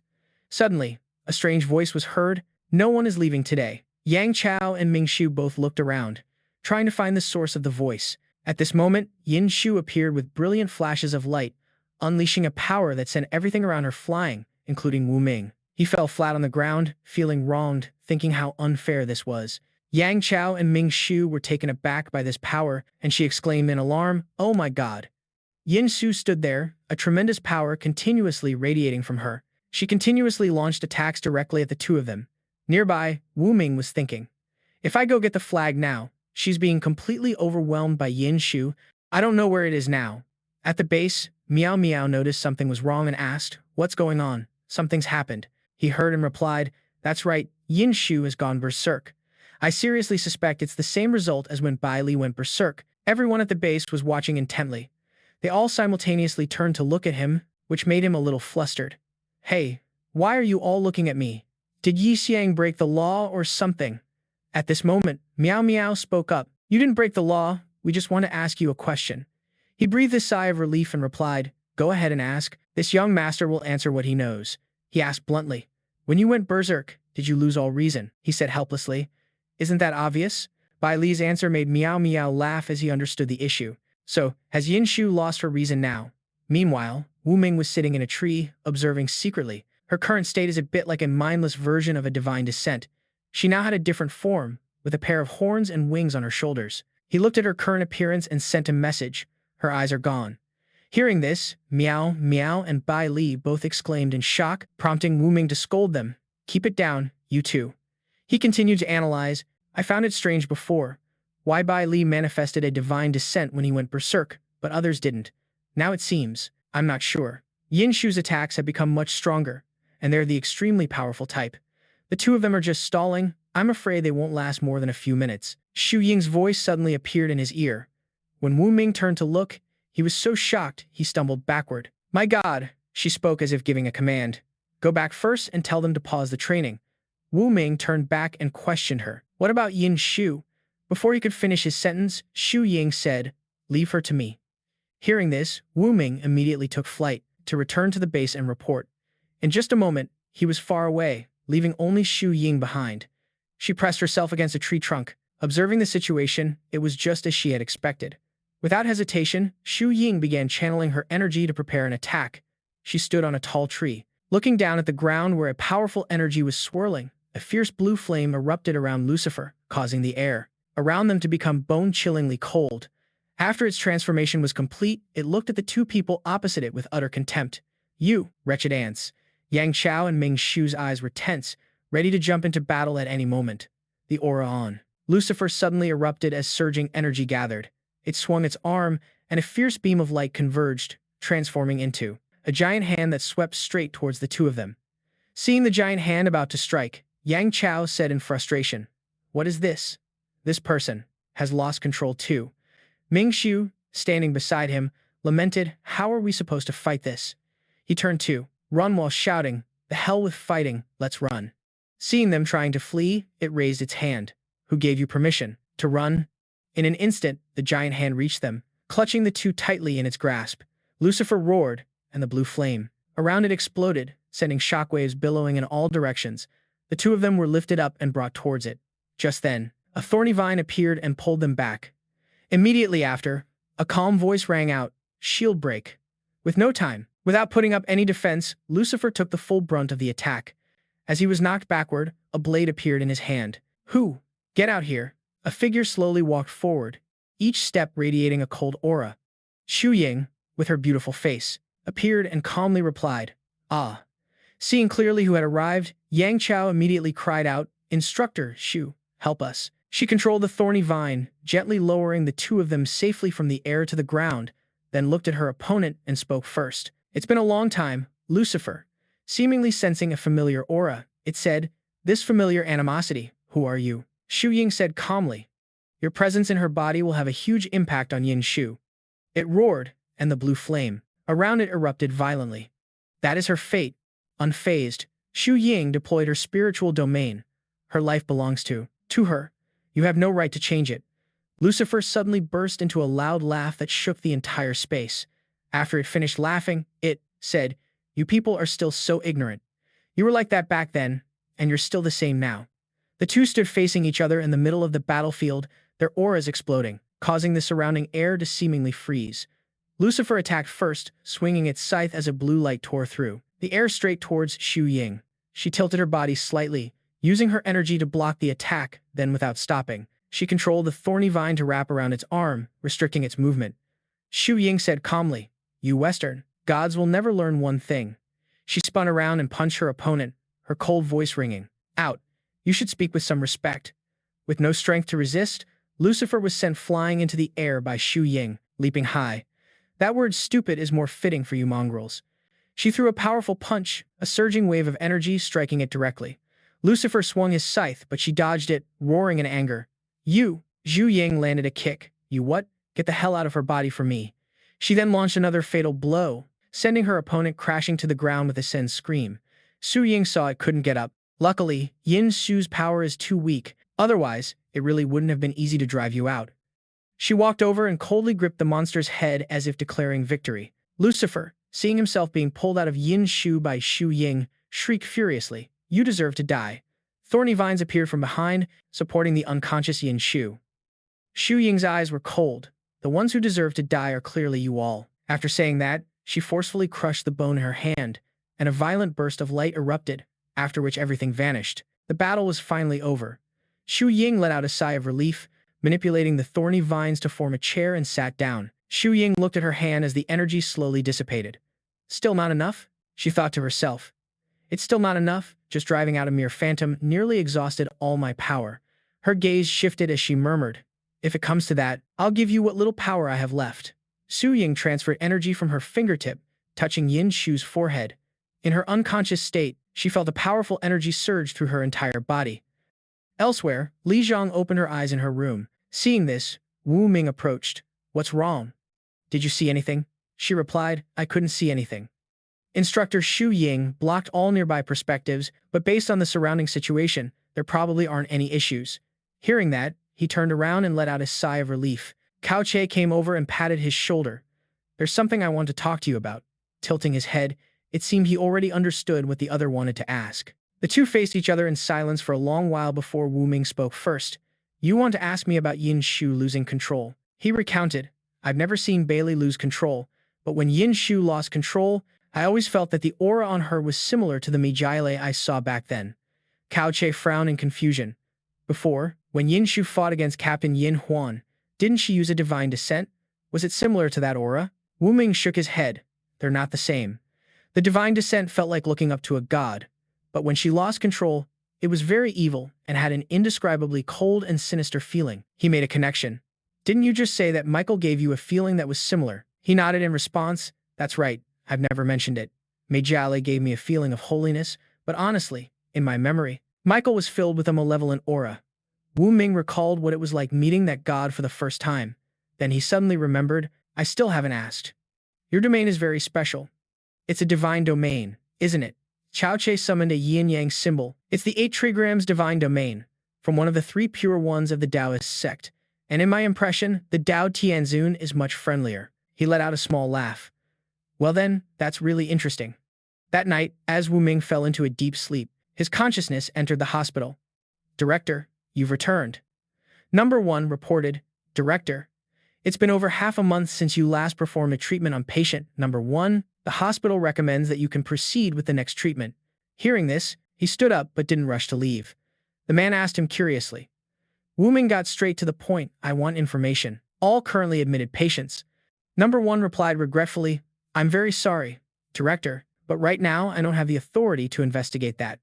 He scoffed, "How ridiculous. As the director, I don't have the authority, so who exactly is in charge of this hospital?" The man patiently explained, "Of course, you are in charge, but your power is too weak. Forcing the search would cause harm to your body. This is also a form of protection the hospital has for you." Wuming didn't insist. "Fine then, I'll change my request. I want to see the records of the past directors. Don't tell me I don't have the authority, or I won't hesitate to just quit. After all, you went through all that trouble to find me for a reason." Number 1 pondered for a moment, tilting his head in thought, then replied decisively, "The director's files are underground. Follow me." They entered the prison space again. The director's files were kept in the prison. "Is this a hospital or a prison?" He bowed and gestured for Wuming to follow him. He slowly entered the already opened room. On the way, Wuming suddenly asked, "What exactly is this hospital?" The man calmly replied, "The hospital is a hospital built specifically for the gods. Here, the gods will receive the best treatment." He found it laughable. "The best treatment? If I hadn't seen Lamia cat's soul with my own eyes, I might have actually believed your lies."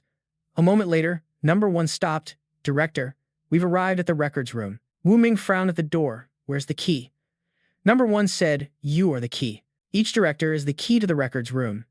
If you stand in front of the door, you should be able to feel it." He now found this interesting. "Is that so?" Sure enough, as he got closer, a golden key appeared in his hand. Wuming didn't hesitate to open the door, and the large stone gate slowly revealed itself. Unexpectedly, a cloud of dust flew out, making him cough. Number 1 tried to hold back a laugh. "It hasn't been cleaned in years, so it might be a little dusty." Wuming shot him a disgusted look. You really are as unreliable as ever. He could only wait slowly for the dust to settle. As soon as Wuming stepped inside, the door automatically closed. He frowned, trying to get his bearings. There were no lights, only the faint glow of candles. On the desk, there was a row of such candles, along with an old wooden desk and chair. Wuming raised an eyebrow, intrigued. This place is completely different from the hospital. A paper on the wall caught his attention. Its title was 16th Term Director, Sammy. Wuming walked along, seeing many such portraits. One in particular caught his eye, 93rd Term Director, Calicon. He couldn't help but be surprised. This thing was a director too. In the picture was a skull-headed monster with a beard made of tentacles. Wuming frowned at the strange picture on the wall. As he stared, he suddenly saw the beard wiggle. He was startled and frowned. Did that just move? However, when he blinked and looked again, there was nothing. Wuming rubbed his head, dismissing it. It must be a trick of the light. My eyes are playing tricks on me. He didn't know that behind him, the tentacle had already slithered out and was even planning a sneak attack from behind. Wuming's sharp instincts made him turn around immediately, but nothing was there, making him suspicious. What's going on? Why do I keep feeling like something is here? Just as Wuming thought it might be because he was too tired, the tentacle shot out of the picture, wrapping directly around his neck and pulling him back. Wuming was instinctively using his holy power to counterattack. He luckily managed to escape the tentacle, collapsing to the ground and coughing dryly. As he caught his breath, the painting on the wall suddenly roared, and countless tentacles swarmed out of it, wriggling as if they wanted to attack Wuming. He cursed while slashing them apart. What the hell is this? He quickly leaped to block a sneak attack from behind. Meanwhile, outside, Number 1 was listening intently.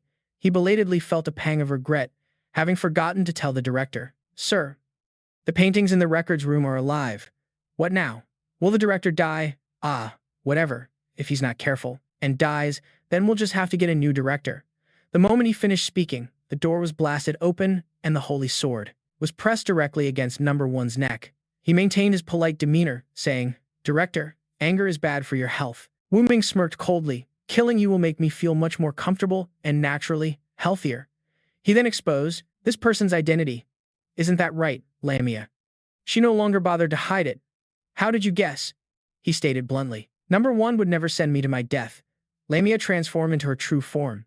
Interesting. Then she turned her head and attacked Wuming with her tail. Lamia charged forward with a maniacal laugh. You really trust that dog? What a pity. That painting didn't kill you, but that's fine. I have no problem dealing with you myself. Wuming calmly responded, the hospital has devices to protect the director. But her tail was already whipping towards him. You said it yourself. That's for the hospital. This place is a prison, my dear director. He unflinchingly used a holy shield to block the attack. Wuming gritted his teeth while fighting back. You really went to a lot of trouble to trap me. Let me ask you, where are Number 1 and Number 2? Lamia landed and replied with a cold laugh. Dead. At that moment, Wuming sensed that she was getting stronger. He frowned and prepared to charge forward. He couldn't let her finish transforming. Wuming swung his holy sword. I think the one who should be dead is you. In a flash, a gash appeared on Lamia's body. She shrieked furiously, Damn it, I'm going to kill you. But he still managed to block her attack. Last time I killed your physical body, this time I can destroy your soul. Wuming launched an attack that sent Lamia flying backward. A holy bow materialized in his hand. I've just developed a new technique. I'll use you to practice. On. Wuming raised it to face his enemy, smiling as he drew the bow. I was fortunate enough to see the weapon of Lucifer. Let's test the power of Maiji's simulated weapon. A bolt of holy light shot like a flash of lightning toward her. Afterwards, Lamia sneered. A simulated divine weapon? Who the hell do you think you are? Unexpectedly, when the arrow struck her snake tail, it dispersed, then reformed into multiple copies that flew towards her.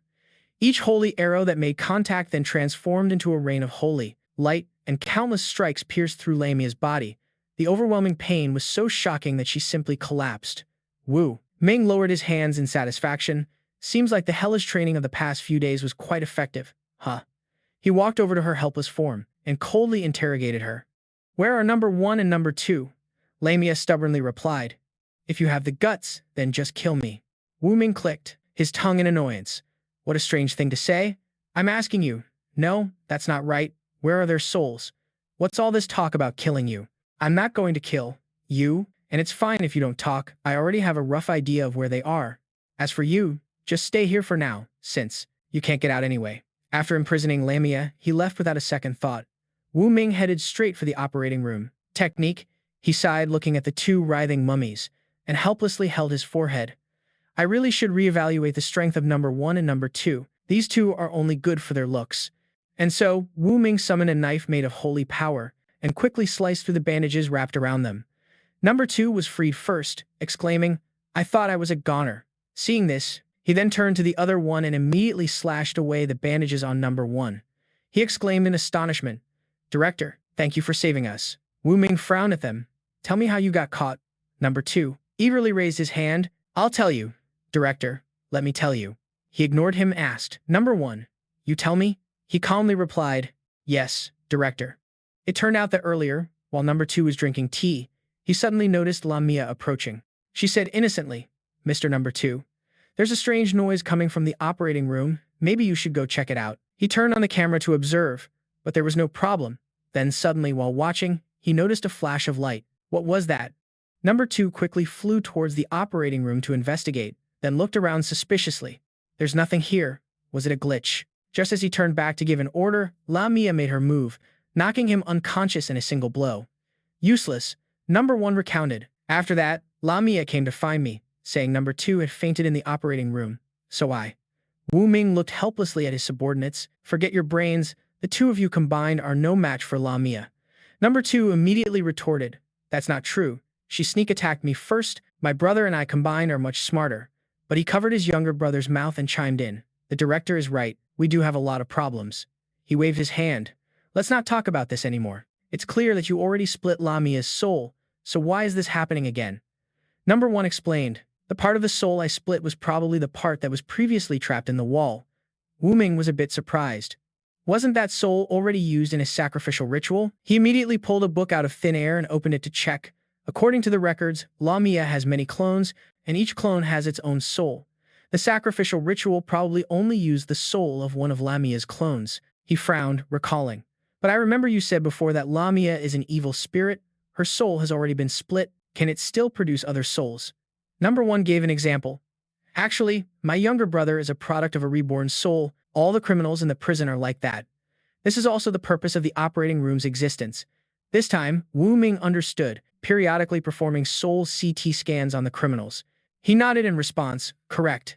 His face darkened. What kind of hospital is this? Really? Number 1 gave the same answer. It's just a hospital that treats gods. Wuming turned to leave in frustration. Fine, I was just being nosy. Let's get to the point. You guys follow me. They returned to where Lamia was being held, and number 2 was still in the mood to joke. What? What if you catch a cold sleeping here? She gnashed her teeth in hatred. I should have swatted you dead back then, you traitor. He hid behind him and taunted. Eat your heart out. Wuming walked ahead and ordered, Number 1, you come with me, that idiot stays here. The two of them headed towards the information storage room. He looked at the pile of tentacles on the ground and couldn't help but be startled, looking at him in confusion. Director, did you kill the manager? Yeah,